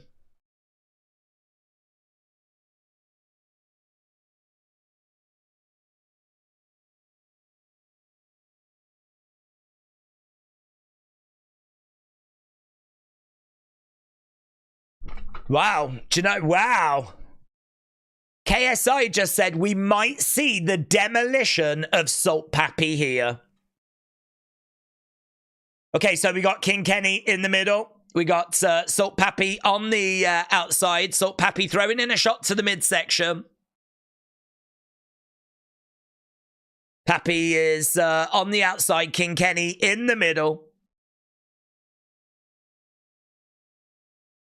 Salt Papi is staying on the outside. King Kenny looking great here. He has got great cardio, and he's got decent reach here. This is the concern, is that Salt Papi is going to have to find a way forward. King Kenny has lost fights, though. We know his defense isn't all that great. This thing can go 6 rounds, of course. Jab coming into the body there by King Kenny. Oh, some shots coming in there by Salt Papi. Salt Papi landing a left hook shot. King Kenny took it. Kenny took it.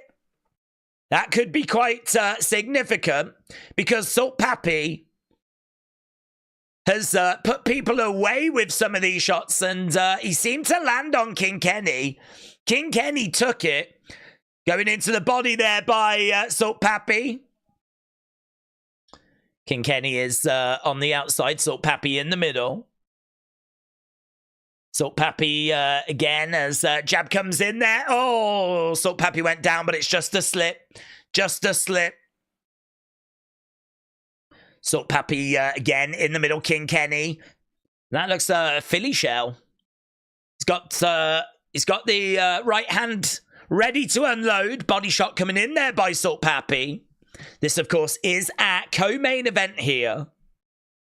King Kenny jabbing away into a clinch. Referee coming in, separating both fighters. So we got Salt Papi in the middle. We got King Kenny. It's not loads of output here. It's quite slow. Not loads of volume. I think both guys really respectful of what the other person brings. King Kenny in the middle. Salt Papi on the outside. Jab coming in there by King Kenny. Again, Salt Papi coming in. Some shots coming in by King Kenny. Official coming in, separating both fighters. King Kenny in the middle, throwing out a jab. Salt Papi staying out of range. Another jab coming in there by King Kenny. I think King Kenny looks the more composed. I think there's been a few spells where he's had to deal with some pressure. But there we go, end of the rounds. Let me know in the chat, who do you think took that? Who do you think took that? Which way do you think that's went? He's back training every day, going ham, so KSI might be a better boxer next time we see him, said Edwards. Michael said, I've got Salt. Kenny does great against pressure. Salt's been only getting better. Kenny ate that shot, said Rightful Bridge 5. Puko said, do you remember when people thought and acted like that Winderson guy was some sort of A-list star until Kenny turned the guy into a joke? Puko, shout out to you. Spartan said, Days, I would look too closely to DAZN's chat. Most of the people might be trolls.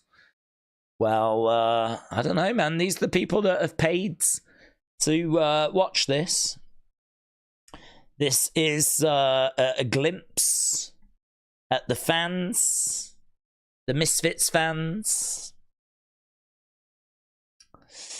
Couple of shots coming in there by King Kenny. Creeps saying Salt Papi is being more aggressive. Jab coming in there by King Kenny. Another jab there by King Kenny. Oh, got clipped by Salt Papi. King Kenny seemed to just hurl Salt Papi down. Wow, referee is having a little word with King Kenny. He goes over to Salt Papi. I tell you what, Salt Papi seemed to go down quite easily there. I was really surprised at that. He must be strong, man. To, like, just chuck him down.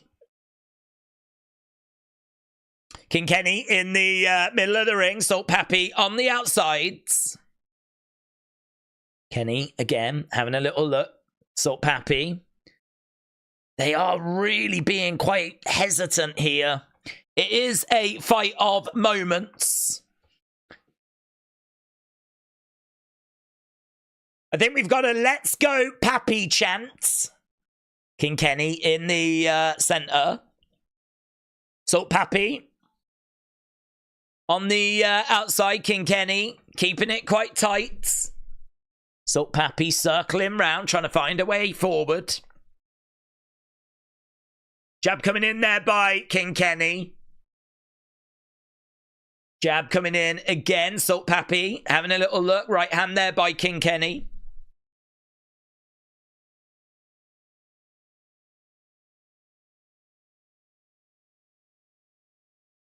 Jab coming into the midsection. So KSI said, as a fighter, I think I've already clocked out to beat Kenny. I think you just have to blitz in. We're not seeing much of that from Salt Papi. Honestly, King Kenny is not giving us much output. But I didn't expect much from Salt Papi, to be honest. Salt Papi always looks for the big shots. He's not someone that will give you lots of volume. He's always looking to throw those big shots. He's always looking to counter, actually. But there's not much to counter here because King Kenny isn't offering up much. Jab coming in there by Kenny. Salt Papi is on the outside. Another jab there by King Kenny. Duck underneath as Salt Papi is on the outside. Jab coming in there by King Kenny. Salt Papi in the middle as King Kenny throws in a jab. Body shot coming in there by Salt Papi. Referee's going to come in and separate both fighters. Yeah, it's just really flat, man. This isn't what we wanted. Really hoping for more than this. This is two of the absolute best in Misfits. And there we go. End of round 2. Do you know what as well? The thing with this is we know that the winner is going to stand a chance of getting a big fight next. So This, you know, this has got a little bit at stake to it. The loser is going to find themselves a little bit further behind in the pecking order. I kind of feel like Salt Papi was like, you know, the man, and then he lost a couple of fights. If he loses this fight as well, his magic really starts diminishing. King Kenny is kind of there or thereabouts. This would be a good win for him, and I think he can do it. But they just both seem so hesitant right now. Salt Papi has said he wants the Slim rematch. Both fighters coming in from recent wins. They're going to want to keep that momentum going. Here we go. Back underway. Hard to score this. Hard to score as to which way this is going. The output is just so low.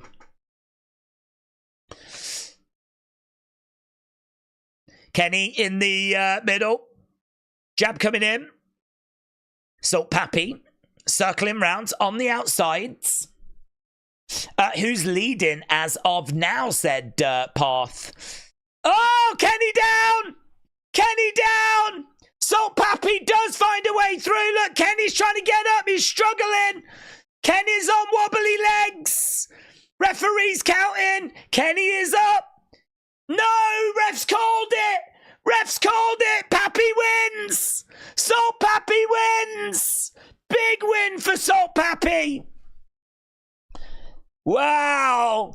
Salt Papi lands on King Kenny. King Kenny is rocked. I think Kenny is saying that he could continue. Wow. There we go. Big moment for Salt Papi. He gets himself right back up there. He wanted the rematch with Slim. Salt Papi is back. He is back on track, said Mams. King Kenny looking really frustrated. It's a stoppage. Salt Papi had King Kenny down. Yeah, wow. Go on, Papi, said Daniel. Matthew said, told you, bro. Just having a look at a replay here. So, King Kenny had his head down. It's a hook shot by Salt Papi with King Kenny's head down. Bang. He gets him, clips him. King Kenny goes down. In the corner. It really, you can see his eyes are kind of rolled back. Salt Papi knew it was a good shot. Referee. I don't really get that. I don't really get that, to be honest. Like, King Kenny had got back up to his feet. The referee said, can you come and walk over here? He goes to walk. He seems okay-ish. Like, he's doing what has been asked, and the ref's like, nah. It's like the ref goes, can you walk? As soon as he takes the step, he's like, nah, I've seen enough. I've seen enough. I don't know if King Kenny's going to say, no, I could continue. I'm pretty sure if the fight continued, he probably would have been put away. But if King Kenny wants to complain about that and say, like, nah, I could have done it. I could have carried on. Yeah, I would listen, actually. I would listen to that argument. Doesn't really matter. If there is controversy, I would say it's only small. The bigger story is that Salt Papi has stopped King Kenny and that Salt Papi is definitely back.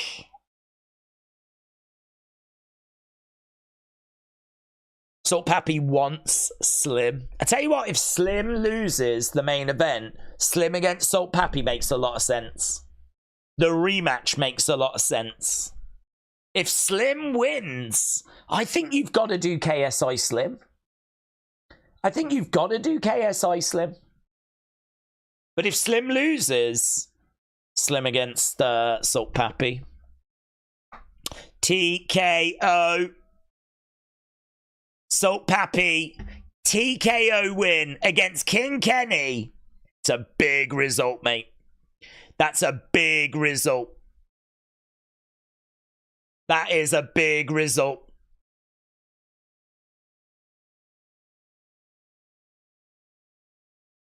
KSI said, this is the best Kenny I have ever seen.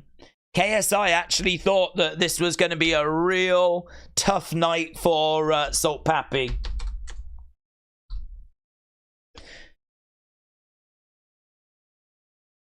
To be honest, there was not much to split between them until we got to that knockdown.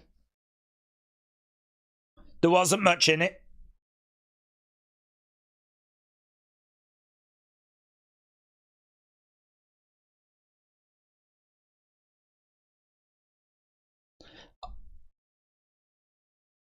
I thought he was going to take me 6 rounds, said Salt Papi. It is true. There was a lot of arguing about, was it 5 rounds? Was it 6 rounds? In the end, it didn't matter.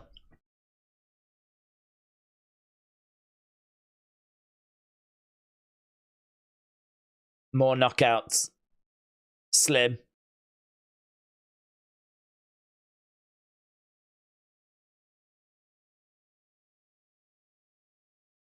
So Salt Papi said, I'll take whoever Mams wants to give me. There we go. Salt Papi, one of the best in this space.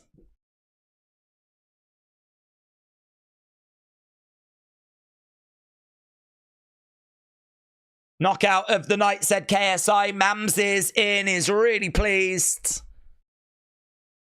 Give him anyone.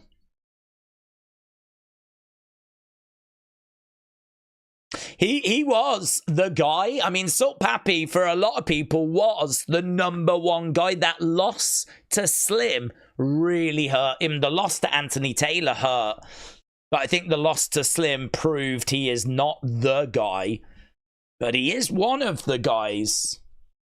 And to get a win over King Kenny, it's a good win. It's a really good win. I thought he would struggle as well.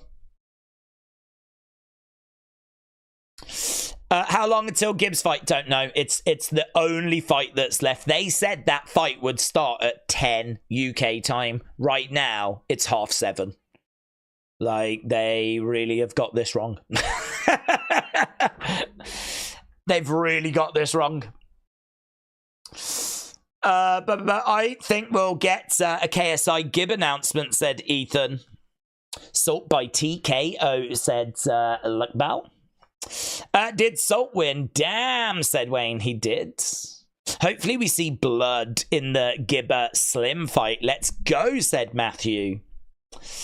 It might be Amir Khan, even at that weight. Well, he said that he was going to be fighting, but he said that's not his announcement, and obviously his announcement was weighed against HS. So I don't know. He hasn't announced who he's fighting. Maybe we get that by the end of the show. Perhaps it is the winner of the main event, but he doesn't want to say until we know who that is, you know? So, this is obviously a massive fight. AnEsonGib against Slim. Massive fight. So if you have just joined us and you've not left a like, leave a like. It's greatly appreciated. We have been getting votes all the way throughout the evening. Hopefully we can get that to 5,000 by the time we're actually all done and dusted. We're at 4,500 at the moment. I can tell you that 48% of people think it's going to be Gib by stoppage. 21% think it's going to be Gib by decision. 21% think it'll be Slim by stoppage. 9% think it'll be Slim by decision. We're looking at 70-30 in favor of Gib. It hasn't drastically moved throughout the evening. Gib is 6-1. His only loss was to Jake Paul, and that was a long time ago. He has got a couple of knockouts.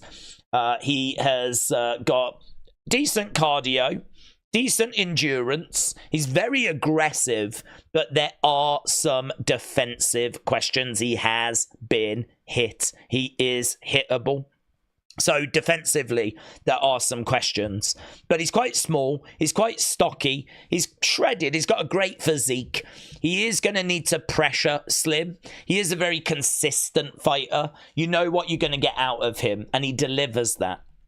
He's not someone that comes in and looks awful, or someone that comes in and looks incredible, but then next time not so good. Like, he is quite consistent with what he will deliver. I expect him to look really good tonight. And Slim is going to really need to be like on his A game. The thing is that Slim's A game, it could be good enough. Slim's A game could be enough to get past GIB. Slim, you know, is unbeaten. He's never been beaten in this space, so it's hard to know what it's going to take to beat Slim. It's hard to know what actually does it. I mean, don't get me wrong, Slim has not looked perfect throughout all of his fights, but it's the result that matters at the end of the day. Slim is 7-0 with 5 knockouts. I mean, that's a really impressive record. You know, he's even got a KO win over Papi. So 4 knockouts, 1 corner stoppage, 5 stoppages in total, 2 wins by decision. Both are predicting knockout wins. This can go 8 rounds. It's the first time that we're going to have had an 8-round Misfits fight. I don't know that it's going to go that far. They're both predicting that we're going to see knockouts, and I agree. I think it absolutely could go that way. So yeah, this very much a fight where lots of people have got different opinions as to which way it's going to go. It does feel like the majority are leaning with GIB. The other thing you need to be aware of is that GIB does not like Misfits. He doesn't seem to like KSI. I think that little segment we had with KSI earlier is a bit of a shame, really, because him talking about how GIB doesn't like him, and now if you disrespect him, you disrespect the company, or disrespect the company, you disrespect him.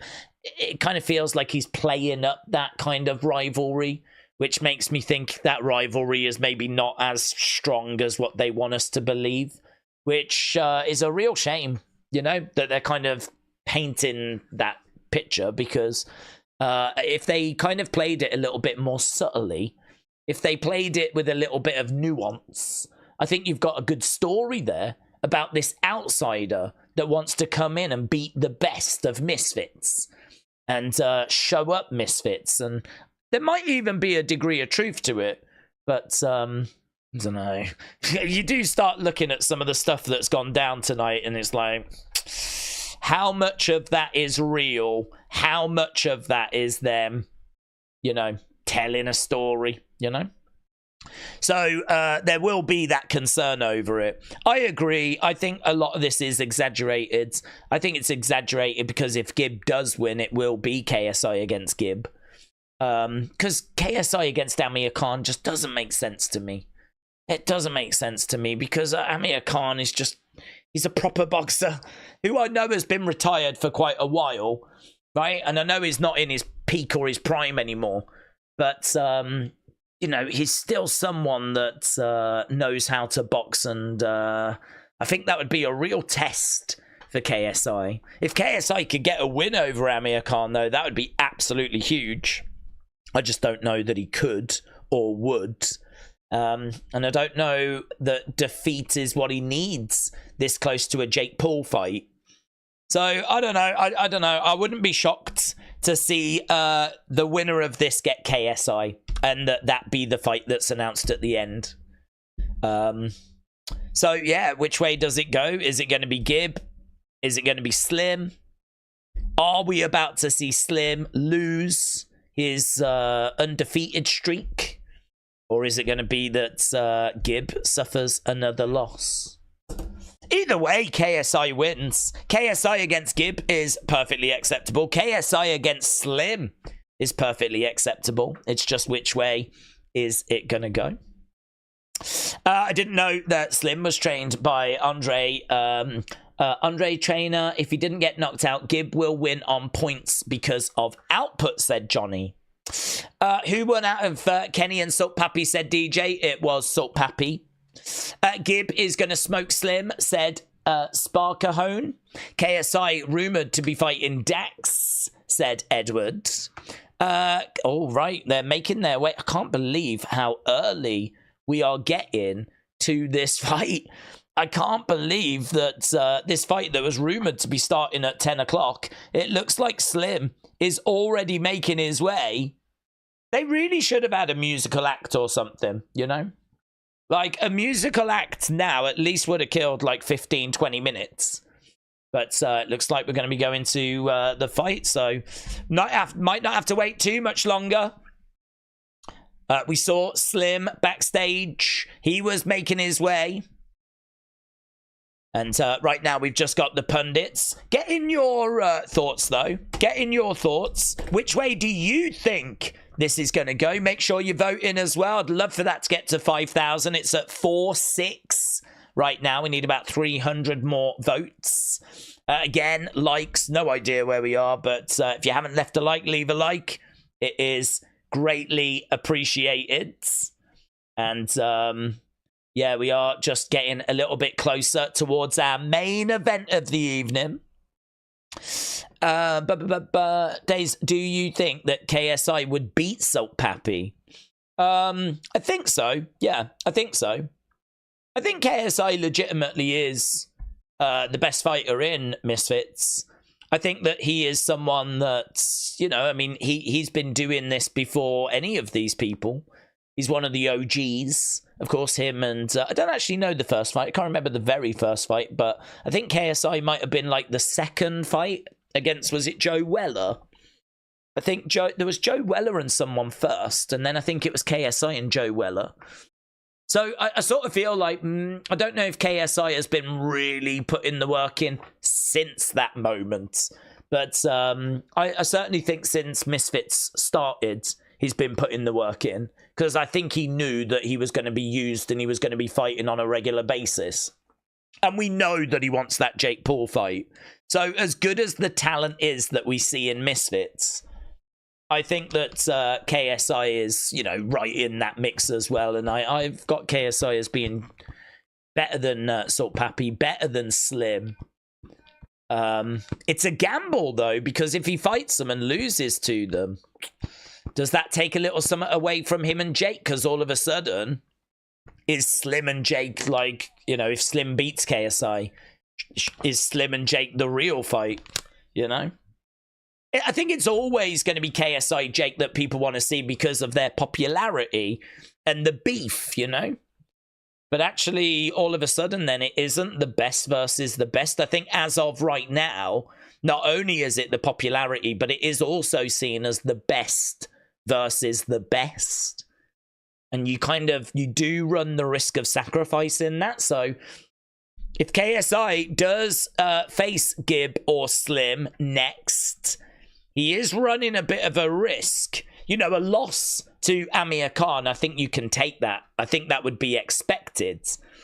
Losing to GIB or Slim would not be expected. And I think then you might just hurt the Jake Paul fight a little bit. People will still want to see it. Of course they will. Of course they will. But I think you do sort of take a little something away from it. So, Slim making his way down.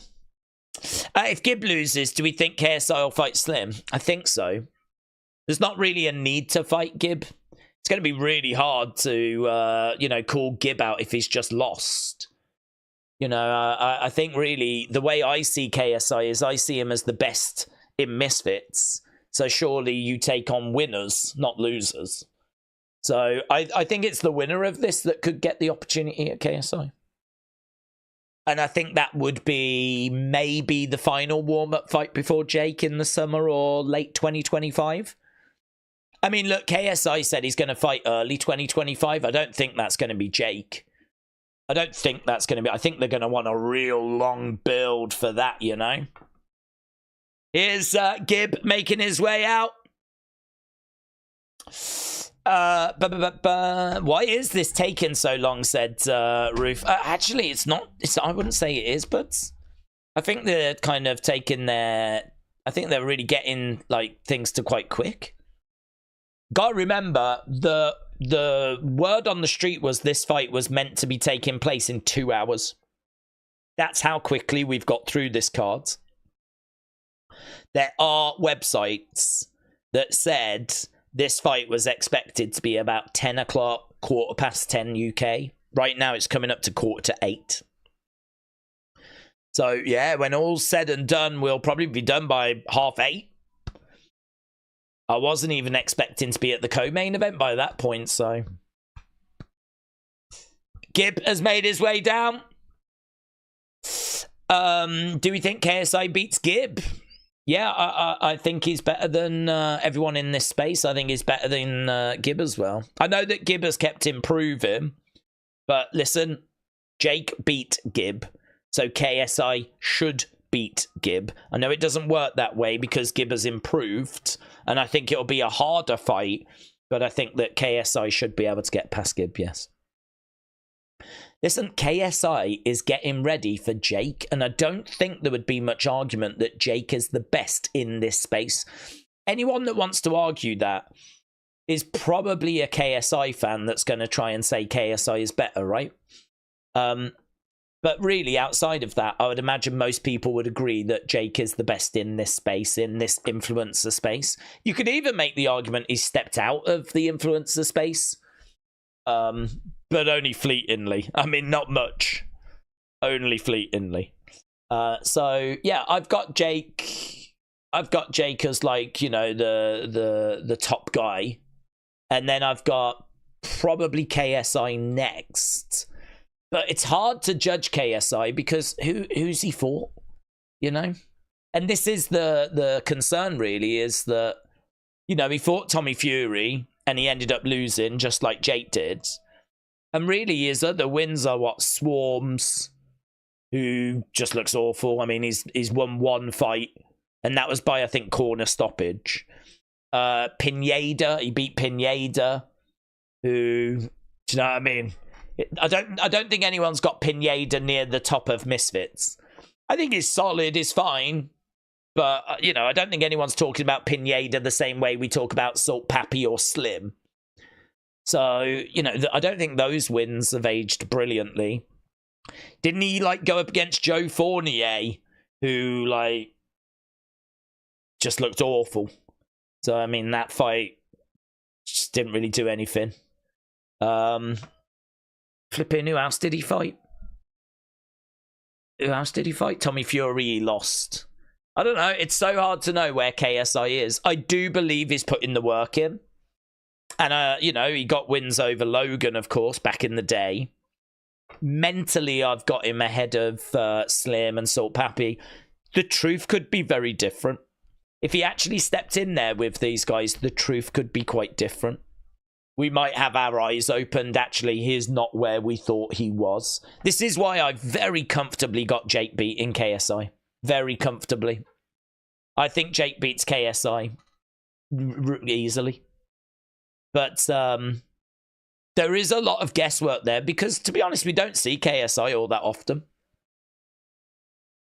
So, yes, I do have KSI ahead of GIB, of Slim, and I could be wrong for that. I could be wrong. It's very hard to know for certain.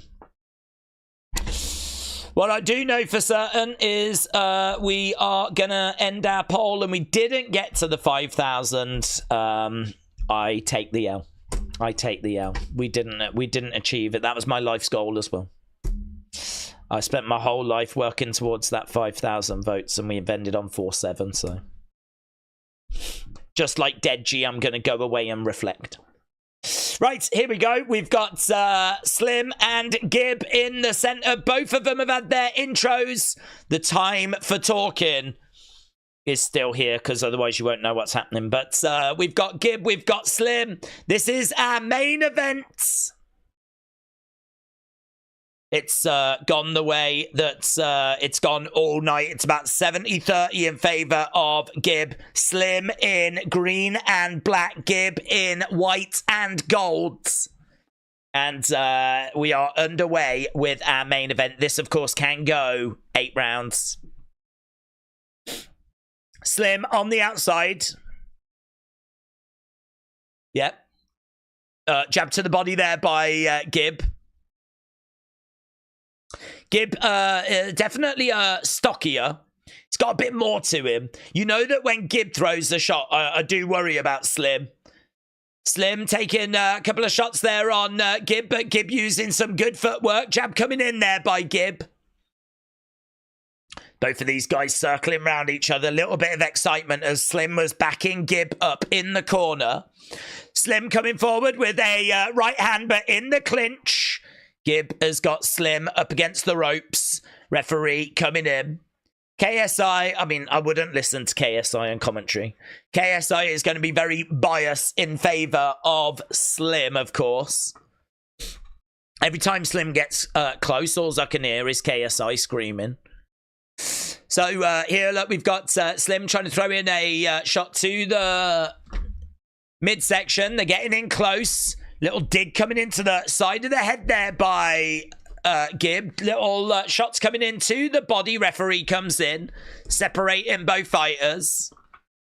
Right now, we've got Slim on the outside. We've got GIB in the center. Slim coming in, looking for a little shot to the body there, doing some clinch work at the moment. Again, little shot coming in. I feel like Slim might just be edging this, but I don't think there's much in it. KSI says that Slim looks relaxed. He looks amazing. Shot coming into the side of the head. In fact, I can't even listen to it. Right, so we've got GIB in the center. We've got Slim on the outsides. Slim circling around, trying to throw in a jab. GIB comes forward, shot coming into the side of the head. You can see some marks on the face of GIB. What I would say is that GIB doesn't seem to wear damage very well. I think he's definitely had a couple of shots, and I do think this is a Slim round. GIB standing in the center into a clinch. There's a little shot coming into the side of the head. GIB drives Slim back against the ropes. Referee coming in, trying to separate both fighters. Again, you can see the marks on the face of GIB. There's a left hand that gets through there by Slim.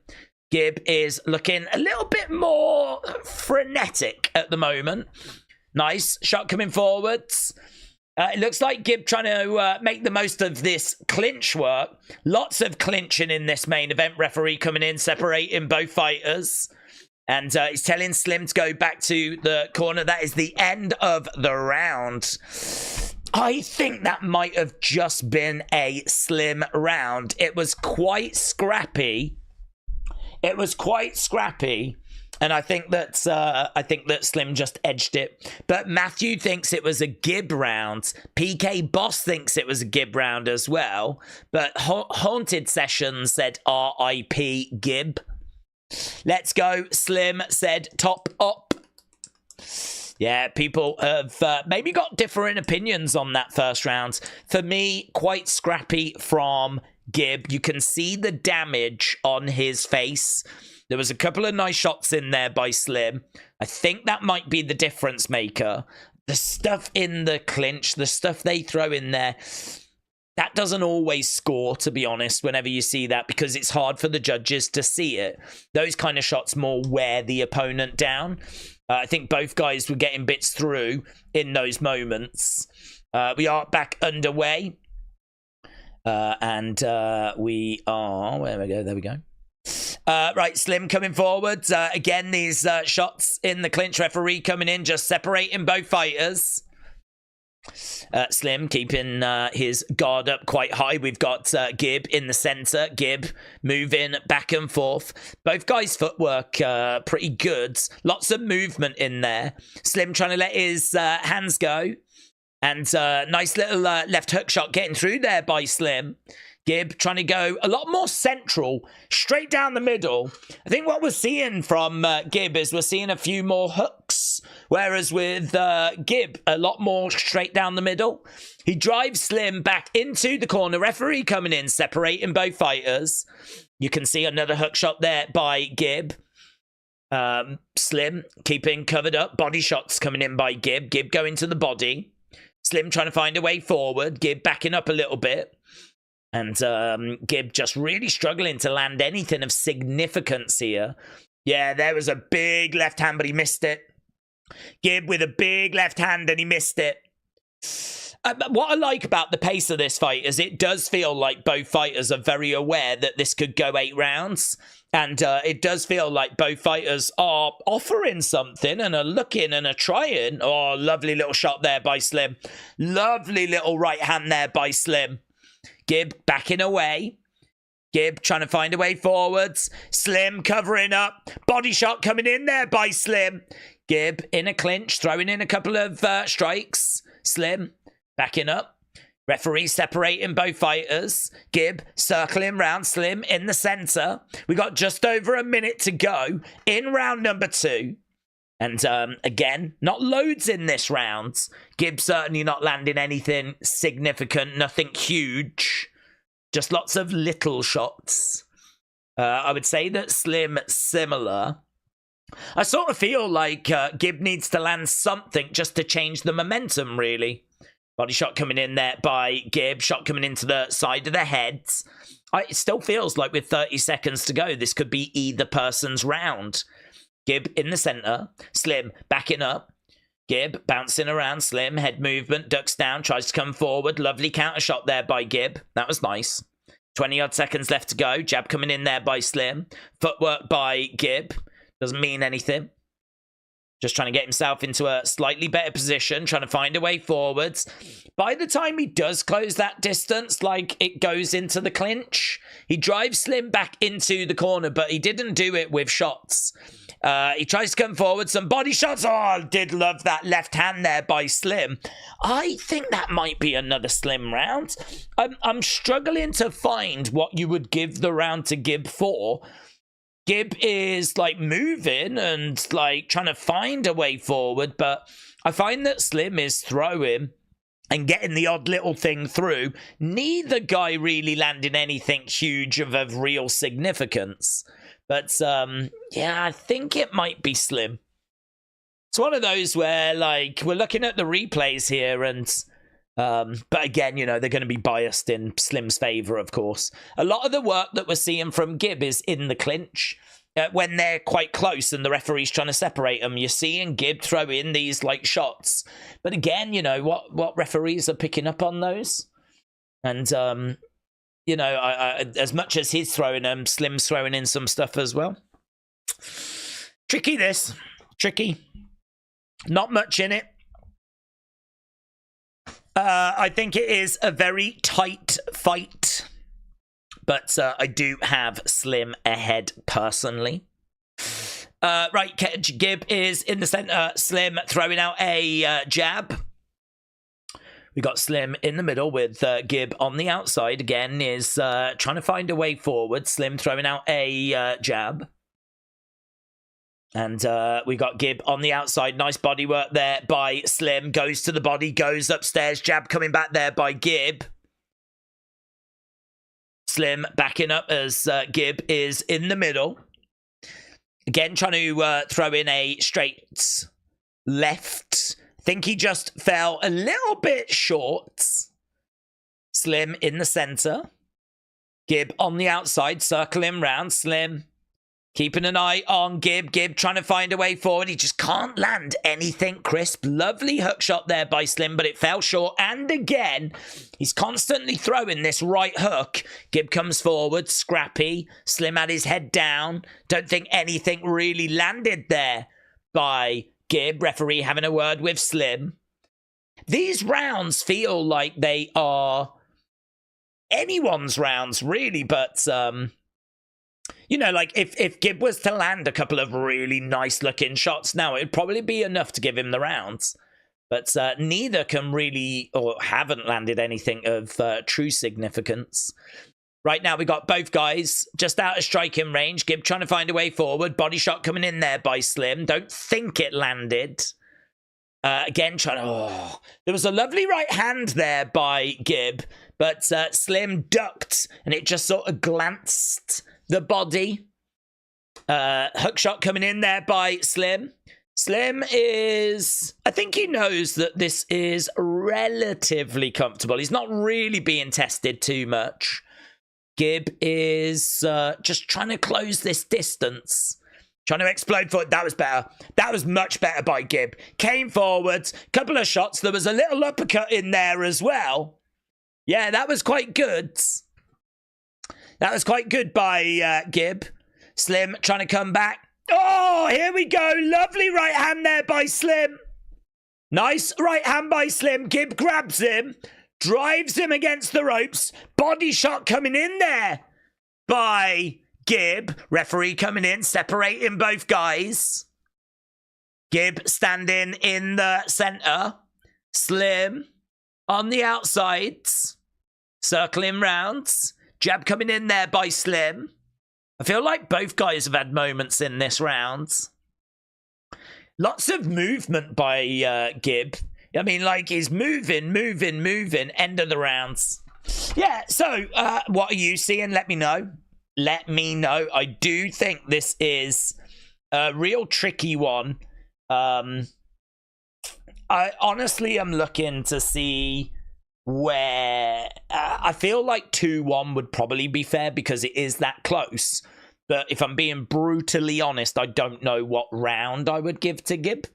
Because I just don't really see GIB picking up the rounds. A lot of people seem to have GIB just edging it. Some people have got Slim. I'm looking in the chat right now, the actual chat, and it seems like there's a bit of a mixed bag here. I think that's how close it is, so... I don't know, did GIB do enough to just take that last round? I don't know. I really don't know. You've got to remember as well, though, there's a lot of people that, because there's such a story that's heavy on this fight, there's people that are not going to be scoring it necessarily as they're seeing it. Jab there by Slim. I've got Slim winning. I've got no doubt that I've got Slim winning. It's just, is it 2-1 or 3-0? But if someone really was to be like, okay, what round did GIB win? I'd be like, don't really know, to be honest. I think the rounds are close. I think they're close. There's really not much in them. I just always feel like Slim does that little bit more just to edge it. There's a right hand there by Slim. Jab there by Slim as well. Jab coming back there by GIB. Slim on the outside, circling around, trying to find a way into the center. There's a shot coming in there by GIB. Hook shot there coming back by Slim. He lunges forward for the body shot. Another shot there by GIB. Maybe we're seeing Slim starting to slow a little here. Maybe GIB is starting to come through. Shot coming back there by Slim. Swing and a miss there by GIB. Referee coming in, separating both fighters. Again, not much in this. We got 1 minute 30 odd to go. GIB in the center with Slim. Slim trying to jab to the body, but GIB stays out of range. Another shot there by Slim, out of range. GIB tries to throw. He's out of range. Would be really useful to see the stats of thrown and landed. That was better by GIB. Stepped in, throwing in some shots to the side of the body, side of the heads. This round feels close. I haven't seen anything of significance from either fighter. This little period here where GIB has got Slim up against the ropes, throwing in some body shots, whatever. That feels like Slim might just have the edge. GIB might just have the edge in this round. The clinch work from GIB has been decent. Oh, Slim goes down, but I think the ref is saying it was a slip. I think he was saying it was a slip. Yeah, he is, you know. I don't know if he didn't just clip him there, you know, GIB. I don't know if GIB didn't just clip him. Oh, and again, GIB's getting through. I think Slim is struggling. He's struggling. GIB looking better in this round. Slim trying to throw some shots back. GIB definitely enjoying some really good moments. This is a definite GIB round. Definite GIB round. Big shot coming into the body. Wow, end of the round, and no doubt about it, that is GIB all day long. If we did give GIB one of the previous rounds, then we could be looking at 2-2. Because that was a definite GIB round. GIB for the win, said Abject Match. Let's go GIB, said Basil the Herb. Yeah, really good. That was a big GIB round. Benny Boy has got it 2-2. GIB the 7-figure late starter, said Basil. Yeah. Wow, I tell you what, this next round is going to be a really big round. This next round's going to be a really big round. They scored them all as a slip. There was a slip in there. I mean, he could have 10-8'd that if they didn't like score it as a slip. Right, round number 5. This one can go 8 rounds as Slim recovered. We're going to find out. GIB with the momentum. Not a bad little fight, actually, you know. It's not one that's full of action. There's not loads of stuff to talk about, but because they kind of are staying at range of each other. Right now, they're up close. Shots coming into the side of the body there by GIB. And he goes upstairs as well. When they get in close, he's doing that damage. Swing and a miss there by Slim. Slim looks okay. He looks okay. GIB looking the more frenetic. He's definitely got more movement to him. He's very impressive. Oh, my God. I love that right hand by GIB. I love that right hand. Oh, God, I just wish it had a bit more pop to it. I just wish it had a little more pop. Because he managed to hit Slim clean with the right hand. And it was a really great shot. But it just didn't have enough power on it. Slim just ate it. No problem. I think Slim's got cut now. Slim's got cut. Jab coming in there by Slim. This is another GIB round. The tide has turned. I feel like Slim was looking good in the early stages. Or just edging it. But I feel like we're seeing GIB. Do you know, the interesting thing about Slim's cardio is it does seem to come on in waves. So sometimes he can look good and then he fades and then it can come back. So if I'm GIB, I am concerned that this is just one of those periods where Slim's cardio has kind of settled down. Both of these guys are throwing some big shots. They're not landing them, though. But there were some big haymakers being exchanged there. Both guys in the center. GIB, jab coming in there by Slim. And GIB circling rounds. Slim. Oh, big hook shot there by Slim. He didn't land it. He didn't land it. Now he's got Slim over by the ropes. Referee coming in, separating both fighters. Slim has a cut just above his eye. Don't know that that's going to play a part in the fight. Of course it could if it obscures his vision.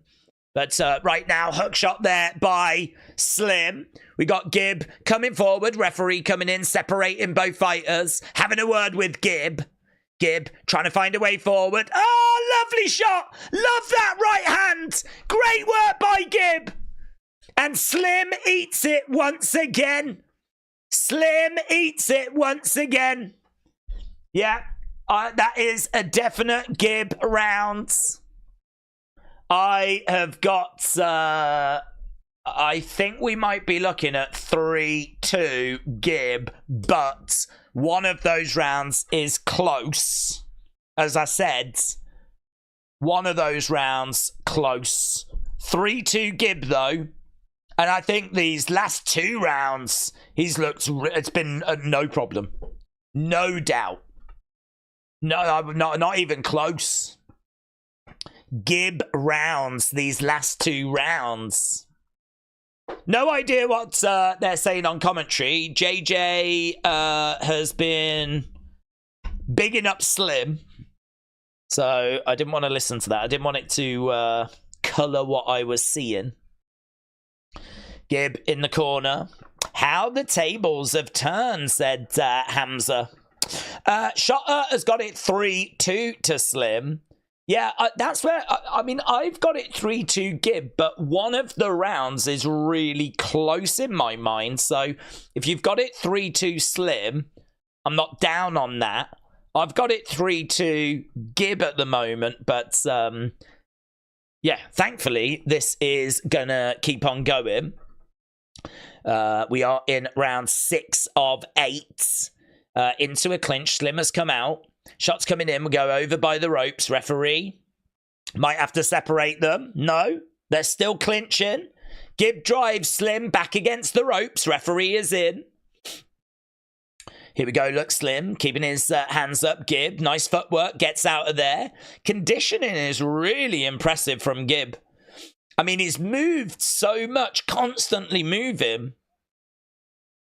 And Slim not seeing anywhere near as much movement out of him. GIB in the center, backing up a little bit as Slim moves forwards.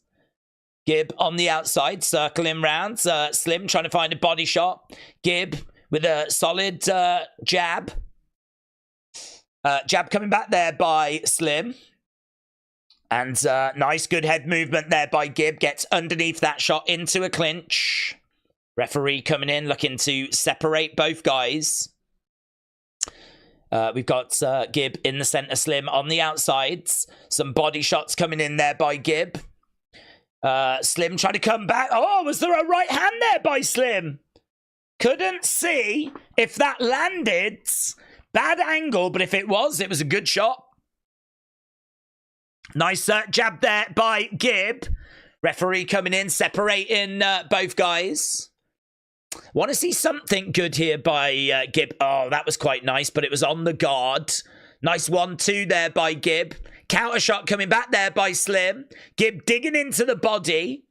This round feeling a little bit closer than the last rounds. Referee coming in, separating both fighters. This is one of those where, I mean, some people have got this 4-1. I don't have it 4-1. So, oh, a little uppercut there by GIB as well. It's a bit like earlier in the fight. Do you remember I was saying that like Slim was winning and I was looking to see, can GIB change that momentum? Well, he's definitely done that. I sort of find myself now doing the same, but in reverse. Like GIB has got the momentum. I'm looking at Slim, like, give me something. If you want me to give you this round, you've got to do something to make me give it to you. And I can't say he has, to be honest. I can't say he has. I kind of feel like this is another close round. Actually, they've both had moments. I do like that, though, at the end there by Slim. Uppercut comes in by GIB, though. Yeah, this is tricky. Tricky. I feel like I'm going to give that round to GIB, but I feel like it's close. I've got it 4-2 GIB, but it's close. It's one of those where you've got to remember this is Misfits. The judges, because these rounds are close, they might be favoring Slim. And this fight is living up to expectation. We were really hoping that we were going to be entertained. We was really hoping that we were going to have a fight that was going to get us talking. That was going to, you know, they were going to throw it all out there. They absolutely are. You can see the damage on both of their faces. And I don't know that we're going to get a finish here. So here we go. Round number 7. Let's see what we've got here. Lots of different opinion on the scores. It does seem like a lot of people in the DAZN chat have got GIB winning. Slim needs to find a way of changing the momentum. Needs to land something juicy. Needs to definitively take this round. Body shot coming in there by Slim. Referee separating both guys. We got GIB in the center. Slim on the outside. Both guys have got marks on their faces. Right now, DAZN asking the question, who is winning? I'll give you the answers to that poll. Nice little shots there by Slim, though. Bop, bop. Oh, lovely right hand coming back there by GIB. Referee comes in, separating both guys. GIB in the center. Really captivating this fight. Really captivating. Another close little round. It's one of those fights where, you know, Slim has looked human in this fight. Slim has looked like a normal boxer. Oh, did he feel that? Was that a body shot? He seemed to really kind of flinch there. GIB, again, lovely footwork, lovely movement. Circling round. Slim trying to reach there for a body shot. No joy. Halfway through round number 7. It's a close little round, this, again. It's one of those where I feel like GIB is winning it, but if they give it to Slim, I can't say it's going to be a huge robbery. I've got it 4-2 at the moment, and as I said, some of these rounds are close. We've got a minute to go here. In this round, GIB being told to just go back to the corner. I'm not sure why. Like, is it the shorts? Is it the mouthpiece? Let's have a look, see what people are saying.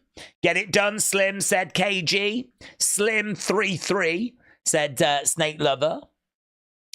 Something to do with the gloves. They're not happy with the gloves. Don't know. They were just having a look at GIB's gloves there for a second. Right, we're back underway. Minute to go. We've got GIB in the center. I can tell you, the poll has finished. On DAZN, 87% of people think GIB is winning the fight. Jab coming in there by Slim. And into a clinch. Some of that, though, might be as a reaction to KSI's commentary. I have no idea what is being said by KSI. But I do see a lot of people bad-mouthing it, saying he's deluded and whatnot. So, body shot there, I tell you what. Slim looks shattered. Slim there, just really, the hands were down. When that got separated, the movement looks so much better out of GIB here. He explodes forwards.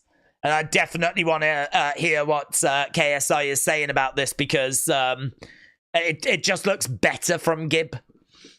Oh, low side of the head. Great work. There we go. One more round to go. I think we're at the point where GIB is ahead by more than one round, and if Slim's going to win this, he's going to need a finish. KSI is talking about his time in Qatar. I think Slim's going to need a knockout in this final round, but don't forget, this is Misfits. He is a Misfits fighter. Are we going to get the Qatar screw job? We can't rule that out. KSI's not talking about who's winning the fight at the moment. That's probably not a great sign for Slim. If Slim was winning, I think KSI would be gloating. There is no gloating going on by KSI. Here we go. Round number 8. The final round. They touch gloves.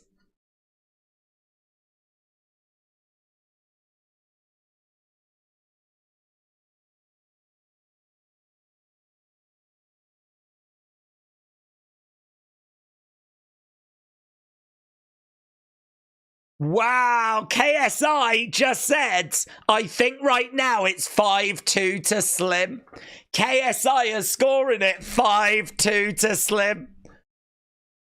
Shot coming into the side of the head there by GIB. That must mean every round that's close, KSI has given it to Slim.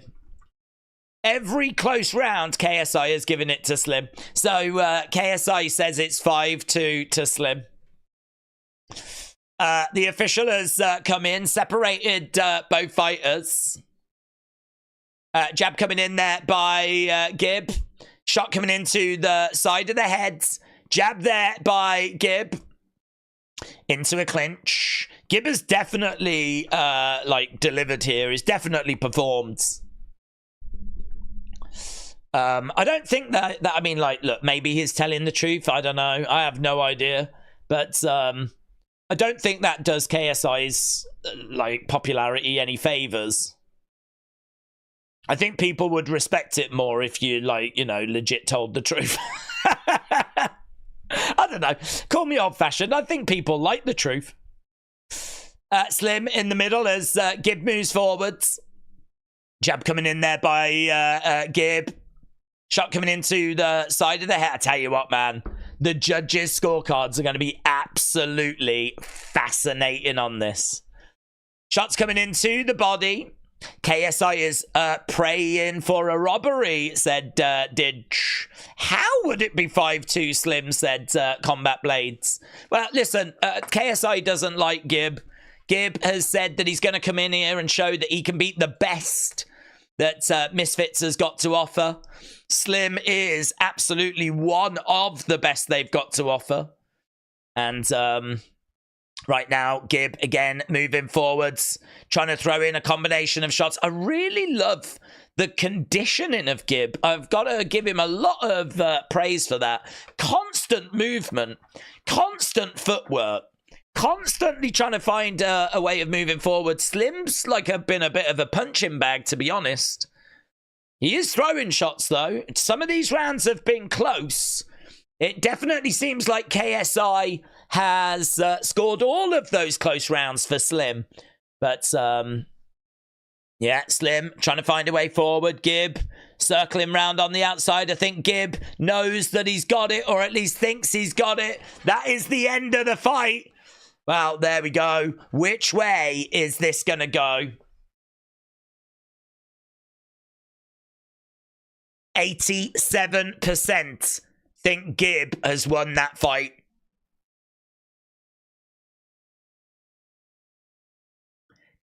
KSI is like, nah, what's going on? Slim has got his arms in the air. This is going to be really interesting. KSI might have a meltdown.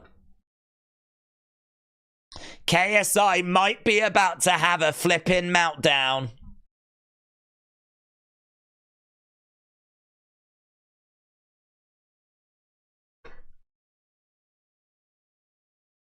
KSI said it's definitely Slim's victory. Omar said GIB's going to get robbed.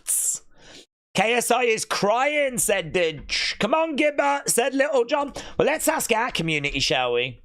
Let's just do a real quick poll and see what you lot think. Who won? That simple.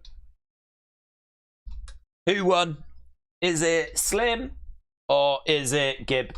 Who do you think got the victory in that fight? Who won? Get your votes in, get your votes in, get your votes in. Because we're going to get the judges' scorecard soon.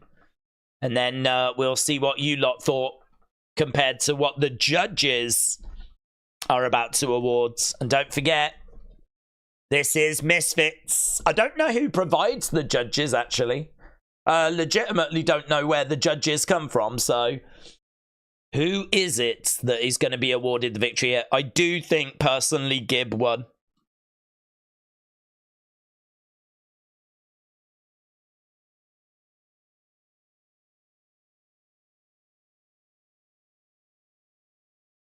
So, even KSI gave round 8 to GIB. There are 2 rounds in there, which I think are 3 and 4. 4 and 5, sorry, that are GIB rounds. KSI said 5 was a Slim round. I completely disagree with that. He gave round 8 to GIB.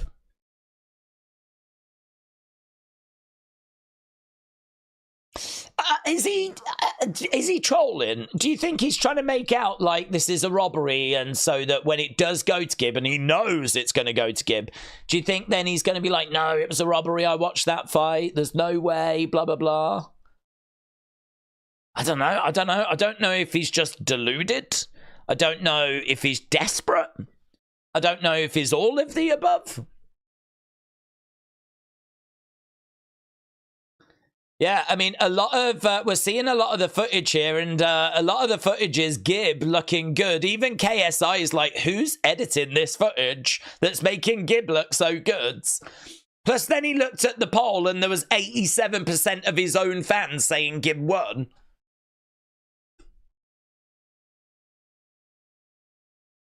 The winner of this could fight Papi, says KSI. Is that really the fight? The winner of this fights Papi? Papi. Okay, here we go. We're about to go to the decision. This is what you lot thought. This is what you lot thought.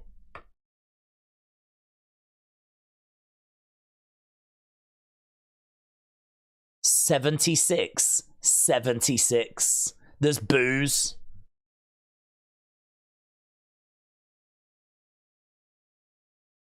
It's mental.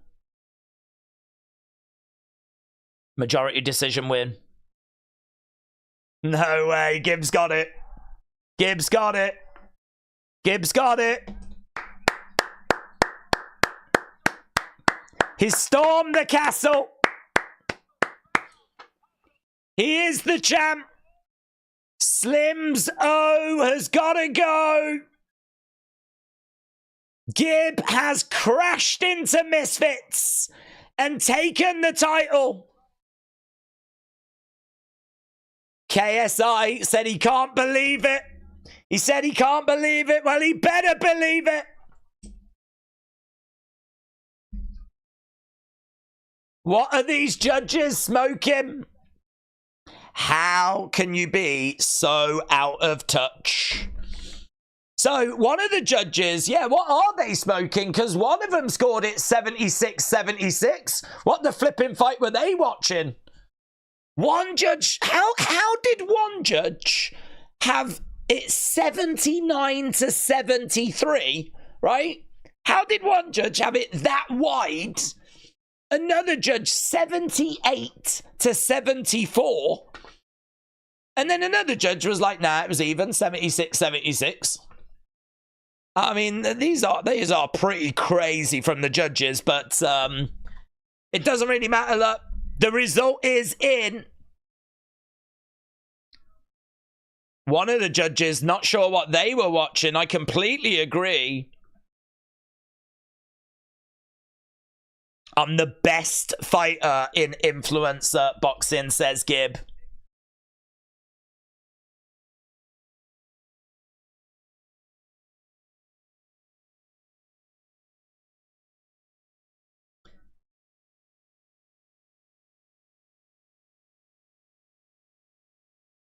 Yeah, I don't think Papi is the fight, to be honest. He's got good boxing ability. He's got a great team. It's just not a good look for KSI, is it? People would have respected it more if he had been just calling it as he saw it. There was a lot of dirty boxing in there, says Slim. GIB was tougher than I thought.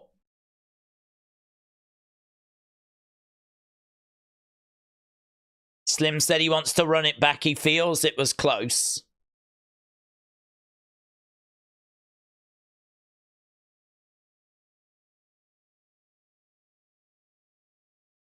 Slim said, I'm still going to be Slim. I'm going to go back to the drawing board. This is a blow for KSI. This is a blow for Misfits.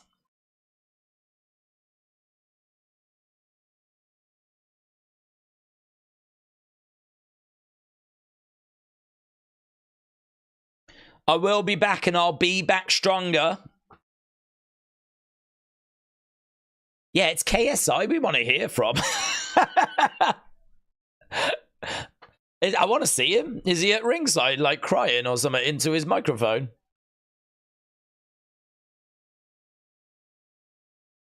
Where's KSI? Get him in there. Do you know what, though? He has not gone in and challenged GIB. I thought he would.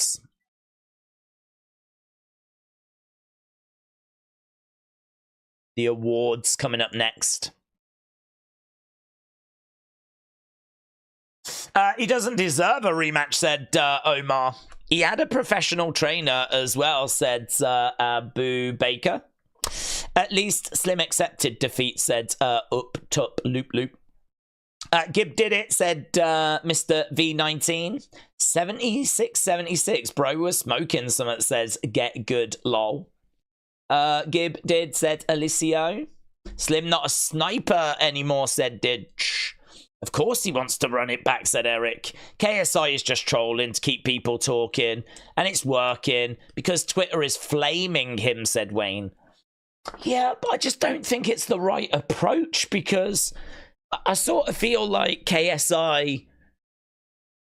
I think you're ruining the respect that people have for you, you know? Why would you want to tell your viewers something that's obviously not true? Why would you want to make out that, like, I've watched this fight? It just makes it seem like he doesn't know what he's watching. It just, like, he might be trolling, right? But it's not a good look. I don't understand.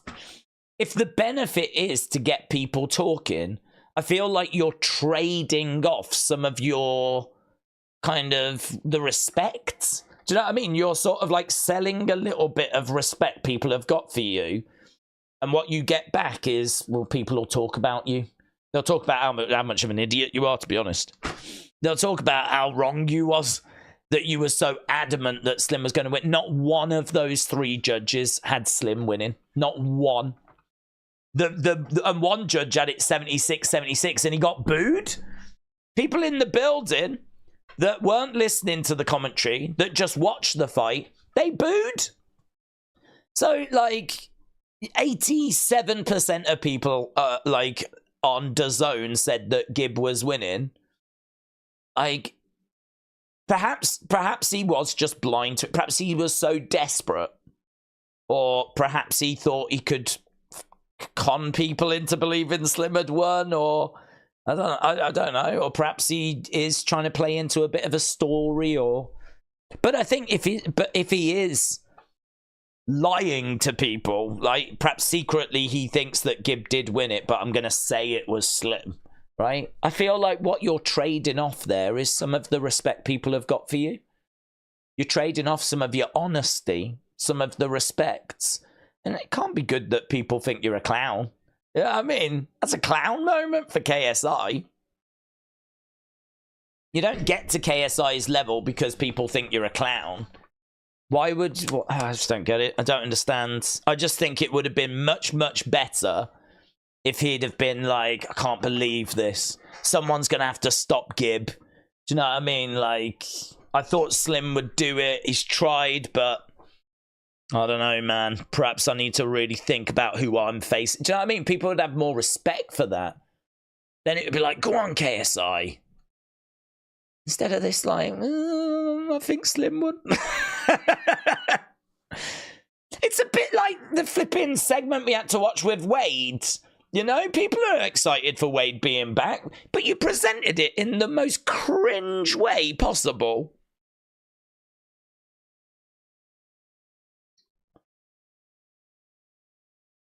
Okay, KSI's talking. He's talking about Salt Papi. He doesn't seem to want to talk about the main event. He's talking about the co-main event at the moment.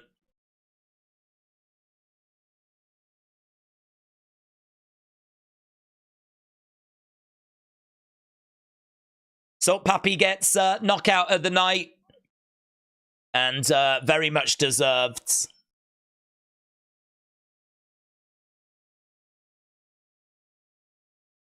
Oh, Mams gives Fighter of the Night to Gib. Fighter of the Night goes to Gib. Oh, look at KSI. He's absolutely wounded. Is absolutely wounded. Mams just gave prime fighter of this Misfits card to Gib.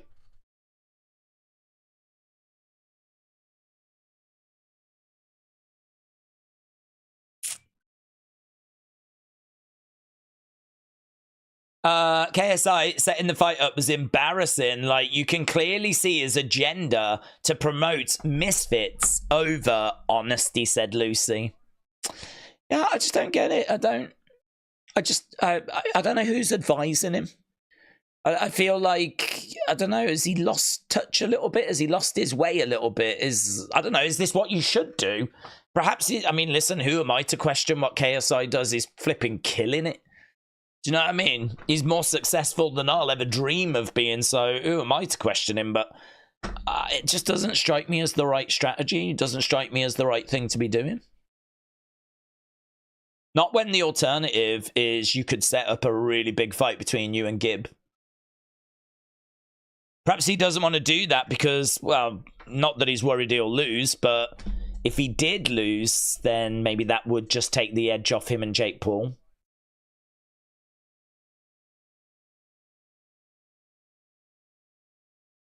He's talking about 2025 being the biggest and the baddest year.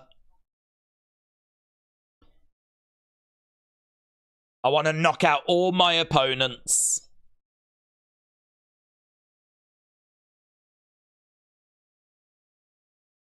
So they're talking about Tommy Fury against Darren Till. That's our next Misfit show in January. I wonder if Wade's going to get added to that. He probably will, won't he? Wade against HS Tikky Tokky will probably be on the Tommy Fury Darren Till card, I would guess. Well, I don't know, actually. How long is they going to need to train? I don't know.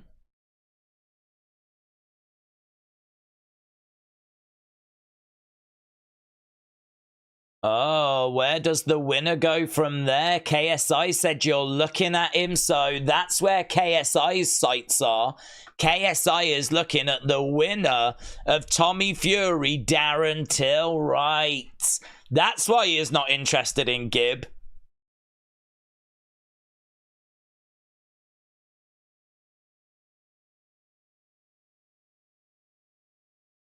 Yeah, well, there we go. So KSI, he has got his sights set on the winner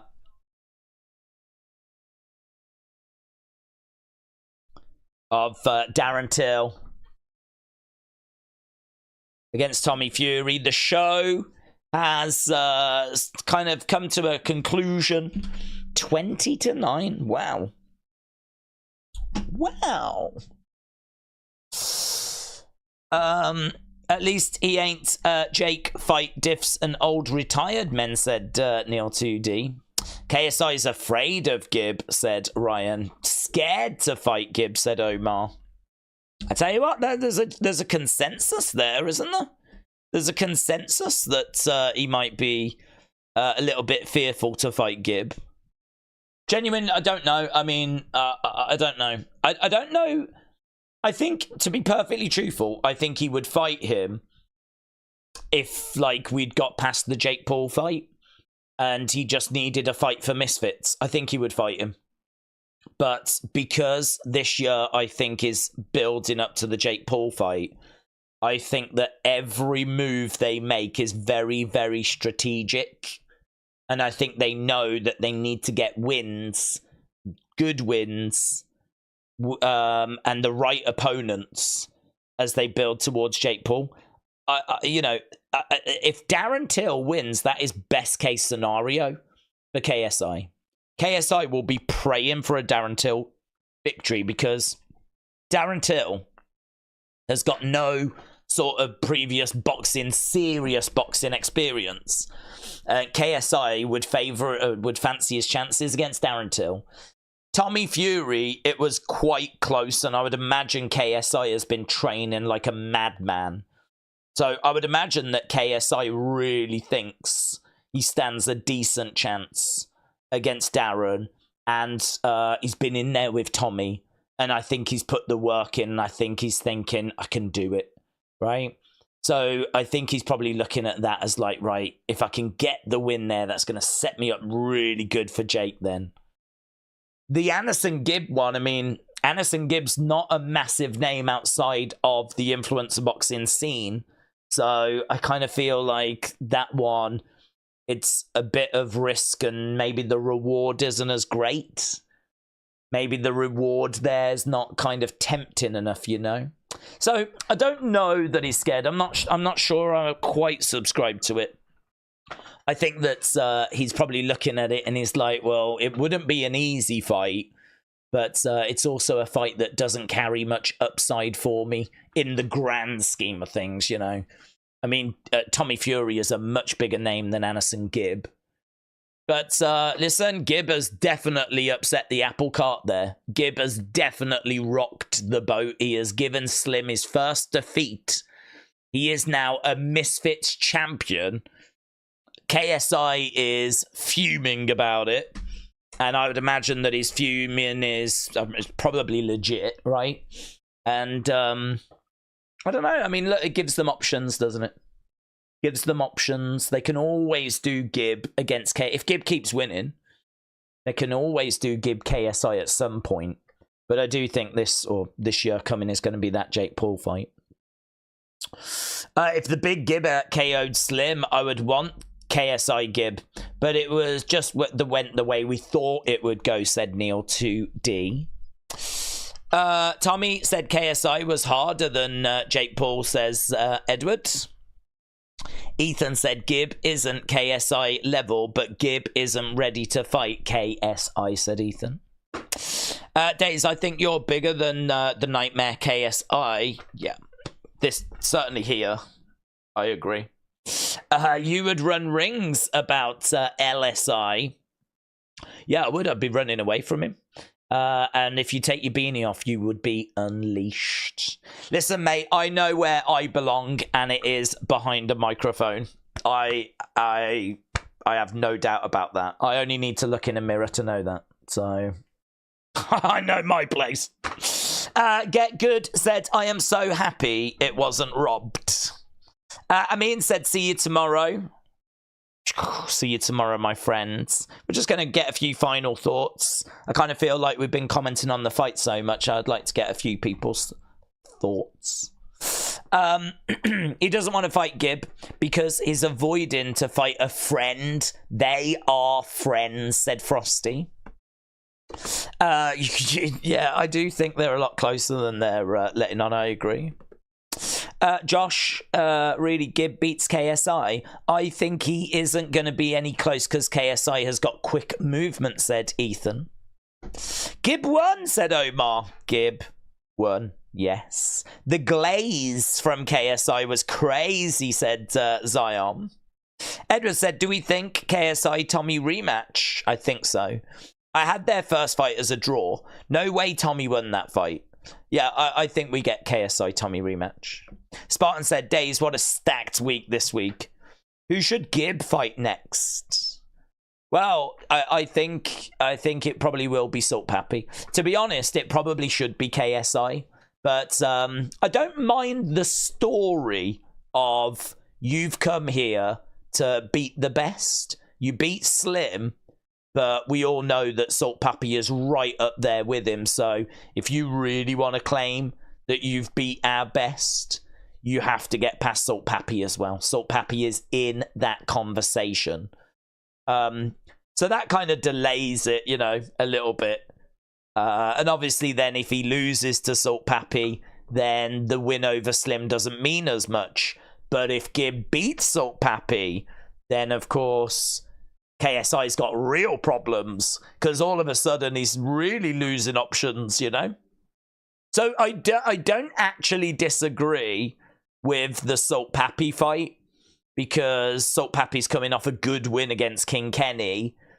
You're sort of moving the goalposts, you know? Slim beats Salt Papi, so really Gibbs should be able to claim he is the best. But if I'm KSI and I know that I'm busy and I've got other things I'm working on, then Salt Papi probably is the right fight, to be honest. And I think there's a little story that you can get out of that as well. Listen, Gib with a win over Slim against Salt Papi, that main event's any card. Well, not the one that Tommy's on, of course. But that main event's like, you know, the February card or the March card or whenever it is. Listen, Misfits could have a really big year this year. or 2025, you know? Because I'm sure KSI is going to be fighting a few times. They've already announced January. You've got GIB in, and he's got a win over Slim. GIB's a bona fide main eventer, you know? So, yeah, they've got some options here. They've got some stuff that they can do.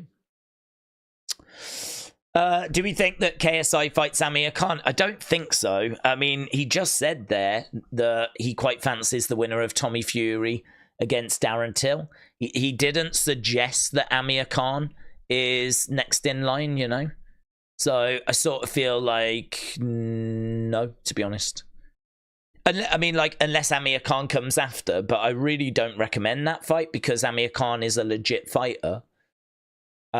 He's been out the ring for a fair while now, though. He's been out the ring for a fair while. When exactly was his last fight? It was well before pandemic. I mean, he's still only 37. There's like legit boxers that are still boxing at that age. So he's 37 years old. He fought in the welterweight division, middleweight division, lightweight division, light welterweight division. As Edward said, you know, there is going to be a difference in size. That's going to work well to KSI's advantage.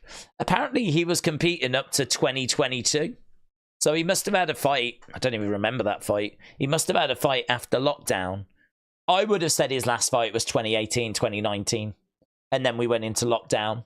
But it looks like he did have a fight in 2022. So, look, this guy's 37 years old. He's had 40 professional fights. 34 of them he won. 21 he won by knockout. And he lost his last fight to Kell Brook in 2022. So he lost his last fight to Kell Brook. But that was only a couple of years ago. He lost to Terence Crawford. I mean, there's no shame in that. Look at the people he lost to. He lost to Terence Crawford. He lost to Canelo Alvarez. Do you know what I mean? Like, so. Haven't we all? I mean, like, the Kell Brook one probably stung a little bit. The Kell Brook fight loss probably stung. But other than that, like... yeah, we're talking about a really good fighter. We're talking about someone that was a world champion. And as we said, if we was to do a top 50, top 100 British boxers of all time, I think Amir Khan's definitely in that list. So it just doesn't seem like a good fight for KSI, to be honest. Doesn't seem like a good fight for him. So I think him against Tommy, him against Darren makes sense. I don't know if he does anything after that or if he goes into the Jake fight. You know, Jake, I don't know what Jake's doing next. But if KSI fights early 2025 against the winner of that one, then obviously, hopefully, he's going to get the win because then that sets up Jake Paul, which I'm guessing would be summer or kind of, you know, later in 2025. I really do feel like that fight with Jake comes next year. GIB, cash the check and bounce, said Ryan. Yes, GIB won without knocking out Slim. Called it, and I'm now up £70. Oh, well done. Well done. Amir has a glass chin. If I'm going to be honest, KSI has a good chance, said Neil. Salt is number 3. GIB is number 2 right now. Yeah. With KSI... probably at number 1, yeah. Days, get your popcorn ready for tomorrow. Yep, SmackDown. We're back tomorrow for SmackDown. Of course, we're back on Saturday for Survivor Series. Who do we think Slim should fight after this? Kenny or maybe someone else? Don't know, to be honest. That one's a tricky one, isn't it? Because he's sort of seen as being like right up there as being like one of the top guys. I mean... he could have the rematch with Salt Papi. I mean, I feel like Slim beat Salt Papi, so, you know, he was ahead. Salt Papi's won, Slim's lost, so now I feel like they're quite even again. So actually, Slim and Salt Papi, they seem to be kind of on a level playing field, but obviously Salt Papi probably next for GIB. So then, like, I don't know, you're really having to dig into the top end of Misfits. What about, I don't know if it would work, but what about Anthony Taylor? Because Salt Papi faced Taylor and Taylor got the win. So why can't Slim face Anthony Taylor? That might be the fight I would make. Have they faced? Am I tripping or something? Is that a match that we've already had? It could be. It's hard to know where we've been, to be honest. Anthony Taylor would come into my mind. We haven't really spoke about Anthony Taylor, but good fighter, you know. I think he's really put it together. And let's have a look at Slim. There we go. Slim has not faced Taylor. So, yeah, he's not faced him. Has he? No, I don't believe he has.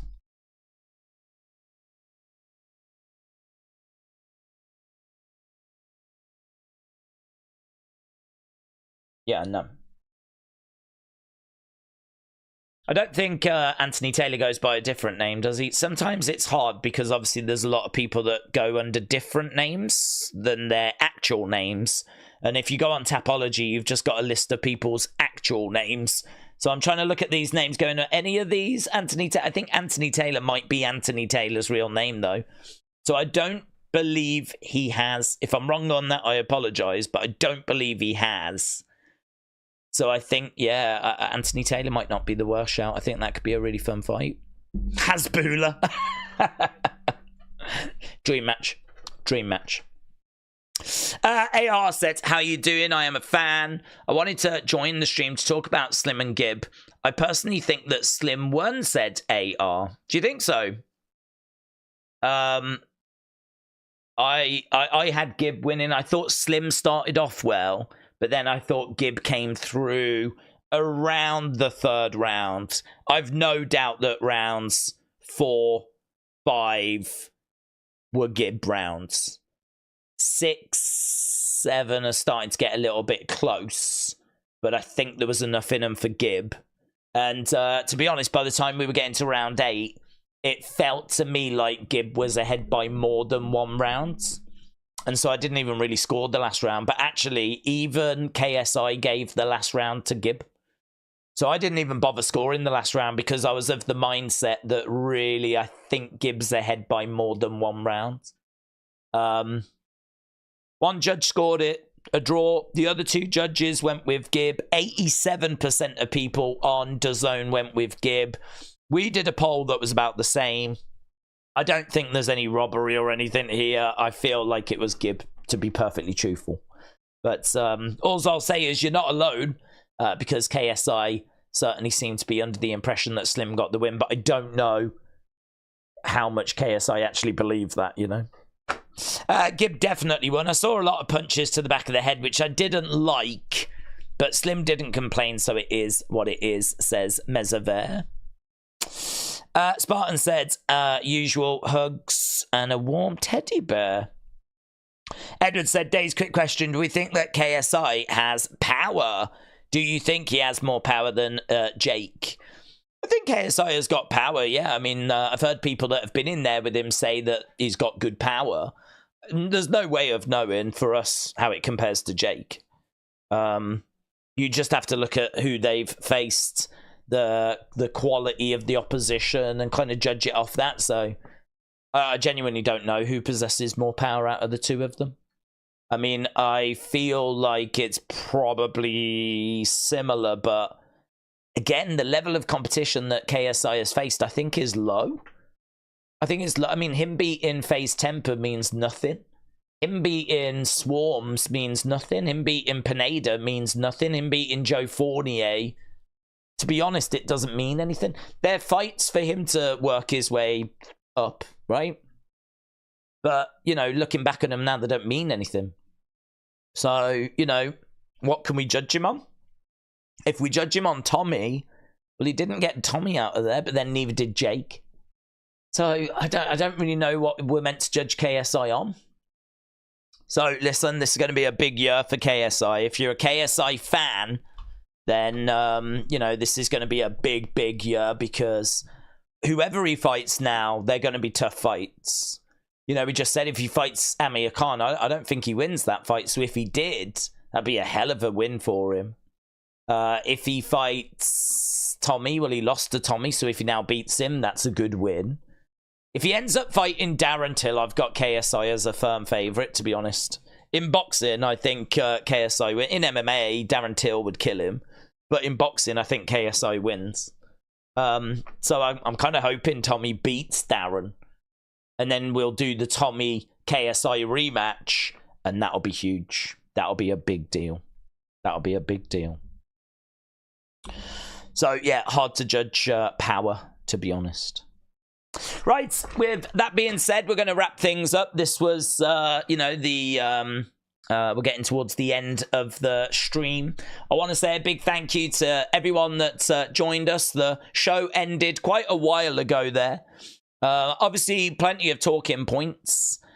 Some fights underwhelming. Some fights living up to expectation. Really enjoyed the main event. Obviously, co-main event wasn't quite doing it, but we got a big knockout at the end. And, yeah, you know, I think all in all, I was entertained. Definitely some cringe moments in there, but it doesn't matter. You know, it doesn't matter. I think I don't feel like my money was wasted, and I think that people had a good time. So it's all you can ask for, really. And I think it sets things up rather well for 2025. So there we go. Thanks a lot for joining us. Really appreciate the support. Have a great evening wherever you are. Have a happy Thanksgiving. If you're in America, of course, it's still Thanksgiving over there. So hope people are having a great day, and I will see you again next time. We're back tomorrow for SmackDown, Saturday for Survivor Series. We've got plenty of UFC coming up. I'd love to do the January card for Misfits. So obviously, we just need to see what else is on that weekend. But loads of stuff coming up on the channel. So thanks for the support. Have a great evening. Bye for now.